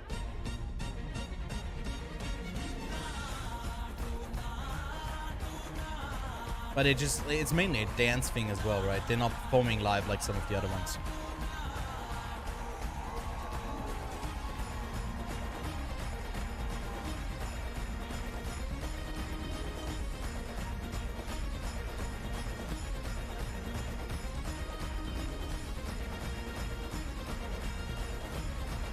I think they haven't done the arm in arm thing yet. Yeah, they're not about to, okay. Yeah. Pretty good for a live performance, I like it.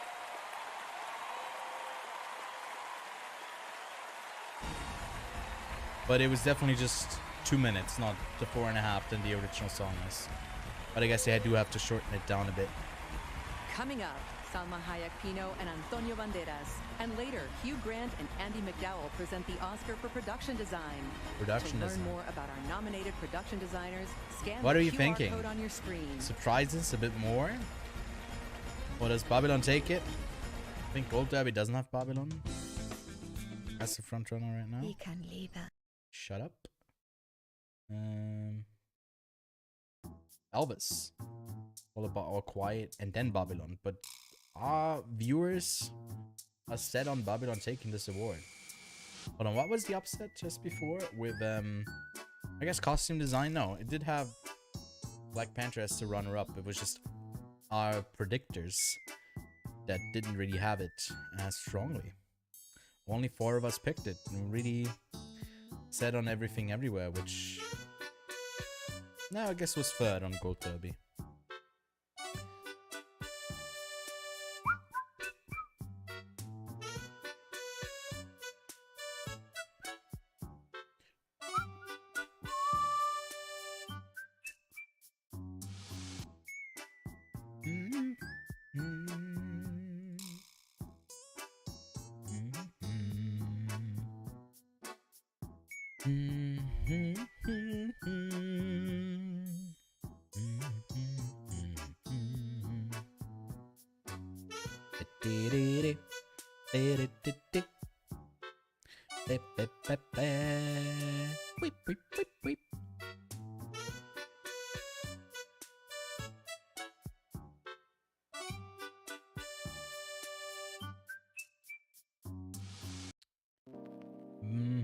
Alright, we're just waiting.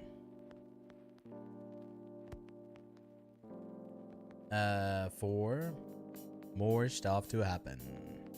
Waiting time. I think everything everywhere is just kind of set to sweep at this point. And we are just here to see. It's like it was a good. It's a good award ceremony so far. Nothing really surprising is happening.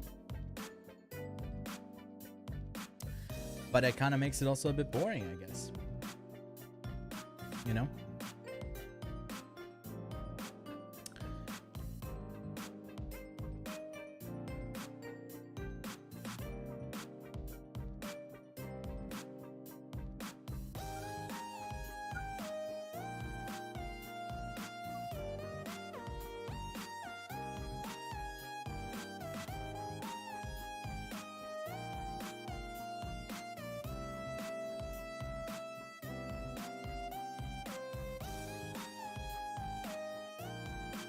Alright, let's play a game.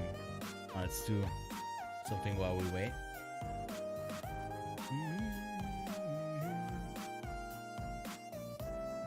Best Picture winners.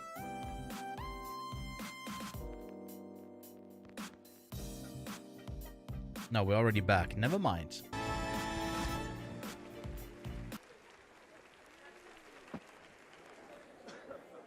Maybe we'll do this later. I just need to get 30 seconds of room tone.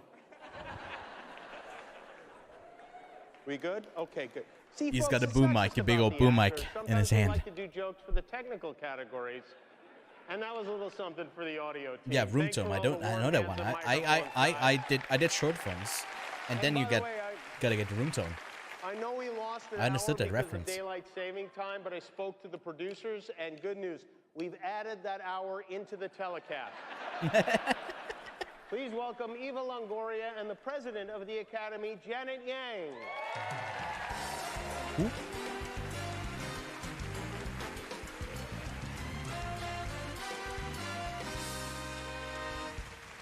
Hello, everyone. Have you been enjoying the show so far? You're such a beautiful audience. You make our job easier. I am so thrilled and proud to lead the Academy along with our extraordinary CEO, Bill Kramer, and our incredibly dedicated Board of Governors. You may know us best for the Oscars and celebrating current films each year, but the Academy works year-round to preserve film history as well as inspire and nurture future generations of film artists and technologists. We have robust talent development programs, the most extraordinary global film collection, and the largest film museum in the world, the Academy Museum of Motion Pictures. Cool. If you have visited us in Los Angeles or virtually, you know that our fantastic museum offers exceptional exhibitions, screenings, educational programs that illuminate the vast world of cinema. You'll learn about the work of all the collaborators who make movies unforgettable. You'll be transported, moved, and inspired in ways that no museum has done before. Here at the Academy Museum of Motion Pictures, we tell the diverse and inspiring stories of cinema. We create immersive exhibitions like The Godfather, which celebrates the collaborative process of making this unforgettable masterpiece. We showcase how filmmakers have invented worlds and characters through animation, costume design, and more. Add moment. We bring iconic props back to life. From Sam's piano in Casablanca to Bruce the Shark from Jaws. We bring important film histories to light, from the Jewish immigrants who founded the Hollywood studios to the early innovators of African American cinema. Add moment. I didn't finish this We one, but it was like a celebrate C. global cinema Haven't seen this one yet. inspire the next generations of filmmakers. Boom. And of course, we offer an up-close look at the Oscars, Haven't finished it yet. screenings of classic films, boom. and a fantastic museum store. The Academy Museum is where Seen we it. come together through our passion for cinema. It's alright. The penis. Join us in person in Los Angeles, learn more on our social, forgot about and this. check us out online at academymuseum.org. Haven't seen it. S And tier. now, Academy All right. Award nominees Salma Okay. Hayek Pino and Antonio Banderas. Haven't seen it. Fuck it. This movie. Solid. Haven't seen it. It's like A tier. Movie lovers from Haven't finished it. around the No, globe no. go to see movies to experience a full range of emotions. To laugh, to That one? cry, to escape, ultimately, to be told a good story. We want to see compelling characters go through the dynamic range of human experiences, spanning from joy and guilt to triumph and love. The nominees in the next Something category like that. come to us from Poland, Belgium, Argentina, Ireland. Yes, and Germany. Argentina. We definitely need to see that Although movie. these That was the filmmakers worst out of the may be lineup. from different And not countries Decision to Leave. cultures, they have Ugh. proven that the language of storytelling No one is picked that. universal. Here are the They all nominees quiet, man. for Best International Feature Film. Just make a better film, Argentina, All please. Quiet on the Western Front. Please. Directed by Because it was so basic. Well, I guess I can't front it From because Argentina 1985. Trial of the Chicago Directed 7 by also got a Santiago shit ton of Pitti. nominations, and that one wasn't great. From Belgium, Close, directed by Lukas Dont. From Poland, EO, directed by Jerzy Skolimowski. From Ireland, The Quiet Girl, directed by Colum Beret. And the Oscar goes to... Edward Berger. All Quiet on the Western Yeah, boring. This is the 12th nomination for Germany and third win. All Quiet Third on the win, okay. Western Front is the 8th What else did they win? I non-English guess language no, the film original wasn't to be nominated for both in German production. International Feature Film and Best Picture in the same year. Bam, bam, bam. The score is great, though. I like it. Simple, but I love how they just do the same thing over and over again. That's not like the main thing of the score. Bam, bam, bam. Only one person got that wrong, so that's a bit of 3 points for everyone. Thank you. God, this means so much to us. So I met so many new friends on this movie. My cinematographer, James Friend, who's won an Academy Award. My costume designer, Lizzie Crissel. My production designer, Christian Goldbeck. My hair and makeup designer, Heike Merker. And I owe everything to you. I owe everything to you and the rest of my crew. But the other day I walked into a brunch here, and I met another cinematographer, James, don't, it's about another movie, and it was Florian Hofmeister, who was also nominated for an Academy Award for Tar. And we held each other, we're from the same town, we held each other, and for 30 years, we made our first movie together. I was his assistant, and we held each other, and for 30 years, it felt like there was an embrace of all the hard work that went into this, and it's just deeply moving for all of us. Thank you, Netflix, for supporting us. Thank you to my wife and my kids. Yes. Thank you, Ted Sarandos, Sasha Bühler, Scott Stuber, and David Corsi for making our movie. Thank you, Malte Grunert, these two wonderful actors.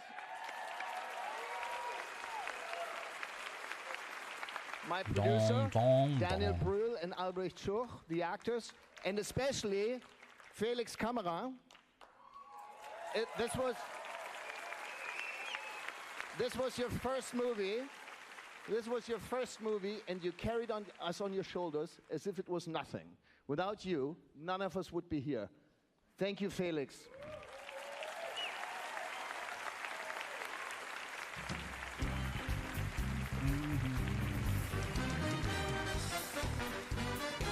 Coming up, Pedro Pascal and Elizabeth Olsen.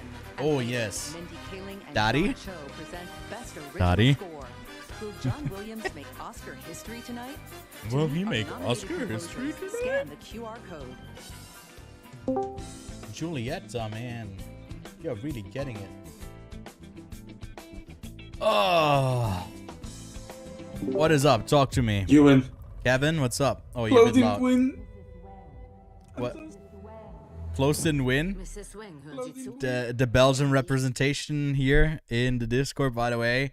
Everyone listening, you can join the Discord. It's we're also in a public voice chat right now. If you want to share your grievances, you're only allowed right now if you're Belgium.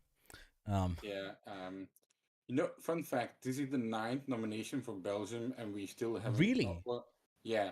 So like we still haven't won, or like 9th or 7th, one of the two. Didn't they just say like Germany got like 6?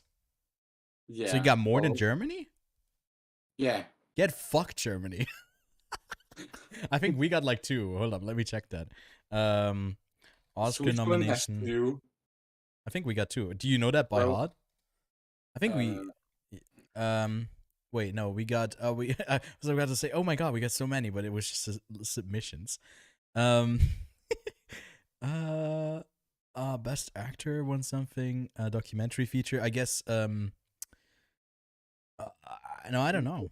Well, My Life as a Courgette was nominated for animated feature. That was a Swiss film. Okay. Well, I mean, it was co-directed by Céline Sciamma, or she wrote the screenplay. Hey, isn't it My Life is a Zucchini? My Life is a Zucchini, yeah. Yeah. It's like, but the original title is. Yeah, I've seen it. Yeah, I've seen it as well. And in live action short, we've actually won some. But the last time in 1936. Well, I So was it's been a talking minute. about features, but yeah, okay, fair. So it's been a minute. You won some of them. Let's see. For international feature, we were nominated. We won twice, actually. Last time in 1990.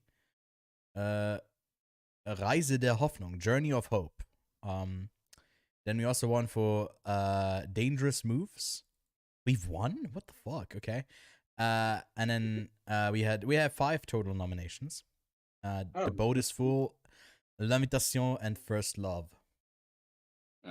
But like we got a cheat code because we got the German speaking part of Switzerland, we got French, and then we got one little county who also speaks Italian. They don't make movies themselves, but Well, the last time Belgium was nominated, you probably know the movie. It was Broken Circle Breakdown.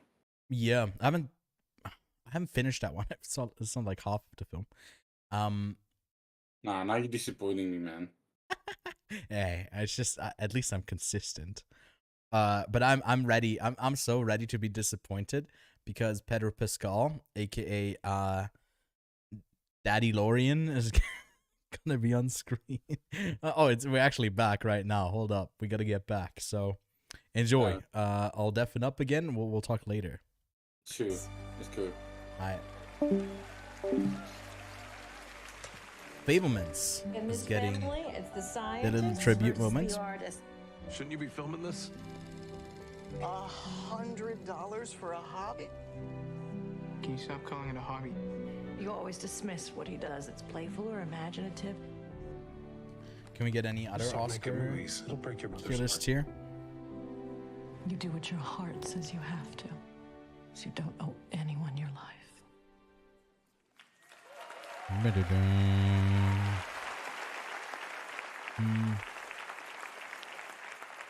didn't know maybe it was we one are at Oscars. the Oscars.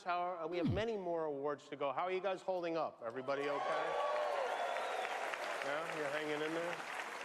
I put food No, under your you're seats. in I don't know if you there. noticed it, but Alright. Toy Story 3 S tier. Finding Nemo S tier. This point in the show Rango. kind of makes you miss the slapping a little, right? Yeah. S tier. 3 of Boom. the 8 categories that are making this show longer tonight are for shorts, ironically. Here with the Oscars for documentary and animated shorts, Elizabeth Olsen and a guy most of America is watching on either HBO or Disney Plus right now, Pedro Pascal. Fuck, shit, fuck.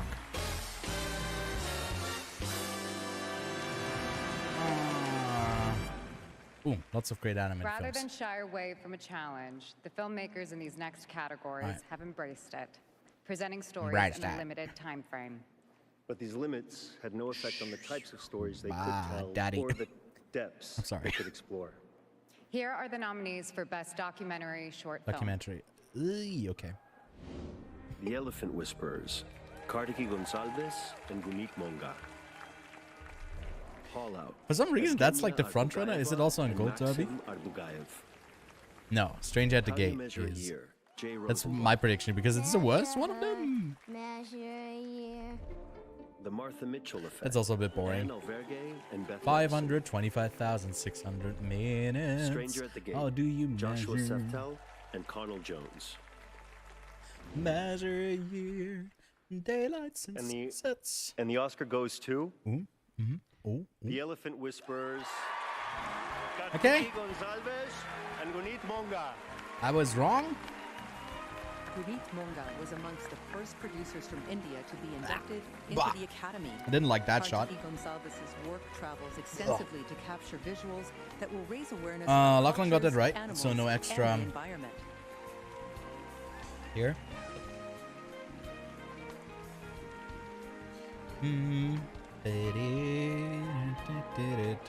To me, I found this to be a really boring documentary. I kind stand of here today tuned to out. speak for the sacred bond between us and our natural world, for the respect of indigenous communities, and empathy towards other living beings we share our space with, and finally, for coexistence. Thank you to the Academy for recognizing our film, highlighting indigenous people and animals. Film. To Netflix for believing in the power of this film, to Bowman Belly and for sharing their sacred tribal wisdom. To Gunit, my producer, and Sikya, to Douglas Blush, my mentor, and my entire team, and finally to my mother, father, and sister who are up there somewhere. And Hold you Up are the well, center of it my is by universe. far the most To my interesting one of motherland, them. India. And if you want to watch it, I think it is even on. I think it is even on YouTube. Yeah. We could literally watch it right. Oh, it's on the New Yorker. Let's watch it right now. See this movie? It's about a bunch of these. Look at them. So many of them.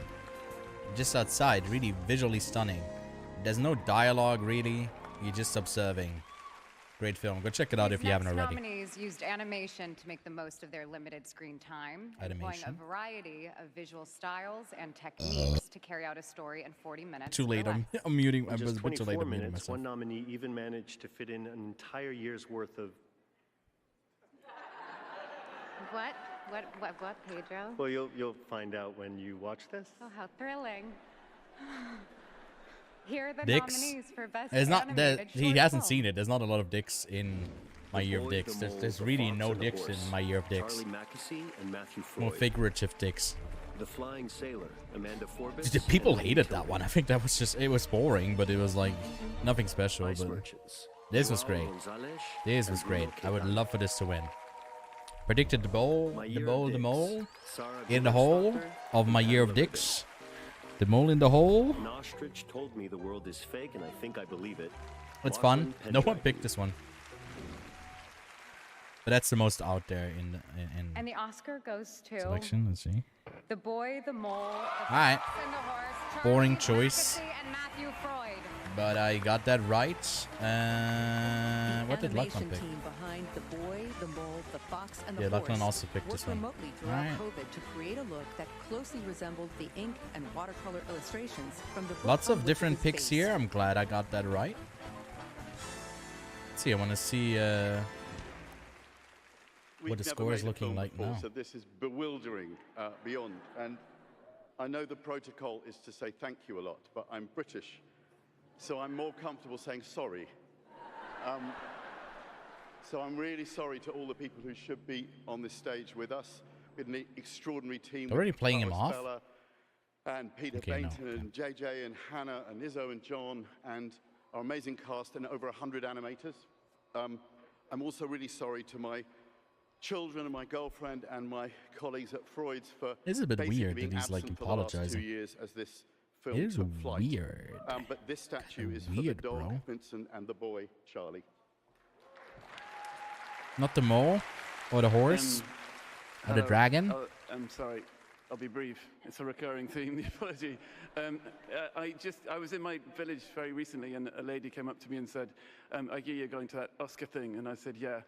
And then he dropped like 7 quotes on her that are ultimately meaningless.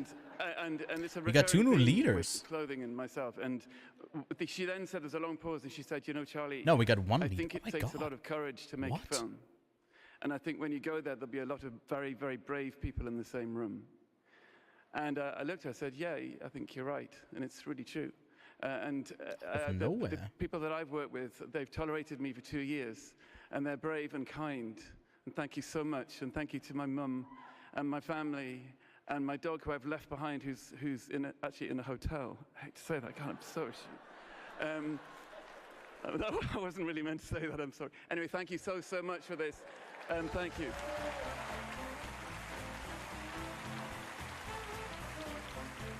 Just rewatch your film. You get like 15 different quotes. One of them will hit for you at some point.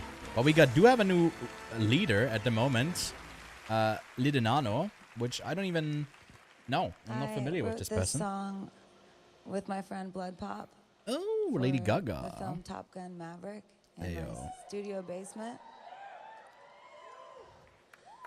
It's deeply personal for me, and I think that we all need each other. Why is we it need a lot of love to walk through this life. And we all need a hero sometimes. Hold my hand. There's heroes all around us in unassuming places. But you might find that you can be your own hero even if you feel broken inside. Okay. Weird overshare. Hold my hand, everything'll be okay. She's great. I heard from the heavens that clouds have been gray. Pull me close, wrap me in your aching arms. I see that you're hurting. Why'd you take so long to tell me you need me? I see that you're bleeding. You don't need to show me again. But if you decide to, I'll ride in this life with you. I won't let go till the end.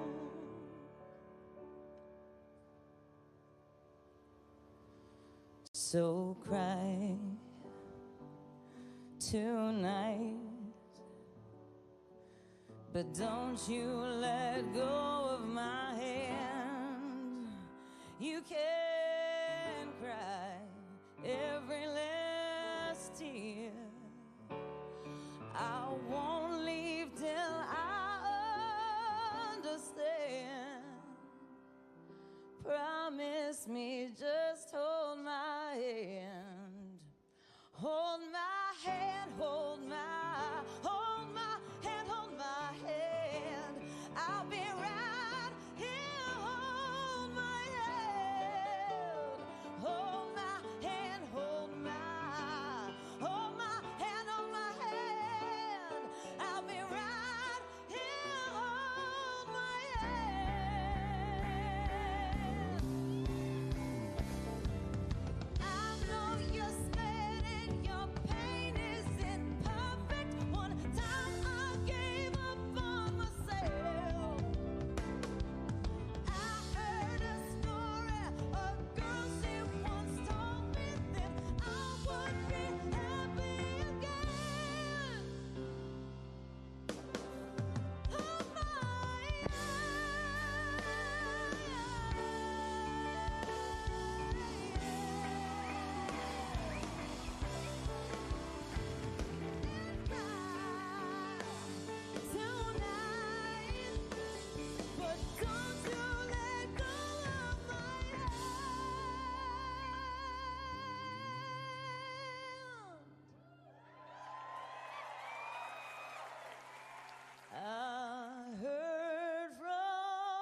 Are we having fun?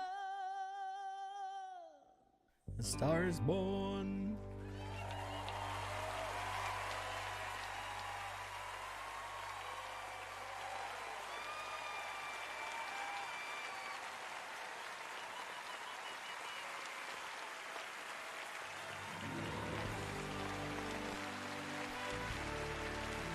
Coming up, Andy McDowell, Hugh Grant, Mindy Kaling, and John Cho.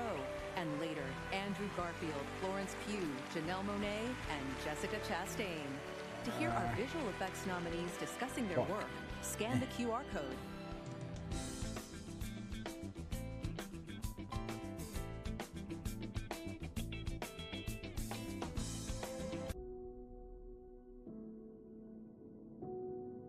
Boom. Okay, okay. I'm very busy right now because it's this one. I haven't seen this. Selma is great. Inception also great. Irishman also. Yeah, it's pretty. It's good. 12 Years a Slave also. Great. And American Sniper I haven't seen. Okay, okay, okay, okay. Oh, what the fuck is happening? Don't question it, Julieta, okay? Just be in the moment. Alright, I've seen it like a ton of these films I haven't seen that were Oscar Best Picture nominated. Let's rank these. That's actually quite fun. I'm recency bias, huh?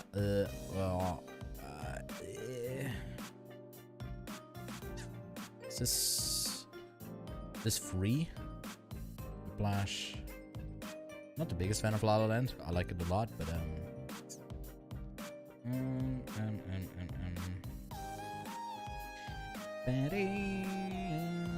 looks about right.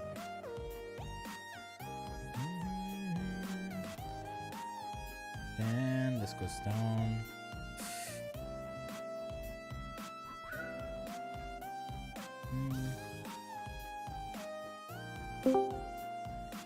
Yo, who's in the Kevin's back?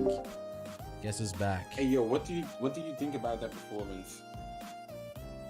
It was like, I don't know what she was doing. She was trying to replicate the intimacy that she maybe had with Bradley Cooper on stage at one point. Nah, it was weird. I think, you know, I actually loved it because yeah, it was great. Top Gun is like bombastic and, you know, like on a bigger scale. I love that she represented it in such an intimate way and a personal way, and also like to a beautiful ode to Tony Scott. I actually love that performance. I think it might be my favorite. I mean, so far I think it was the best because Naatu was more just dancing, and you can't really match that. Do you also think that maybe what they did with Naatu is in the actual movie they like spliced some frames to make it a bit like smoother? Yeah. Right, for sure. That it kind of just looked that way. I don't know. I did try to dance, by the way. You danced? I stood up and I like tried to do the dance, but nice. like I was like, I don't know how this dance goes. I'm just looking awkward. I'm just gonna sit down again. So yeah, I actually got the animated short wrong. What did you pick? I put look. I picked My Year of Dicks just because I want to hear. I mean, a lot of people did. No, but like my reason was just because I want to hear, and the Oscar goes to My Year of Dicks. Like, how amazing does that sound? I mean, they already said it when they like called out the actual like, you know, nominees, and they already had a good giggle about it. Yeah. So I don't know if you need to see that repeated. I want it repeated. I want to hear My Year of Dicks as many times as you could. You just want a yeah whole barrel of dicks. It was the second one up on Gold Derby. I'm sad that Ice Merchants didn't win. I think that one was the best, and the Apple TV Plus one looked great, but it was just such a nothing burger. Edwin Burger, all quiet on the Western Front, the bold and Mosul, how the fuck's in the horse? You know. Okay, I just noticed that I am slightly tipsy at this point. But wait. Let me have a look. How many points you got? You got 6 at the moment. I got 6 out of 11. Yeah. Right, okay. How much you got? 7. At 11, yeah. And our leader currently is only one person with 9. Right, so. Oh, damn. Yeah. Not too bad. They're not doing too bad for themselves. No, they're doing great. Yeah. Wait, I'm actually gonna watch your stream now for a second.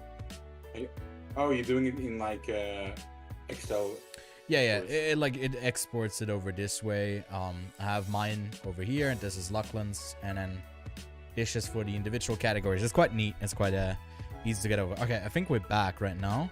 Yeah. Right. All right. Talk to you later. Talk to you later. That's FilmFreakKevin. By the way, if you want to check out his stream, he's live on Twitch as well. Hugh Grant. What a hottie. Lovely to be here. It is lovely. We're actually here to do 2 things. The first is to raise awareness about the vital importance of using a good moisturizer. Andy has been wearing one every day for the last 29 years. I've never used one in my life. Still stunning. Basically a scrotum. The second. No, he looks mighty fine still. Production designer in the making Production of a design. great movie. What are you doing? Just a hard one. These unsung Babylon, geniuses, All Quiet, world-building 2 leaders imaginations could be that snubbed by sometimes Elvis. succeed. All budgets create new environments from thin air. Elvis is the Here front are the runner nominees for achievement in on Gold production Derby. design. All Quiet So on the Western Front. no one wanted to believe Production this in our design by predictions. Christiane M. Goldbeck. So hopefully it Set goes to decoration by Babylon. Ernestine Hipper. What did I pick? I don't remember. Avatar: The Way of Water. Production design The by Way of Dylan Cole Water. and Ben Proctor. I went with Elvis. Set decoration by Vanessa Cole. I went boring. Babylon. Production design by Florencia Martin. Set decoration by Anthony Carlino. I mean, Babylon had amazing sets. Elvis. Production design by Catherine Martin and Karen Murphy. Set decoration by Bev Dunn. Also great. No doubt about The that. Fablemans. Production design by Rick Carter. Set decoration by Period Karen piece O'Hara. stuff is just like, yeah, if you got a good production design, it's a given. Oh, thank you. And the Oscar Off you goes go. to All Quiet. All Quiet on the Western Front. He always plays the same sting. It's so funny. It's as if like All Quiet is the villain that we go up against. But I got that wrong, and Lachlan got that wrong, so that means I'm taking a double shot. Boom. And a chaser. This is a terrible combination to put a oh, what is this? This is a Thank you so much, dear gin, a rum with cider. I would like to thank, first of all, our beautiful director, Edward Berger. Without you, How many has it's already gotten this whole thing 3, was a right? real team effort. It's got an international feature. All It's the got other HODs who worked on this project. I could have not done it without. got production Malte Grunert, design. thank you to take me on this show. I'm getting Absolute a pleasure. bit tipsy.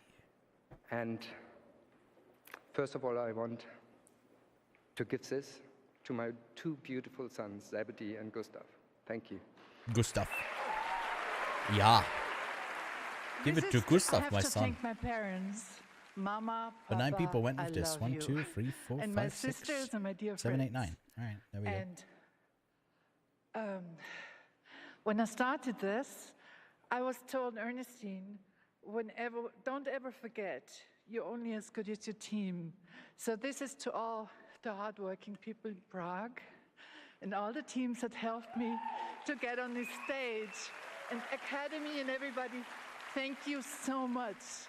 I'm so honored. Thank you. I got 3 people now with 9 points.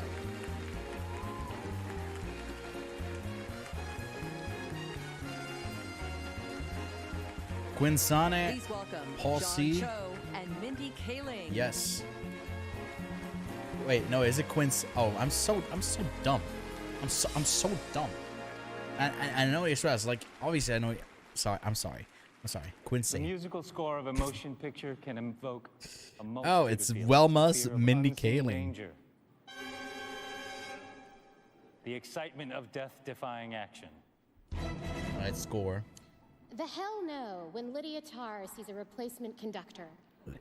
Hell no to another All Quiet on the Western Front winner. Can we agree? Announcing the Banshees of Inisherin on national television. And the horror of a movie star. Babylon. Horror of a movie starting and realizing that I left my phone in the car. Yeah. Yikes. I've been there. Here are the nominees for Best Original Score. Babylon. By Volker Bertelmann. I mean, Voodoo Mama. Need I say more? By Justin Hurwitz. Just gets you moving, man. Just gets you moving. Banshees of Inisherin by Carter Burrow. Yeah. It's good. Everything Everywhere All at Once by Sun Lux. Great score. The Fablemans by John Williams. It needs what it needs to be. Doesn't the guy like have 54 nominations? And the Oscar goes to Babylon. All Quiet on the Western Fuck it. Fuck that. Fuck no. That's the only appropriate time to keep playing that sting over and over again. Boring. By the way, this is nothing about like Best Picture, because like it's all tech stuff, and unless it's editing, it really doesn't mean much. But here we go. Well, thank you so much. 5 of you got that right, to the Academy not including me, so that this means huge recognition. another drink already. Ugh. When I was working on the film, I was thinking a couple of times of my mom, because she was telling me every now and John then, has told me, when you want put into your song, change humanity and empathy in the world, you have to start by yourself and with your own surroundings, because you learn. That's by a snub. that, and That's you a big can old show snub. Actually, how we all can live together. So, you know, by working on a film like that, you always are deeply touched, and sometimes you have to make the screen very small because there are so much explosions happening. I want to say thank you to my wife, Elizabeth, and my kids up there, Lotte, Paulina, and Lucas, to Malte Grunert and Edward Berger and the whole cast and crew for their amazing craftsmanship, to Netflix for their huge support, and to my fellow nominees, Carter, John, Justin, Sun Lux, for that I can be a part of such a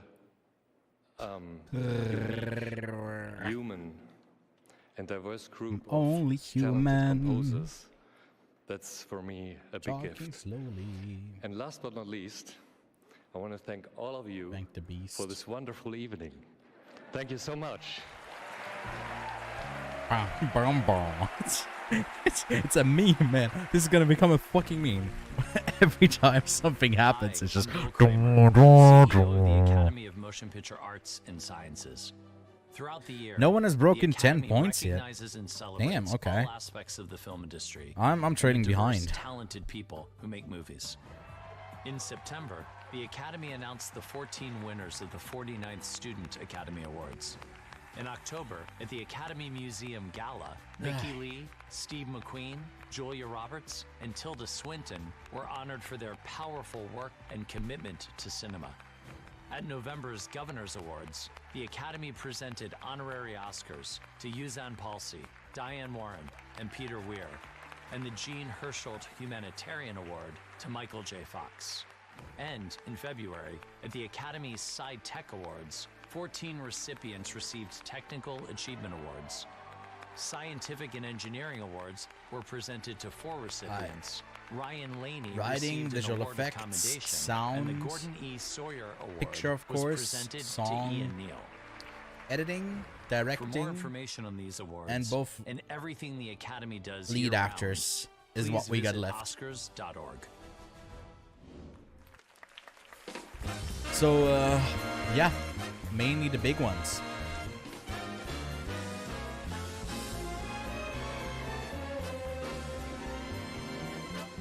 Coming up, Elizabeth Banks with the Oscar for visual effects. Plus, a Visual performance effects. by Rihanna. Later, Idris Elba, Nicole Kidman, and John Travolta. Wait one sec, Plus I'll the be with you. awards for original and adapted screenplays. Yo. To hear from the Nah, nominated Ewan, writers, what's going on? Why is All Quiet sweeping, man? I don't think it means anything for Best Picture though. Oh, but no, it's just no, unless it's editing that they get, it really doesn't mean anything. Because usually the most historic thing is that like, I think that like Best Picture is paired with editing, and like it's not even nominated for Best Director, right? No, it isn't. But like screenplay, it might win. It probably wins screenplay over Sarah Polley, which is gonna be so annoying when we're talking. No. I would actually be pretty upset. It's like the Babylon snub. That was a big one. That was probably the biggest snub of the night so far. Yeah, I'd say, because that score is score just 100%. amazing. Score and production design 100%. I'm happy Elvis isn't getting much. Me too, man. I mean, it like, lost Elvis out is to the not gonna get Whale. anything. Yeah, it lost out to the Whale. It would probably end up maybe losing again to Brendan Fraser. It lost costume design to Black Panther, which looking at the costumes on stage as they presented it, I was like, everything everywhere, and the Black Panther looks the best. Black Panther won. I'm happy. That's great. Sure. Yeah. And then All Quiet, picking up all the tech stuff. It got cinematography, it got international feature, and it got production design. Production design as well and as score. It's got 4 at the moment, yeah. It could still pick up sound. So Top Gun goes out empty. And it could go to writing, beating out Women Talking, which would be quite a letdown. And I know we're saying Everything Everywhere All at Once is winning Best Picture, but imagine if All Quiet wins Best Picture. That would be Apple TV and now Netflix. That would be... Yeah. A24 has won before with Moonlight. Yeah, with Moonlight, yeah. So it wouldn't be their first win, but still give A24 a bit more of that. Give it that sweet Oscar juice. Yeah. I so much want Top Gun Maverick to win adapted screenplay, but yeah. Is All Quiet nominated for editing?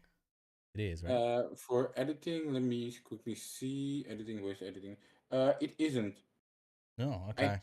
I think Everything Everywhere All at Once will win editing, but I do want Top Gun Maverick to win editing actually. Like I think that's.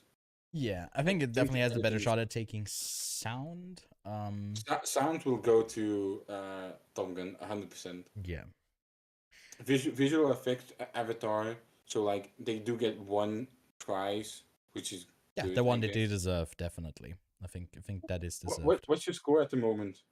My score, but actually I don't know if I updated. I'm still 60. I'm 613. I'm still at 7 because I got the last 2 wrong. But we don't have anyone with 10. How many have we had? 14 so far? We have 13. 13. Okay, so someone only got there's a couple of us who only got 4 wrong. But that's at the minimum. So we at max get people with 20 points if they get a perfect score. So there might be less than 20 for the winners. That's interesting. My score last year was 20 out of 23. But to be fair, I do prefer this is actually fun. You know, you don't know who's gonna win. Last year was pretty predictable. This year it isn't, and so that. While some people might be disappointed with that, I actually do kind of like it. I mean, I paid less attention last year, so I didn't even see that Coda was coming up. That it may kind of that it might go for the win. That was a total surprise to me. Yeah, no, I actually didn't watch. You know what we did last year? Now I remember. I didn't watch it live, but Lachlan and I watched it later on together and tried to not get spoiled. Yeah. So cute. Yeah. We'll meet up actually later and then hold hands and, you know, recount like Hold My Hand by Lady Gaga. Anyways, I think we're about to go back. It's supposed to end this in 40 minutes. Yeah, we are back. Okay, on my end. I don't know about you. It's not gonna end in 40 minutes. This is gonna take 4 hours. Huh?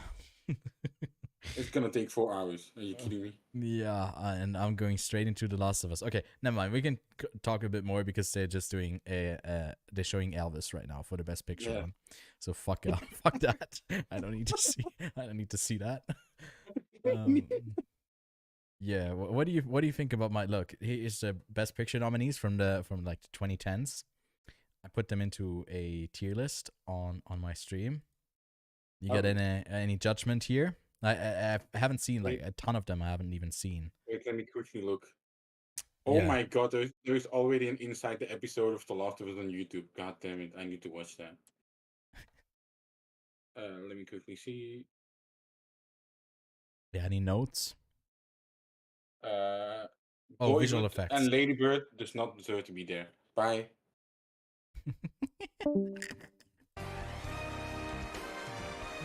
Thank you, Kevin.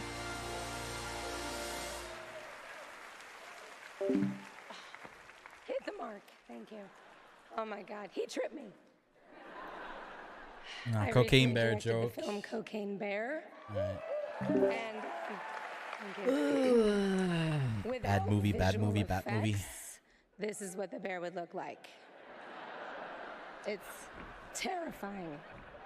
Stop it. No director wants to deal with this.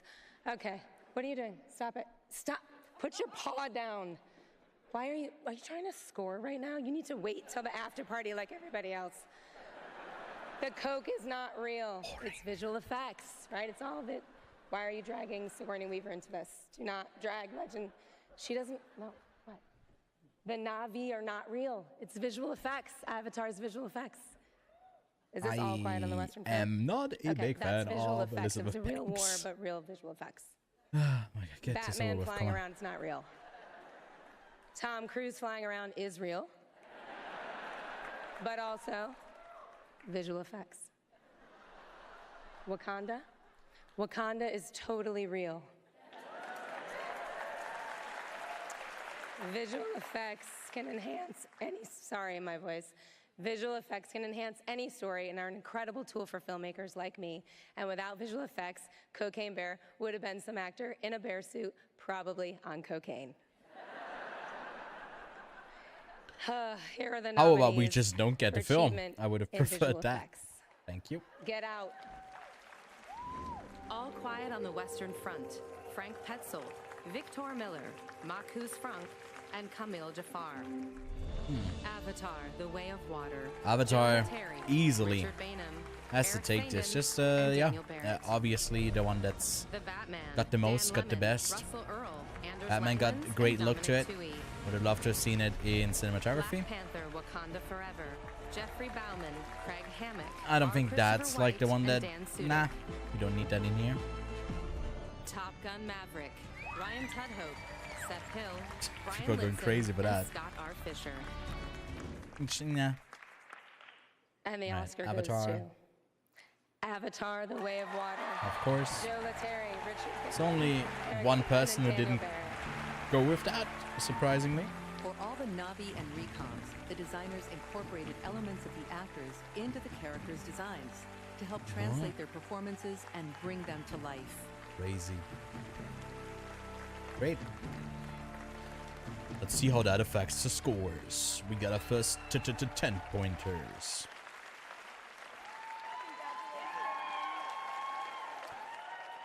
Ronan's, Paul C, to James Cameron, Lindano, Jim Cameron, and whose Quintain. thumbprint, artistic still in thumbprint, the is on lead. every frame of this movie.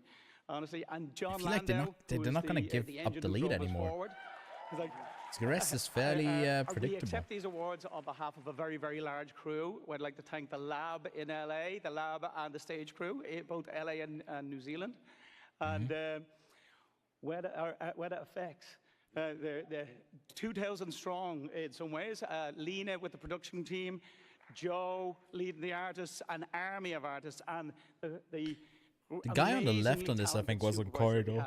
Our VFX stand on the shoulder of our actors. Our performances are everything.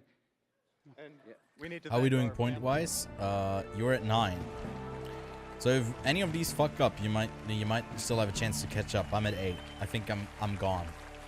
If you're not at 9, maybe Matt, maybe Magnitude, maybe Death Cell, but the rest of us, we are capital F fucked. The visual effects after party is at CGI Fridays.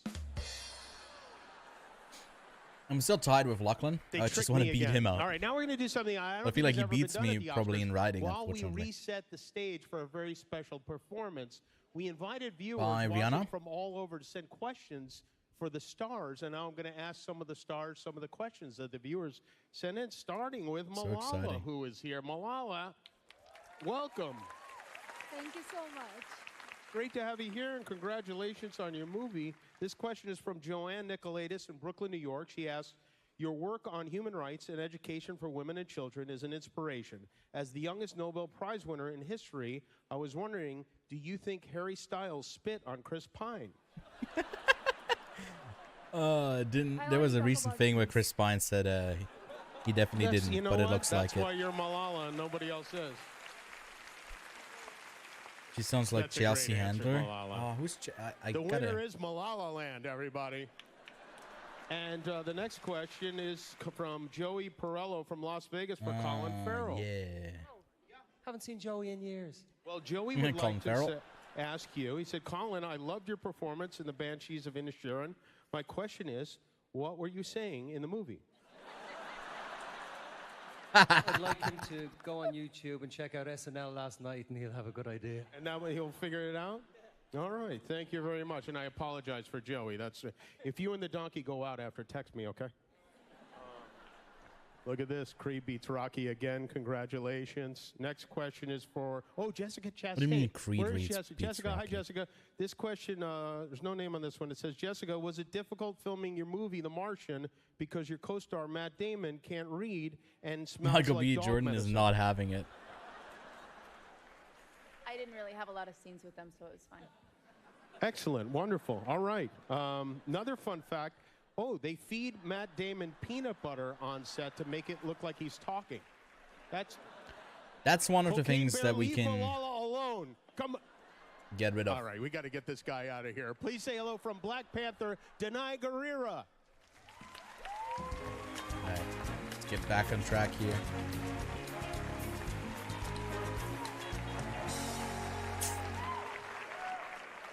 Lupin Göransson, Ryan Coogler, Thames, and Rihanna wrote a ballad that speaks from the heart as a tribute to the late March, is it Chadwick you? Boseman. The late Chadwick Boseman. Chadwick's Yes. powerful artistry, his magnetism, and incomparable humanity Lift Me Up. It's a great left song. an indelible mark on In our another hearts. year, this would have Chadwick definitely won. embodied the Wakandan Great King song. T'Challa, the one chosen to uplift, to protect, to keep us safe. His legacy will live on for future generations. And as we say in Wakanda, Nkosi Kumkan. Thank you, King. All right. Nominated tonight Rest in for peace. original song, performing Lift Me Up, royalty in her own right, Rihanna.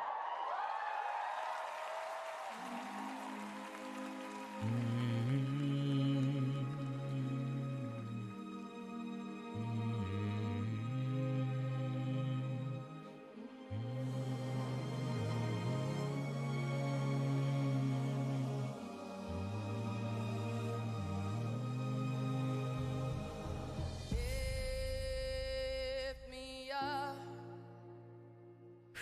oh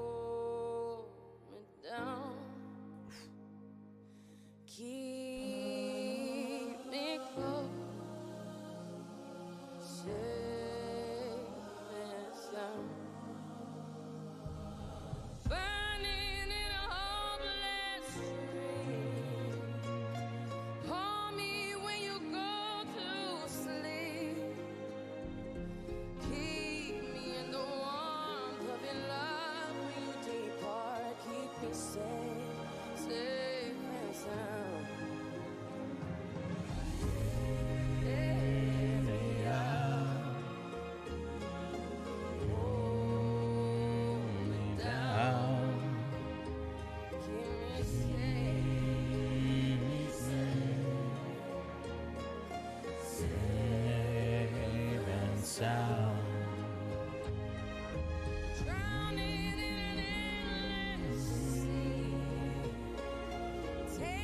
What a queen.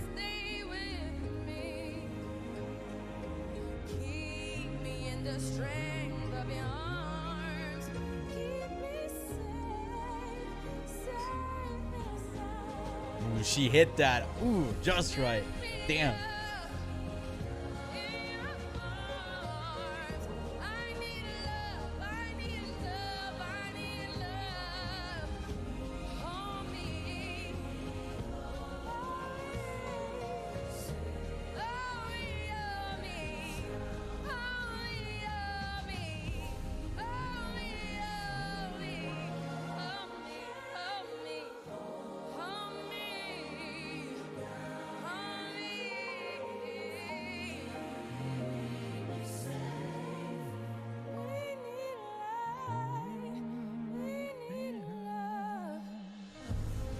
That was beautiful.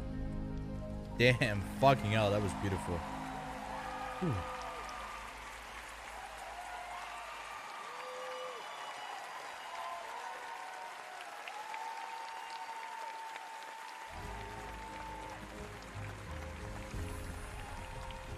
Coming up, Andrew Garfield and Florence Pugh present the Oscars for original and adapted screenplays. Later, Halle Berry and Harrison Ford. To hear from the sound nominees, scan the QR code. Me down. Baby, ding, ding, ding. We're back to the ad break. Ding, ding, ding, ding, ding. Lift me up, me down. I wouldn't be upset. Like, I like the Naatu song. If I had to pick my favorite song out of the lineup, I think my favorite song out of the lineup is "Lift Me Up." It's amazing. Like, it's about, yeah. What do you think? Is that your favorite? It's my favorite out of the 5 that are nominated. Yeah, I fucking love that one. I love that one. Which one do you prefer? I think "Hold My Hand" is the best one. Yeah. Wait. Let's both say the worst song at the same time. I mean, come on, man.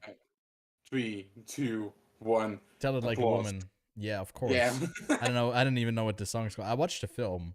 It's the worst film I watched for this year's Oscar. I watched 54 films, documentaries, shorts. This was the worst one. It was so bad. And it was so laughable when they brought it up earlier in the stream. It was like, this is for women. It's like, well, yeah. Please just make a better movie, though. It's so bad. Like, no one watched that one as well. It's, yeah. Oh, man. It's like the same woman who keeps campaigning her songs over and over again. She got, like, nominated 9 or 8 out of in the last decade. Like, I think 8 times. She got nominated. But she won an Oscar anyway, so who cares? Yeah, just fuck off into, like, you know, Oblivion. just into, I couldn't think of the word. Thank you. Perfect. Yeah. Oblivion. Just into the abyss, the void. Yeah, that's even more aggressive. I like that. Just fuck off. I'm still mad about, because I just see now a scene from Babylon. I'm still pissed off at the, like, score. It just makes no sense. It's so dumb. Like, obviously, any other awards don't give it one. That's fair. It's a controversial film. I didn't love it. I liked it quite a bit, but the score is undeniable. Yeah. you know what? 4 times people have been played off tonight. 4 times, man. Really? Who? I didn't notice. Yeah, nah, my heart aches every time there are multiple people on the stage. I'm like, and like a second person want to talk. I'm just holding my heart, like, please let this guy talk, like, or woman, please, and then they play him off. I'm like, nah, man. This was it for All Quiet or? Like All Quiet, like I believe. I don't know, man, but like it hurts my soul every time you play someone off. It is so cringy. Like, one person wanted to thank his family, like, I want to thank my family, gets played off exactly after that sentence. Like, I really didn't hear it. I don't know. I'm not paying attention at all. you don't get to thank your family, fam. Like, nah. The Oscars just said, nah. It's your family. Like, Jesus. Yeah, it's just let them do it. I mean, like if Jimmy Kimmel gets to do a cringy bit about like these are people ask No. and not just my That lame writing team. That Malaland joke. Oh my god, I sighed so hard.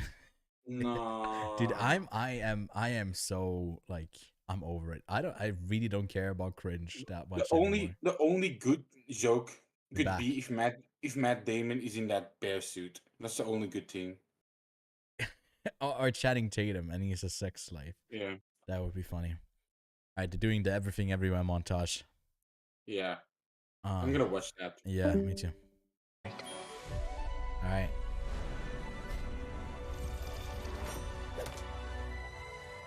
I haven't rewatched this, I think, since August. So after The Last of Us, I might give Everything Everywhere a rewatch. Only if it wins Best Picture, though. I'm not gonna watch it if it doesn't win Best Picture.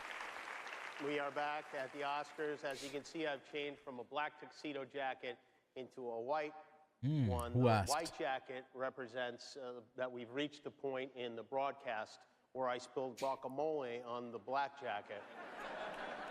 Everything Everywhere All at Once is the most nominated film of the year. And I want to mention, Michelle, one of its great stars, the one and only 94-year-old James Hong, who's sitting right here. Yeah, he's a gem. James is a legend. James has been in more than 650 movies and TV shows. He didn't even start acting professionally until he was 25 years old. Before that, he was a civil engineer who helped design the road system here in Los Angeles. And James, allow me to say you were one of our great living actors and one of our worst civil engineers.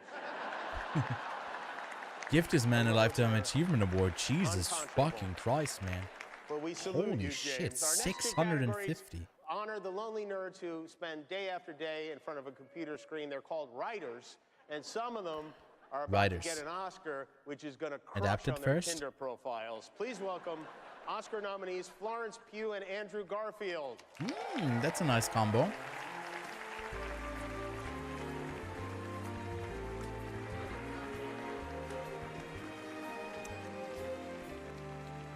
So the best screenplays to read Stunning. are just as alive as the Fucking films that they eventually stunning. become. Damn. But before the words can flow, writers Both need of that them. creative spark. Jesus. Ruben Östlund said he wanted to create a roller coaster. Yeah! I agree. I Oh, it's fully original? Agree. He wanted to original create a first. roller coaster ride for adults with Original. his take on the uber wealthy. Tony Kushner collaborated with Steven Spielberg remotely during the pandemic after years of convincing him to tell his personal story. For Daniel Kwan and Daniel Scheinert, their screenplay came into focus with the phrase, "Let's 20 put my people out mom of in the our Matrix." predictions went with that one. I'm still rooting for Martin McDonagh to at least get one for Martin McDonagh Banshees. wanted to explore the experience of a breakup, so he imagined two buddies at the end of their friendship.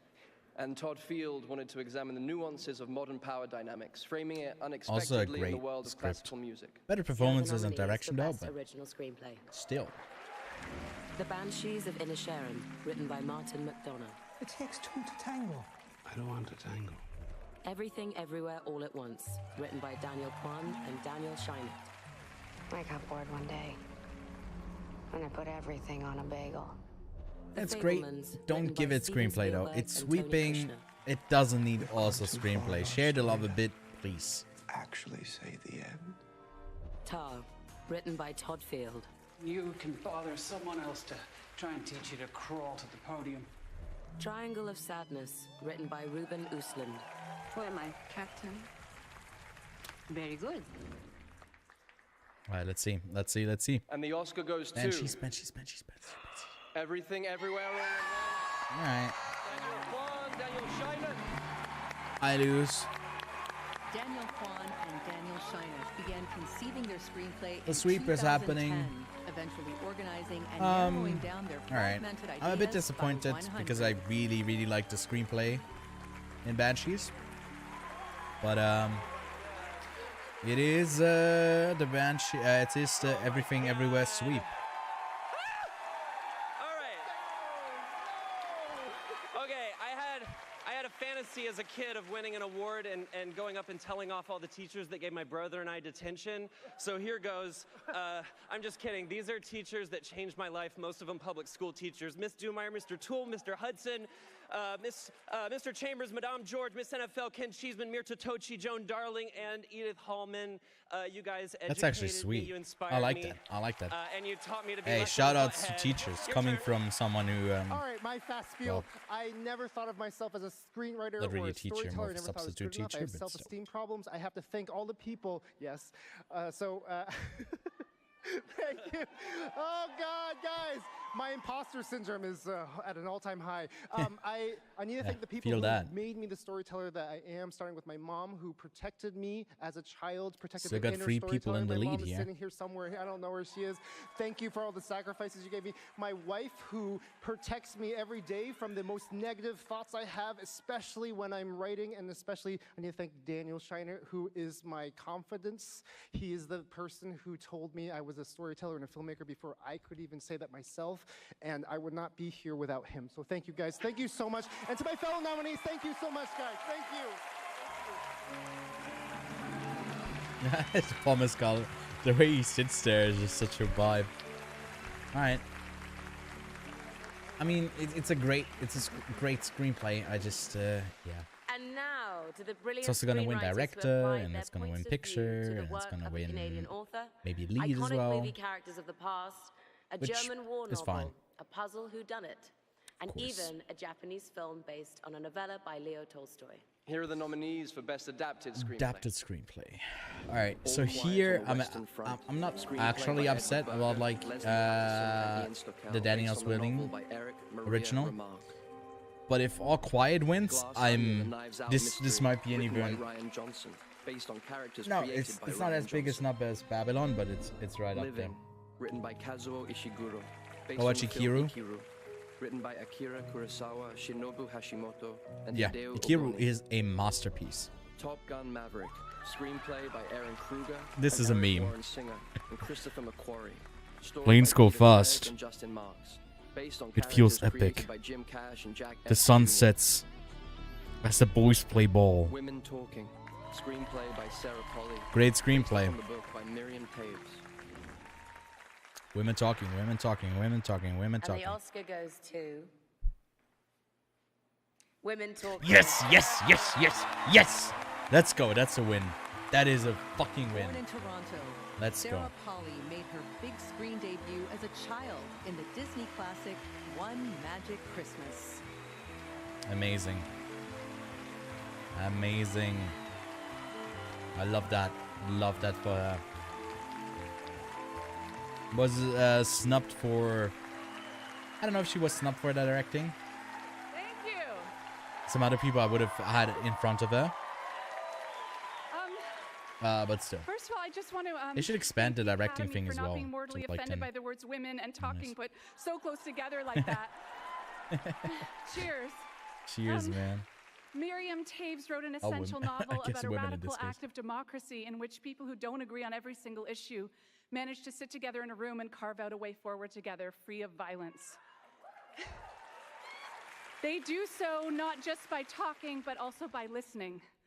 The last line of our film is delivered by a young woman to a new baby, and she says, "Your yes. story will be different from ours." It's such a beautiful promise, ending. a commitment, Yeah. and an anchor, and it's what I would like to say with all of my might to my 3 incredible kids, Eve, Isla, and Amy, as they make their way through this complicated, beautiful world. Thank you to the best man I've ever known, David Sandomirsky, for giving me the optimism to believe we can and will do better. Dee Dee Gardner and Frances McDormand, thank you for letting me stand on your shoulders and making this space for me. We have the most incredible cast and the most incredible crew, some of whom are here tonight. Please stand up if you're there or if you're in the nosebleeds. And everybody at home who worked on this film. Oh my God. I accept this on all of our behalf. Thank you. Thank you. Wow.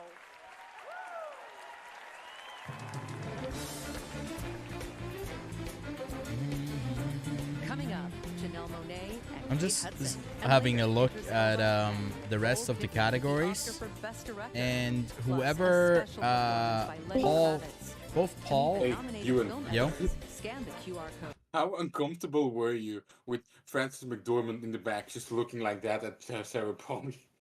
I wasn't looking. I didn't look. I just found it weird that she calls it out because Frances McDormand is barely in the film. Yeah. How Nah, we but how are we feeling? Drunk as fuck. Someone asked Oh, in chat, really? how are we feeling? Drunk as fuck. I got how many more awards we got? I got like 9 correct, probably like 7 wrong, and I was also drinking for whenever Lachlan got one I wrong. got 9 too. Which one got wrong? I got Martin McDonough wrong.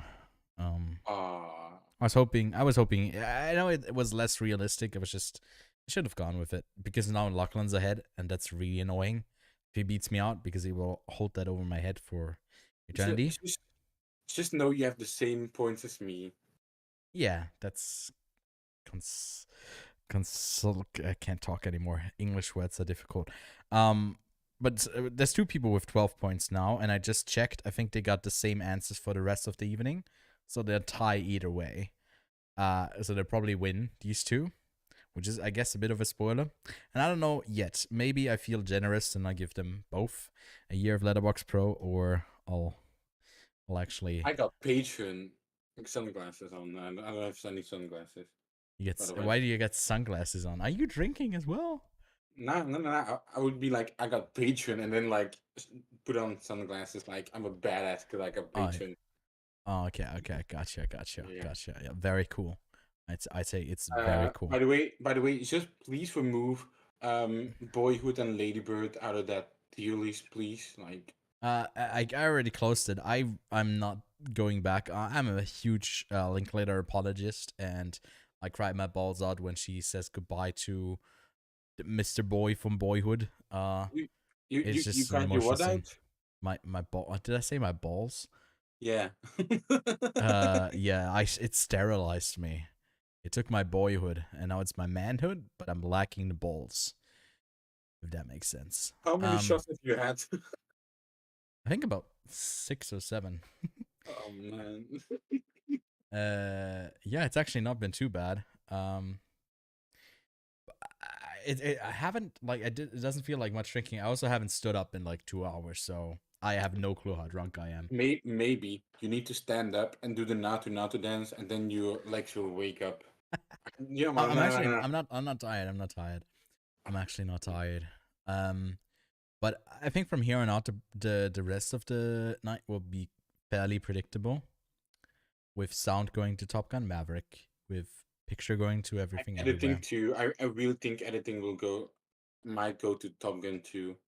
Really? Yeah, that would be a surprise. That would be. I mean, to be fair, I got everything everywhere all at once, but I wouldn't be surprised. I truly The wouldn't. 2 more big categories we got coming up is both of the lead actor races. True.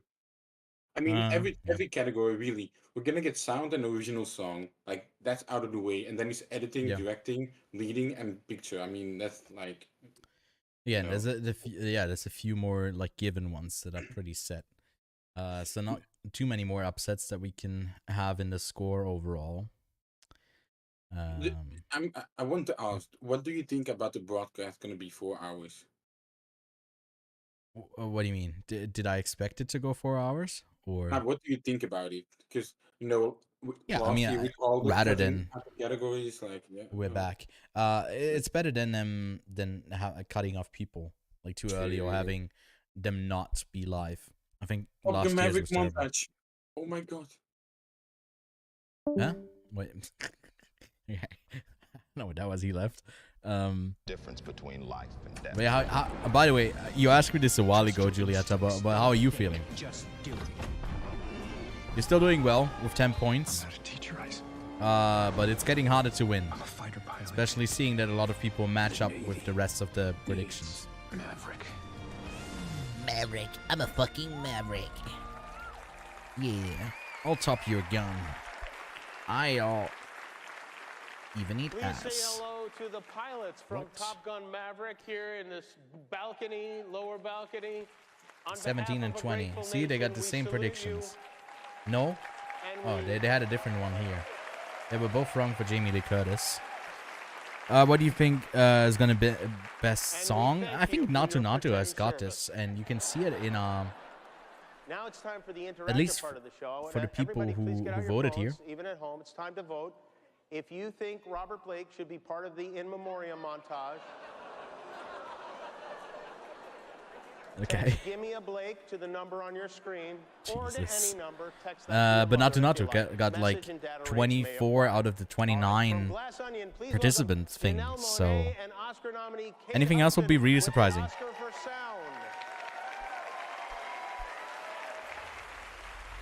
Sound is next, though. I think that goes probably to Top Gun, most likely.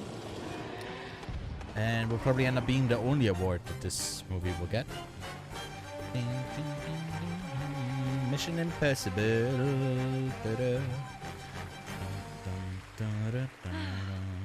Cinema may be a visual medium, but there's a reason movies Kate didn't and stay Chanel. silent for long. Sound teams transform images into fully dimensional moments by designing, recording, mixing, and editing everything you hear. Yeah, and we mean everything. Sure, the Batmobile, it sounds awesome, but someone has to figure out what Batman's garage door sounds like. That's right, Kate. And someone also has to make F-18 sound kind of F-18ish, right? Totally. And who decides what a Navi braid sounds like when it hits the water? I've wondered that. I just found out.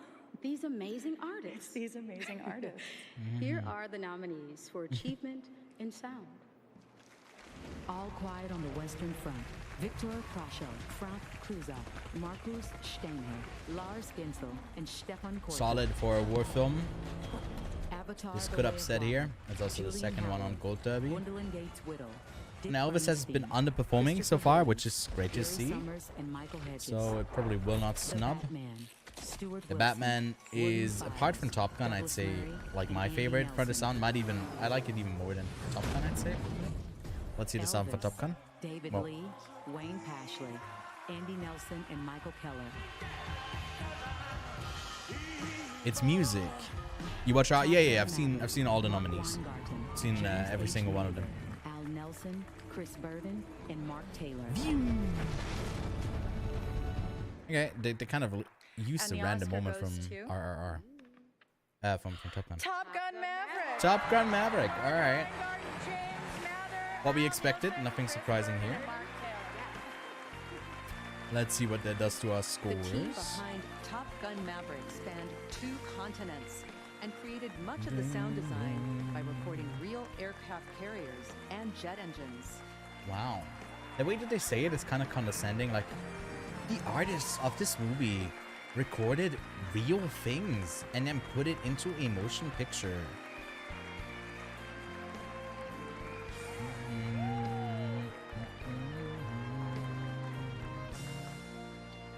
It won Best Sound. And our prediction contest, the Thank two you, people Academy. are still, the And same people are thank you to still everyone ahead. who saw and heard this film together in theaters.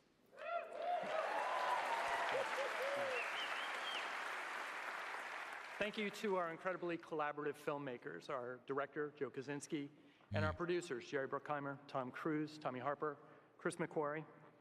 Thank you to the sound artists who share this award with us at Skywalker Sound, Bjorn, Chris, Gary, and at Twickenham and Soundbite Studios in London.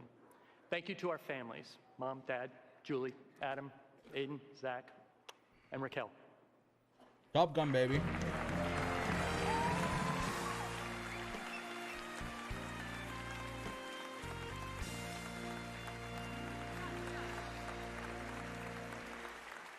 We did it. Yes. We didn't fall. No, the Thank Oscar. Tonight, we've had the pleasure of seeing performances of this year's best original songs. Once best again, song? here are the nominees. Applause from Naatu, Tell It Like Naatu. a Woman, music and lyric by Diane get it. Warren. Nah, fuck this movie. This movie is so bad. The song is also so bad. From Top Gun Maverick, music and lyric Great by song. Lady Gaga and Blood Pop. I mean, it's gonna go to Naatu Naatu in another year. This could have won. Lift Me Up could have won. That's great. Great song. Lift Me Up from Black Panther Wakanda Forever. Bit more Music generic, by Thames but the emotion is there. Ryan Coogler, Maybe and it's Ludwig technically not a better Göransson. song than Hold My Lyric Hand. by Thames Like and Naatu Ryan Naatu, I Coogler. think is also not a better song than any of these. But it's paired with the, Naatu from I mean, RRR, music by with the M. dance and whatever. Barney, That's what lyrics by sells Chandra this more Bose. than the actual music, I'd say. This is a Life from Everything Everywhere All at Once. Music by Ryan Lott, David Byrne, and Mitski. Lyric by Ryan Lott and David Byrne.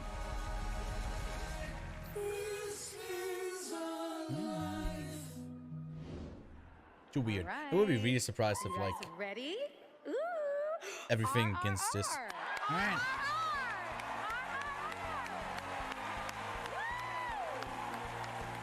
That was weird. Because it was Naatu Naatu that one. Oh, and the way she's just that's so odd. M. Kiravani lists John Williams as She's one a of his goofball. musical influences. Alright, where do we have best song? Yeah, it's getting fairly predictable later in the night here. Thank you, Academy. I grew up listening to the Carpenters.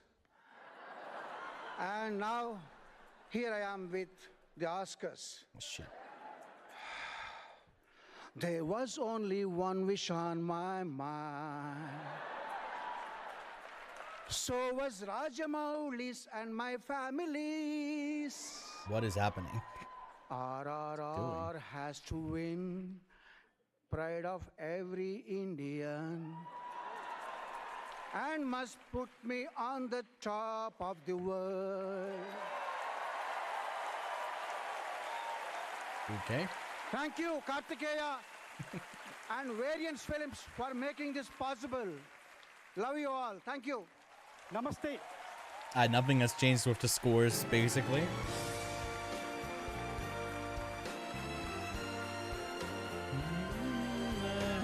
Here's two-time Academy Award nominee John Travolta. Aha, Mr. John. Mr.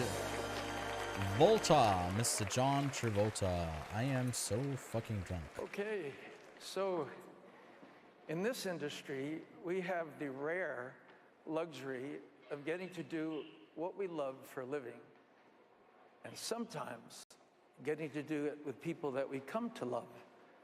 And since tonight is a celebration of the work and the accomplishments of our community in this past year, it is only fitting then that we celebrate those we've lost, who've dedicated their lives to their craft, both in front of and behind the camera.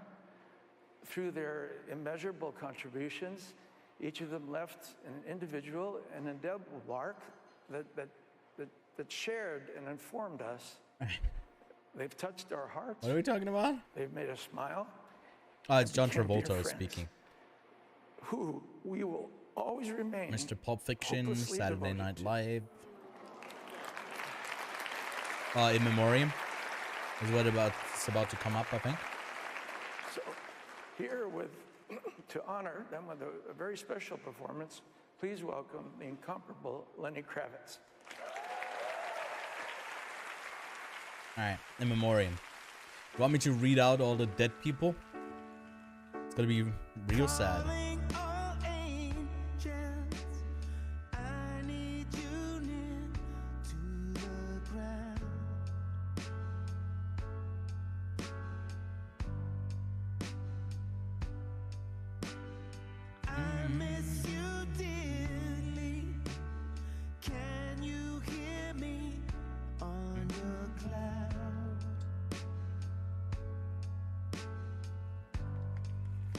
Olivia Newton-John. Yeah, that's why it was John Travolta out there. I forgot that she died, man.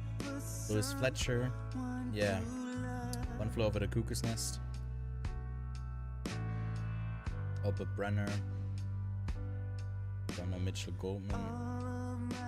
That's kind of, you know, you do kind of feel bad when you don't know the people.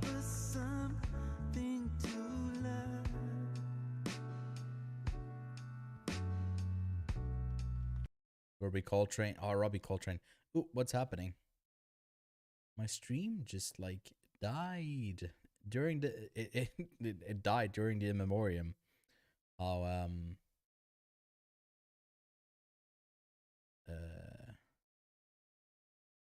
wait, what is happening? Shit, we got ads. I'm sorry. Okay, I guess we're skipping out on the dead people. Which was a bit of a downer anyway, so how about we don't die? How about that? Consider that dead people.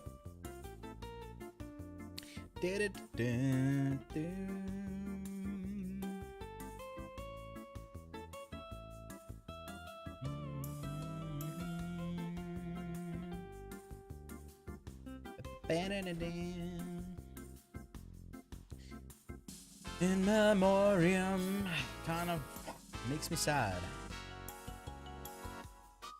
Because when people die, I do feel bad. From the bottom of my heart.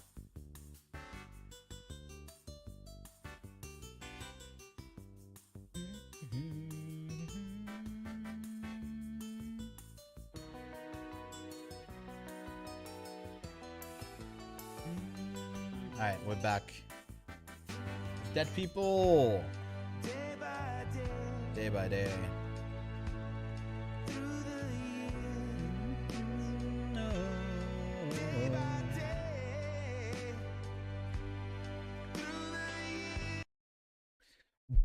What is happening? Stop pausing my stream.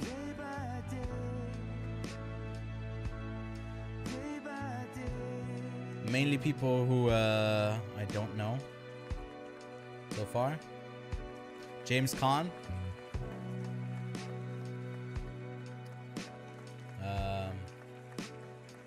The Godfather.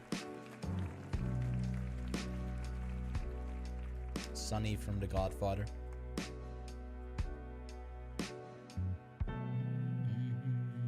Alright.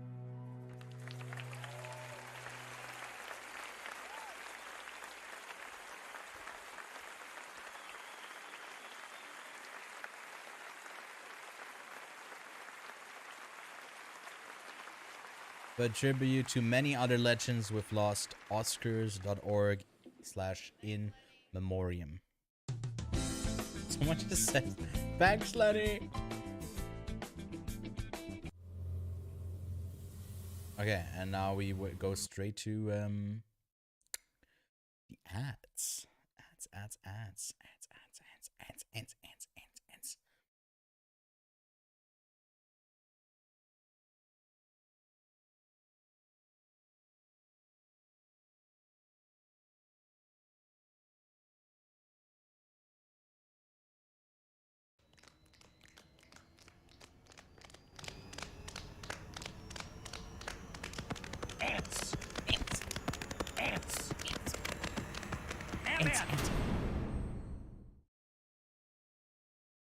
I'm starting to go insane. QR code for that as well. Yeah. Would you like a beverage with your dead people? Oh god, it's too late at night, dude. I shouldn't be streaming at 4 in the morning. How is everyone feeling? How's everyone feeling? Because like we got some Wii Shop music. You okay? Yes. Yes. I can take. Hold up. 1 through 5 in chat right now. If you guess my number, I'll take an extra shot. Julieta, go 1 through 5. Nervous? I'm not nervous.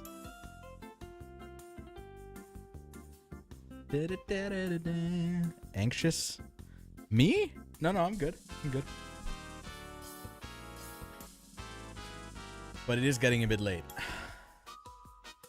And in my schedule, the Oscars should have ended, like, right now. 4. It was actually 5. But I still feel like drinking.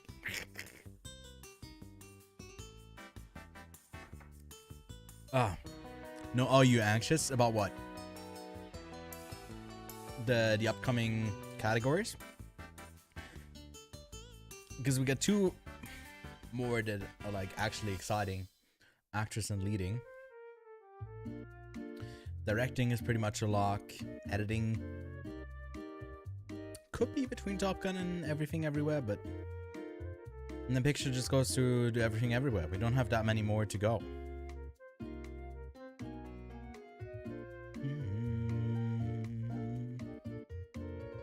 I do have my emotional support picture here.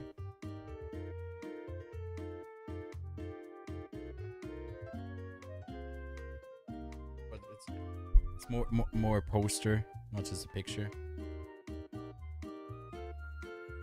It's such a stunning poster. It's probably the best poster of the year. It's so rich and like carefully crafted, rich in detail, just like the whole movie.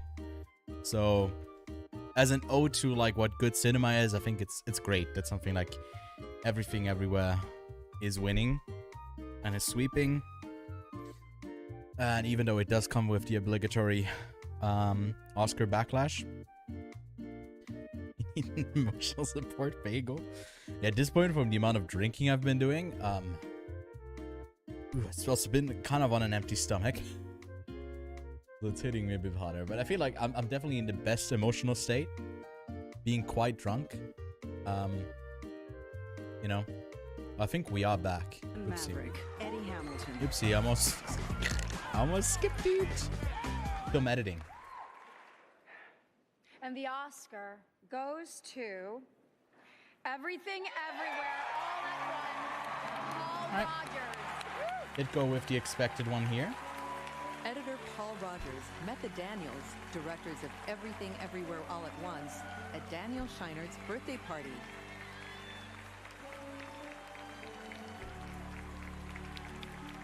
And Danny was like, wouldn't you like me to edit this moment? Because you kind of fucked it up. So I ended up editing his picture. Oh, thank you. Oh, shit. I'm sorry. Wow, this is too much. This is my second film, y'all. This is crazy. There's one more. I have to thank my wife, the most incredible woman in the room. My family, my mama's up here somewhere. I don't know. She'll scream. There she is. That's sweet. The whole Everything Everywhere family, crew is Lynch, amazing. You know, my team, Ashish, Zukan, Jing, and Carrie up there. Oh, here. And Dan and Daniel. We still got our wherever 2 you are. leads Yeah, with there you 15. are. I gotta hope you quickly know, run you to the know, loo. I'll be back your in a friends, minute. the people I'll who care pop back about you. in. We're not here because of the incredible, wonderful, strange, beautiful movies you make. We're here because you guys are incredible, kind, generous, strange, sexy people. And we'll be here. If all this goes away, we're still here with you.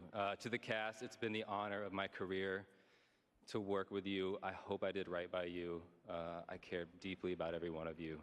So, yeah, thank you.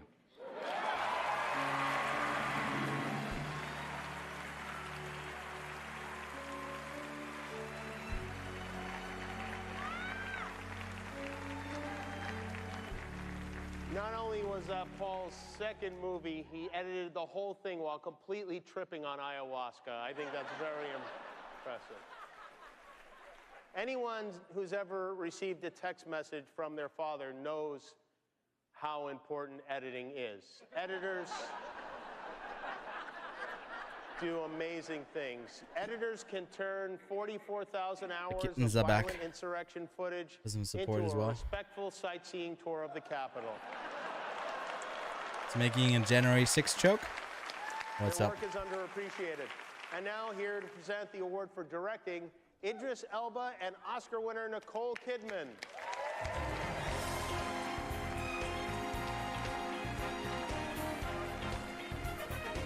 He doesn't want to hang out.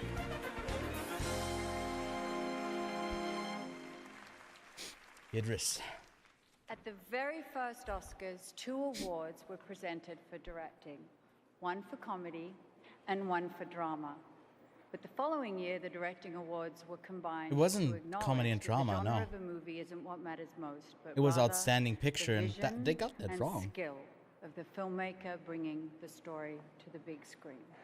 The mark of a cinematic genius is to craft an experience that not only entertains us for a few hours, but also stays with us for a lifetime and reminds us why we fell in love with the movies. Here are the nominees for achievement Oh, never mind. in I'm wrong. directing. I'm dumb. They did have like best picture was unique artistic picture and outstanding picture. Me dumb. But there are cats, so forgive me. I'm good again. The Fablemans. Todd Field. Oh, it's his voice again. Idris Elba, I just, oh my god. Of sadness. Just want some audiobooks read to me by this guy. All right. And the the directing. Oscar goes to The Daniels. Everything, Everywhere, All at Once. Daniel Kwan. All right. Known collectively as the Daniels, Daniel Kwan and Daniel Scheinert met while studying at Emerson College in Boston. They began their career as music video directors. Boston.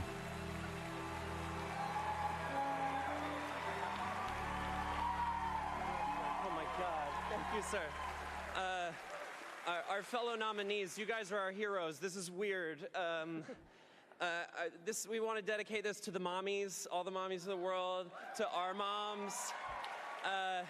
Specifically my mom and dad, Ken and If Becky. they don't Thank you fake for the not bagels, squashing my I'll be upset. creativity when I was making really disturbing horror films or really perverted comedy films or dressing in drag as a kid, which is a threat to nobody. Let's go. Oh, Yeah, so many thank you to cat hair. everybody who worked on our movie. I know every director agrees with me when I say a director is nothing without their incredible cast and crew. This is my family, my friends. If our movie has greatness and genius, it is only because they have greatness and genius flowing through their hearts and souls and minds, and they gave that to us, to our, they gave that precious Talk gift to about our the film. donuts. The world is opening up to the fact that genius does not stem from individuals like us on stage, but rather genius Collective. emerges from the collective. We are Mm. all products of our context. We are all descendants of something and someone. Preach. And I want to acknowledge my context, my immigrant parents, my father who fell in love with movies because he needed to escape the world and thus passed that love of movies on to me. My mother, who is a creative soul who wanted to be a dancer, an actor, and singer, but could not afford the luxury of that life path. Oh, I and already then did Best gave it to Picture for me. s- My incredible brothers and sisters who helped me Oops. survive the chaos of childhood. Oops. My friends from high school who taught me sorry, I'm just going to That keep is going. wrong. The RCCC, you taught me the liberating freedom of creativity and joy, and your DNA is in this film as well. My incredible son, Gio, you rearrange my DNA every day, and it's awful and beautiful every single time. If you ever watch this, I hope you know that you should never have to live up to this standard. This is not normal. This is kind of crazy. I will love you no matter what. He's rambling at this point. Help him with the music to play him off, man, at this point, man. Jesus.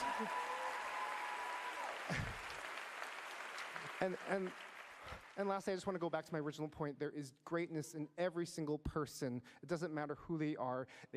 You have a genius that is waiting to erupt. You just need to find the right people to unlock that. Thank you so much to everyone who has unlocked my genius.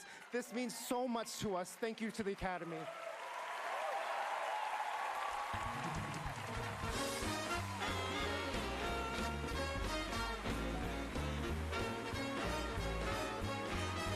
Coming up, Jessica Chastain and Halle Berry with lead actor and lead actress. Plus, Harrison Ford presents Best Picture.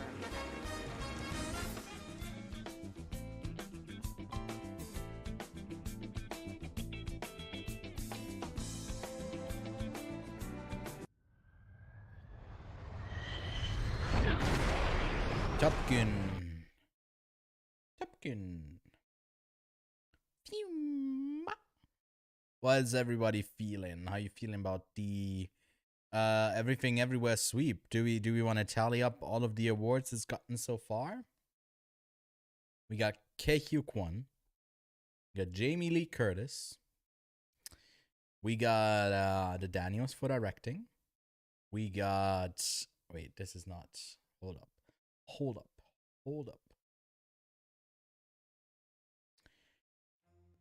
We also have film editing. That's 4. We got another one for writing. That's 5. They already won 5 awards.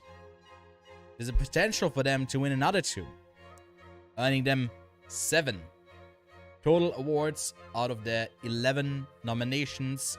10 in total they could have gotten with the double nomination of Jamie Lee Curtis and Stephanie Hsu. So a total of 3 they end up losing out to. Only in score, I believe. In costume design. And in...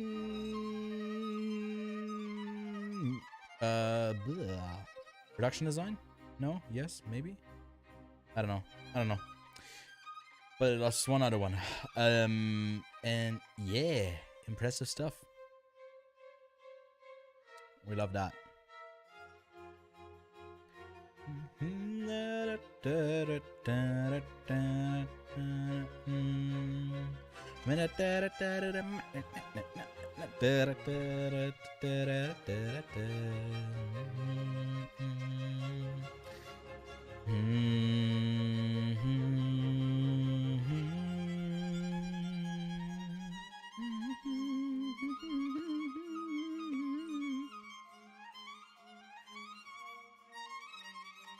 What's Kevin chatting about? Let's have a look at his stream.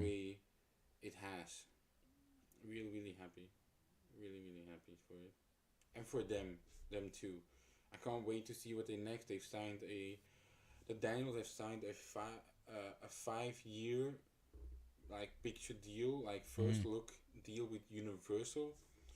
So like they're gonna have a budget next time, you know, and I just hope they stay as creative as they do. Boy budget. Which I doubt they will fall off. I doubt they will fall One off. big So Danny. I have a lot of confidence in them. So yeah, really happy. He's been doing all right. 13 out of 20. Danny. Yeah, Daniels form one big Danny. Yeah, fair. What's up, solo Lloyd? Yeah. Oh my shit. Fuck Best shit. actress That's me. coming up. I have. All right. Actress is coming up. You heard it from the man. It's time for some mythology. Oh my god. I'm tired. If you guys enjoyed the stream, by the way, leave a like, follow. We'll be playing The Last of Us Part 2 starting Tuesday. We'll be playing a whole bunch of games. Played some Super Mario Brothers actually for the release of that movie. And yeah, we got some more streams coming in as well. So we're back to the Oscars though. When two Right men now. wouldn't have been allowed to share Let's not custody of an Oscar. get ahead And of I think ourselves. it's wonderful. We've come such a long way. Was this Japan? But you know, though, this is interesting. Not- The last they can't share directing custody? team to win an Oscar was Congressman George Santos. I don't get these. We only have 3 awards left to go, but we're going to stretch them out and really make a meal out of them. Who's this guy? Here to present actor and actress in a leading role, please Genuine welcome actress. Oscar winners Jessica Chastain and Halle Berry. Okay. See enough of that guy? What the fuck was that?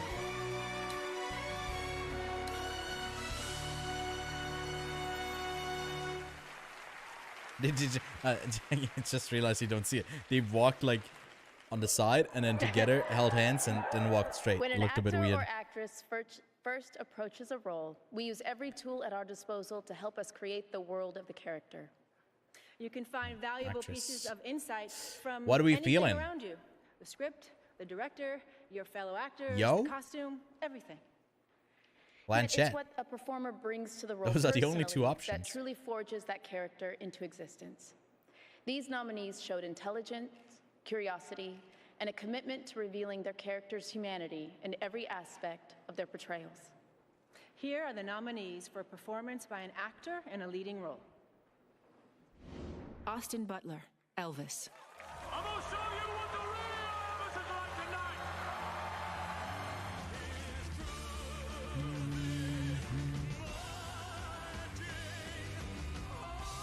We're the winning actor first.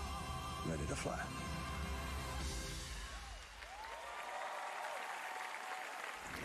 Colin Farrell. I guess we're doing actor Adventures of first. Imogen. Here we go. Brendan Fraser or Austin Butler? What are we feeling? I got my pick on Austin Butler, but I would love to be surprised. Oh God. Maybe you never used to be. Maybe you never used to be nice. Brendan Fraser, The Whale. Alright, Fraser or Butler. Butler's like really, really young to get an Oscar. How old is Are he? you actually trying to parent me right now?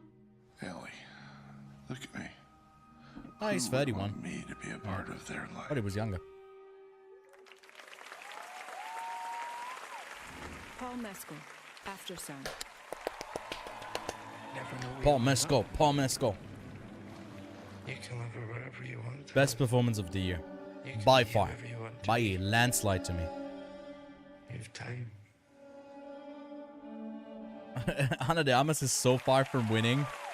Bill Nye, Living. It'd be very funny, but that would never happen. She's like number 5. She's behind Riceboro and behind Williams. And then I remember. For the amount of votes, because like a lot of people passionately hate Blonde. So.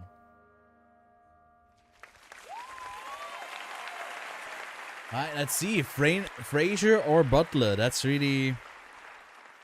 And the Oscar goes to Brendan Fraser. The Whale. As a child. Don't mind to be wrong about this. I mean, the only realistic pick, I would have loved to seen Paul up there, but got that wrong. Taking a shot for you, Paul, and for Brendan.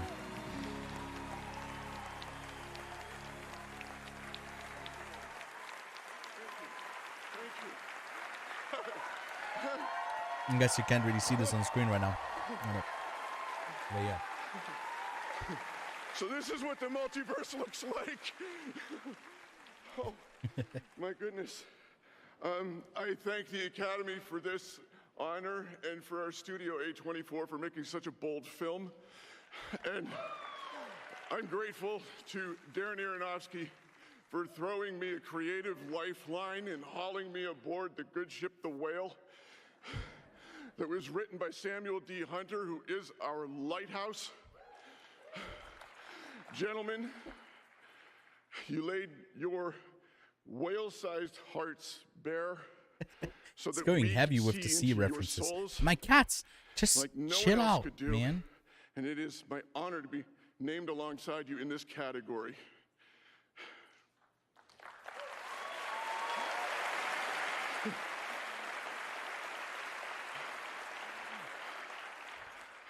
I want to tell you that only whales can swim at the depth of the talent of Hong Chow. And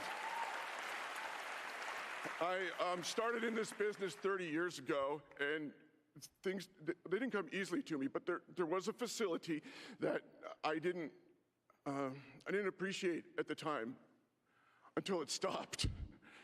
And I just want to say thank you for this acknowledgement, because it couldn't be done without my cast. It's been like I've been on a diving expedition on the bottom of the ocean, and the air on the line to the surface So heavy with the is on a sea launch stuff. being watched over by some people in my life, like my sons Holden and Leland and Griffin. I love you, Griffey. My manager, Joanne Colonna, Jennifer Plant, and my best first mate, Jeannie. Thank you again, each one and all. I'm so grateful to you. Good night. Hi. Congrats.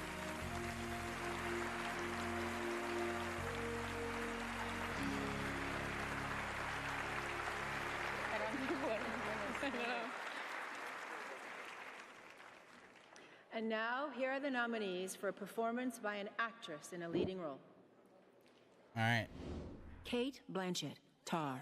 You want to dance the mask, you must service the composer. Hands down, best performance of the You gotta year. sublimate yourself, your ego, and yes, I'd even put it over Paul. must And that's going far for a huge After Sun stan. But she's already got 2 Oscars. Ana de Armas. She might share the love around. Imagine. She was alright. You belong. I didn't mind the movie, but People love you. They want you. yeah. Just that alone. And it's worth It wasn't great. It's pretty bad. Andrea Riseborough to Leslie. Also didn't love her performance, to be honest. I watched the film. It was alright. Done with being run off. It really is just Michelle Yeoh and Kate Blanchett. Michelle Williams is also pretty good. I don't know. I think I kind of liked her performances alright, but there was also like wrong things about her performance in there that like Ruining everything for everyone. certain things that just didn't really make sense for her to be like in there. I don't know. I'm gonna be your mom. But I'd love for her to be more than just you know, the fucking naked ad girl in Blade Runner. She can do more than that. But maybe there is something out there, something that explains alright, Michelle Yeoh. no matter what. I think it would be the first Asian lead winner. I think she's not the first nominee, I think. But historical moment right here if she wins, which would be great. Actually, yeah. And the Oscar goes to Michelle Yeoh. Alright. I picked Kate Blanchett, so Studied to become a ballet dancer, and despite her illustrious career in action films, has no formal training in martial arts. by the way, if you guys are interested in more of Michelle Yeoh's work, over on the Criterion channel, there is currently a selection of Michelle Yeoh kicks ass films. Look at all of these. Look at all of these films. You loved her in Everything Everywhere All at Once. Go with Yes Madam, Royal Warriors, The Stunt Woman, Police Story 3, Super Cop. Thank you. Give them a try. Thank you. For all the little boys and girls who look like me watching tonight, this is a beacon of hope and possibilities. This is proof that dreams dream big and dreams do come true. And ladies, don't let anybody tell you you are ever past your prime. Never give up.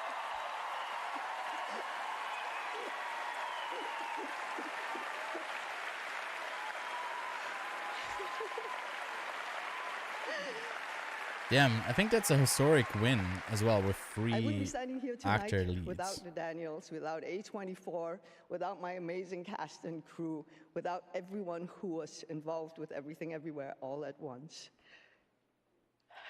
But I have to dedicate this to my mom, all the moms in the world, because they are really the superheroes. And without them, none of us will be here tonight. This is a historic moment for lots of reasons, but it's only the 3rd film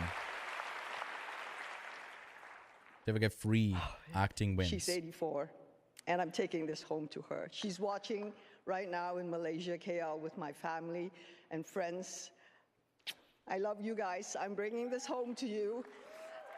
And also to my extended family in Hong Kong, where I started my career.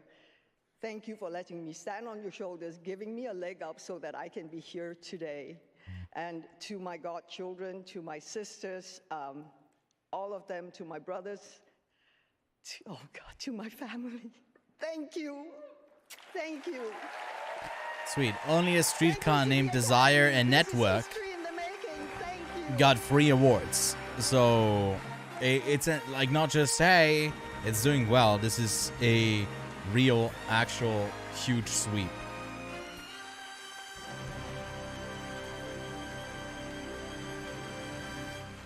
So, yeah.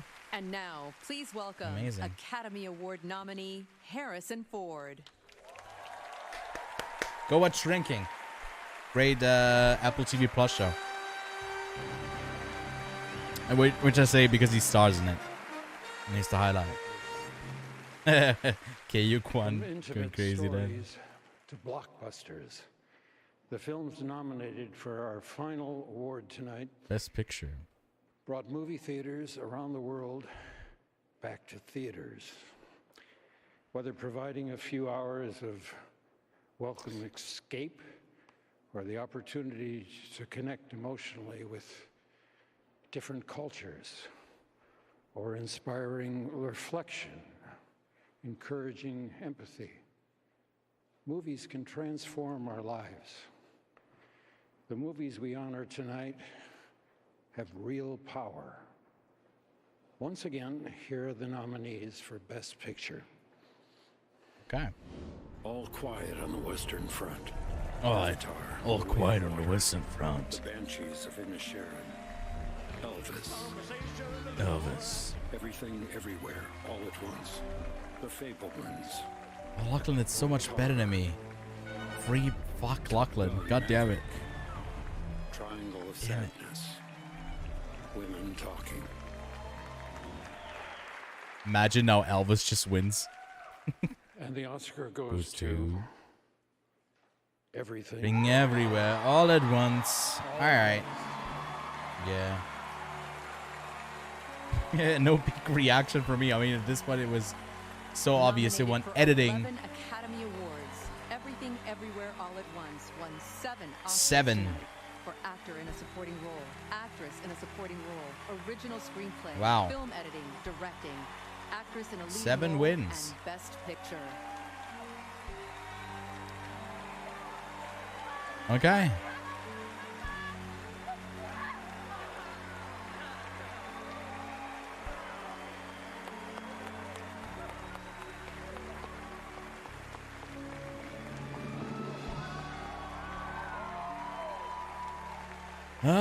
This feels Yes. incredible. There is no movie without our brilliant and big-hearted cast and crew. But not just these beautiful souls here. Also up there and in Little Tokyo, we see you. So this award is ours. It's intimidating speaking up here. Let me just tell you that. I never thought I would get to say this, so I say it with one voice with all these people. Thank you to the Academy. A24, thank you so much. You saw our weirdness and supported us for a year theatrically. That's incredible. Thank you. To my brilliant and beautiful wife, Ani. If all this shiny stuff and tuxedos goes away, I would just love to do laundry and taxes with you for the rest of my life. But this is for my dad, who, like so many immigrant parents, died young. And he is so proud of me, not because of this, but because we made this movie with what he taught me to do, which is no person is more important than profits, and no one is more important than anyone else. And these weirdos right here supported me in doing that. Wang Da Zhang, memory eternal. Daniels, I don't know what to say. I love you guys. You just won Best Picture. We've said enough tonight. I just want to say that thank you so much to everyone here. You have all inspired me. I think one of the things that I realized growing up is that one of the best things we can do for each other is shelter each other from the chaos of this crazy world we live in. Thank you to the storytellers here who did that for me. The world is changing rapidly, and I fear that our stories are not keeping at pace. And sometimes it's a little scary knowing that movies move at the rate of years, and the world on the internet is moving at the rate of milliseconds. But I have great faith in our stories. These stories have changed my life, and they've done that for generations, and I know that we'll get through this. Have a great night, guys. Thank you so much. Thank you. Everyone have a good night. Thank you for watching. Amazing. I mean, deservedly so. It wins Best Picture. Well, that's it. We did it. It has been an honor to What's be here everyone's with you. thoughts I wanna thank on the winners? Are you happy? You're sad? Movies you would have our orchestra, our ASL interpreters. would have loved to get more love, more awards, or are you happy with the Everything Everywhere sweep, taking almost a third of the entire possible, I guess, awards giving out? Although, even more than a third if you think about the free shorts categories. We got documentary, we got international feature. There's not that much left that can go to other films. I think I'm quite happy about most of the wins. Michelle Yeoh is great because Kate Blanchett has won before, so she's not like, although I do think her performance was kind of better. Yo, what's up, Kevin? I legit Thoughts? could not be happier. Yeah? I said, like, out of the last 5 categories, right? They could The fuck is Jimmy Kimmel doing? Oh, sorry, it's the closing thing. Never mind. Sorry. Yeah. Continue. Sorry. Like, out of the last 5 Oscars, they could have won 4, right? Because they got none in actor, right? Yeah. He swept, and I'm so happy for him. Yeah, So happy. 7 out of 10 total they could have gotten. Yeah. 11 nominations, 10 they could have gotten. Yeah, great for them. Like, it is It's a great night insane, for right? independent cinema as well. Like, a year long. Like, you have to realize this movie, a year long. Like, it has circulated in the movie world, and to end with this, it just shows, like, I don't know, man. I got chills. I was so happy. Yeah, I mean, seeing Michelle Yeoh up there, I think it started out with Ke Huy Quan, with the producer at the end and Michelle Yeoh. You just got a lot of really passionate people. Yeah. You know? I mean, also, like, every single, like, Jamie Lee Curtis, Michelle Yeoh, and Ke Huy Quan all gave great speeches. All 3 of them. Oh my god. Yeah, definitely they gave the best speech. I wouldn't say the Daniels, they were just a bit chaotic. But yeah, I'm looking forward to seeing more from them. And I think you just mentioned in your stream that what did they sign with Universal or something? Yeah, they signed a 5-year, like, first look deal at Universal, so I'm very curious what they'll do with that. So what was your final score, by the way? Dude, Lachlan got 17. That motherfucker was one behind the winning score. I got 14, and you ended up with 17. Right? No, I ended with 16. Oh, did you change something up? Because in the prediction you sent in, you got 17. Wait, what? Yeah, I mean, yeah. Unless I did something wrong. No. I can't change it. I got 17, guys. Wait, what? I just changed it on my stream. I got 17, guys. You have zero. Wait, I got Brendan Fraser, Ke Huy Quan. You got right? Yeah. Wait. Let me grab it real quick again. So I got it right here. Okay. So from we got writing original right, writing adapted you got right, visual effects you got right, sound you got right, short film live action you got right, best picture you got right, best song you got right, music as well, international feature, film editing, documentary, directing, cinematography, animated feature, and then lead and supporting, other than the one in actress. So 3 out of the 4 acting categories.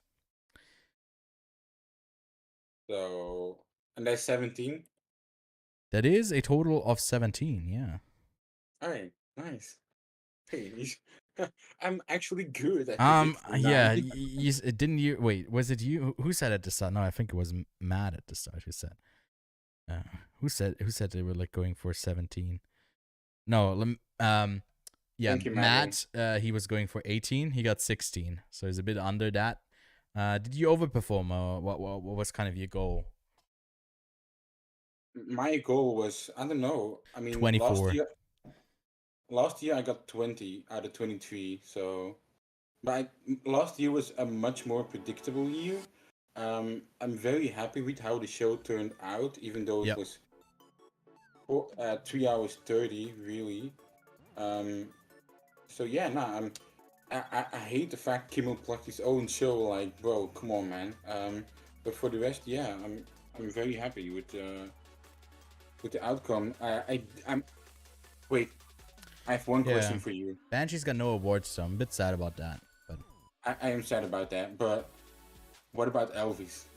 Elvis, I'm so happy about Elvis getting shit. What did it get? Nothing? Nothing. It got nothing?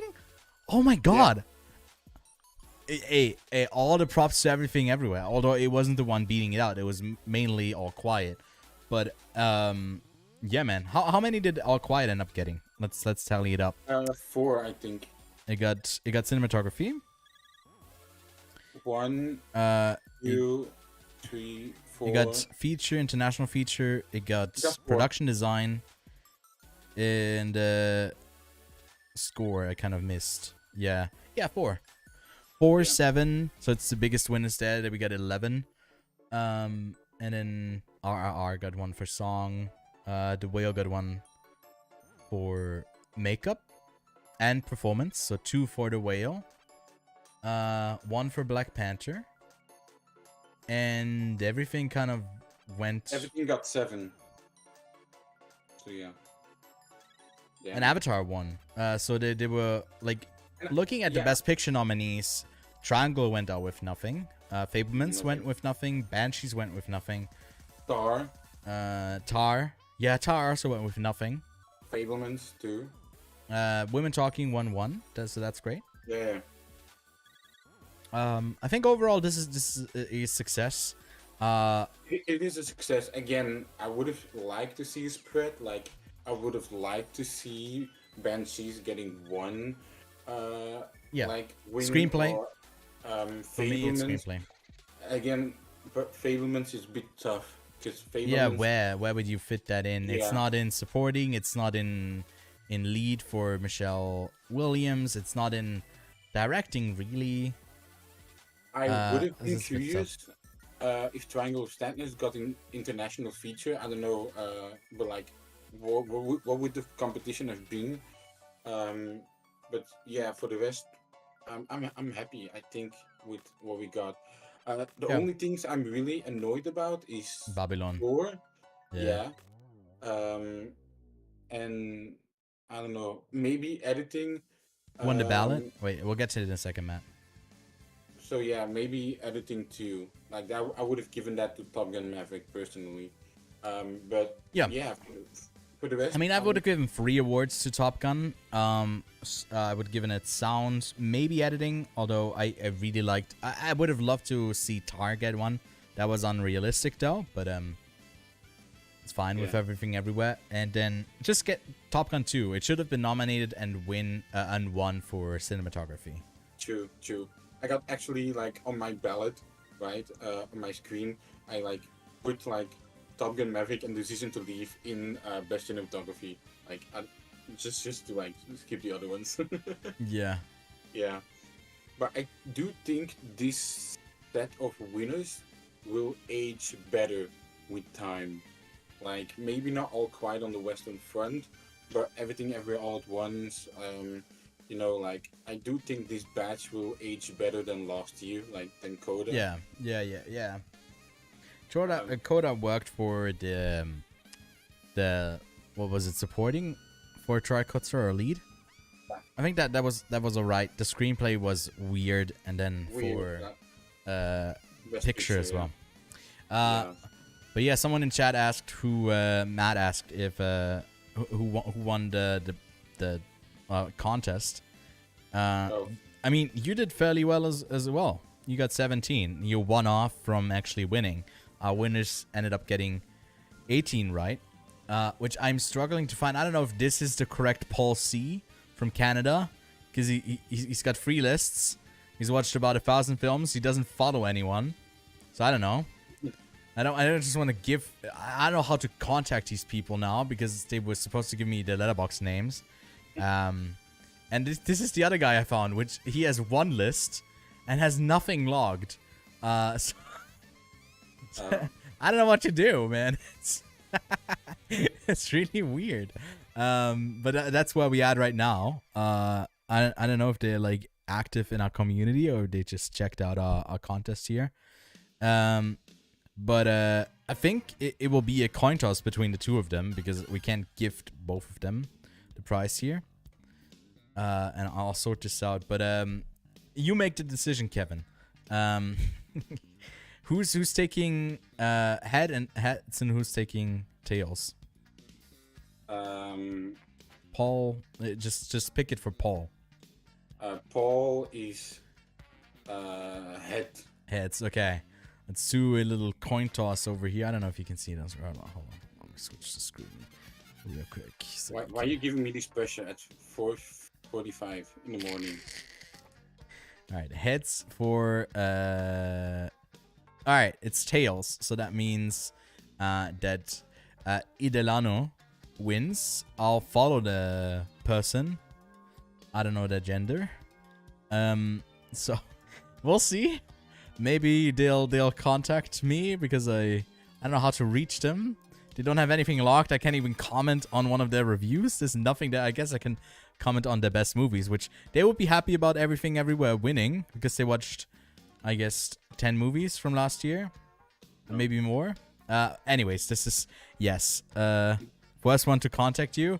No, I think the coin toss is fair because they were like free. I mean, if Paul C hits me up, I'll gladly give both of you a letterbox, a year of letterbox store. They both don't have it. It's not that expensive if you want to support, you know, if you want to support a really great platform, then why not do it?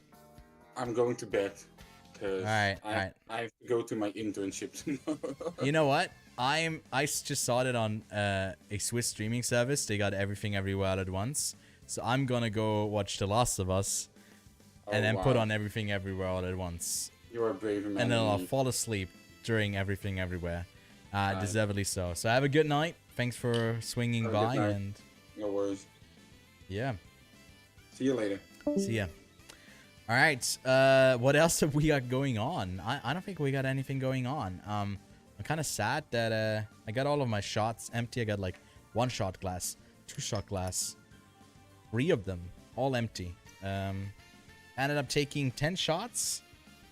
I haven't finished this. I guess I'll finish that while watching The Last of Us. Anyone else going over to watch the finale there? I'm really excited. It's been a really promising, great show. But yeah, if you're here for the first time, again, leave a like to the stream. Helps it to get seen a bit more after it's a VOD. After it's saved. And then subscribe to the channel. We got short reviews that we do here, and then mainly live streams. We got some reviews coming up. A spoiler review for Scream 6. The new Guy Ritchie film, Ruse de Guerre, Operation Fortune. For Creed, we still got one. And if you just want to get the more long-form content, then I can recommend you the podcast that I run with my... I'm glad we didn't pick up like some kind of punishment because my co-host, Lachlan Teely, he beat me out. He got 17 predictions right, and I only got 14. So that's a bit embarrassing because I told him that we'll probably both be doing pretty bad at this. And it was basically just me who did pretty bad at this. So that's that. Anyways. Oh yeah, we just got a review out for Plane as well. Gerald Butler movie. It's a fun one. Yeah. But I think that's the end here. I really want to go check out The Last of Us now. Even though I didn't see much of the show. Great job, Brendan Fraser forever. Yeah, I mean, dude, I'm happy for all of the acting wings. Jamie Lee Curtis, I would have loved to have seen at least something go to Banshees. So Carrie Condon would have been a great consolation prize over them not getting original screenplay. But yeah, it is what it is. I mean, some people rooting for Austin Butler. I can also see that if you enjoy those like character piece things where, not character piece things, but when you impersonate an actual public figure. Some people really like that. I wasn't the biggest fan of it, although his performance was definitely worth the nomination. I'm glad it went to Brendan Fraser for this. But yeah, poor Banshees. Yeah, poor Banshees. It's like all you end up doing is being nice, and what do you get from it? You don't even get anyone to remember you by, just like that Mozart fucker or something like that. Yeah, go watch Banshees again. It's a great movie. I'm gonna check out Everything Everywhere All at Once now, and I'm back on Tuesday with a live stream. Now that we are through The Last of Us Part 1, I feel comfortable continuing the story in game form. So we'll be playing the second part of that. Then we got some more fun stuff coming up. I want to do a Letterboxd versus IMDb bracket later on. There's a TikTok filter that, funnily enough, lets you do that. We'll finish Hogwarts Legacy at some point. There's also, oh my god, I'm not ready to go yet. Let's put on Donkey Kong theme. By the way, if you still want to talk to me, you know, you can just oh wait, that's the wrong one. I want Donkey Kong. Yes. Oof. That's the type of music you need at 5 a.m. in the morning. Ah, it gets you energy right up to it.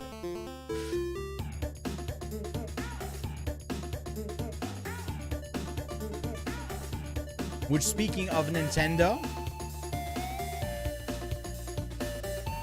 Tears of the Kingdom hits later in May. So what we do on this channel is we do the awards coverage, which I guess is kind of done for this year now. So we're back to all of the movie stuff. And the games. Some games. I'm also trying to finish up all of the Best Picture winners. I'm about halfway through. I wanted to finish it before the Oscars. That didn't end up happening. But we got like a whole thing happening for that. Probably like a big old bracket, putting them against each other. A whole big tier list that we'll do. And a bunch of shorts. So go follow on TikTok or here on YouTube. You'll get them as well. But yeah, we're playing the new Jedi Survivor game. We'll play The Last of Us. We'll play I'll announce it here. We'll play a Super Mario Marathon. The first, the second, and the third game. I'll stay live until we beat them all. That's what's coming up. And that's pretty much it. So have a good night. It's been a long one. Congrats again to all the winners. Congrats also to all the losers. It was a great selection of nominees this year. A lot of deserving films that not all of them got the spotlight shone onto them, but can't always be like that. So thanks so much for tuning in, and hopefully I see you at the next stream.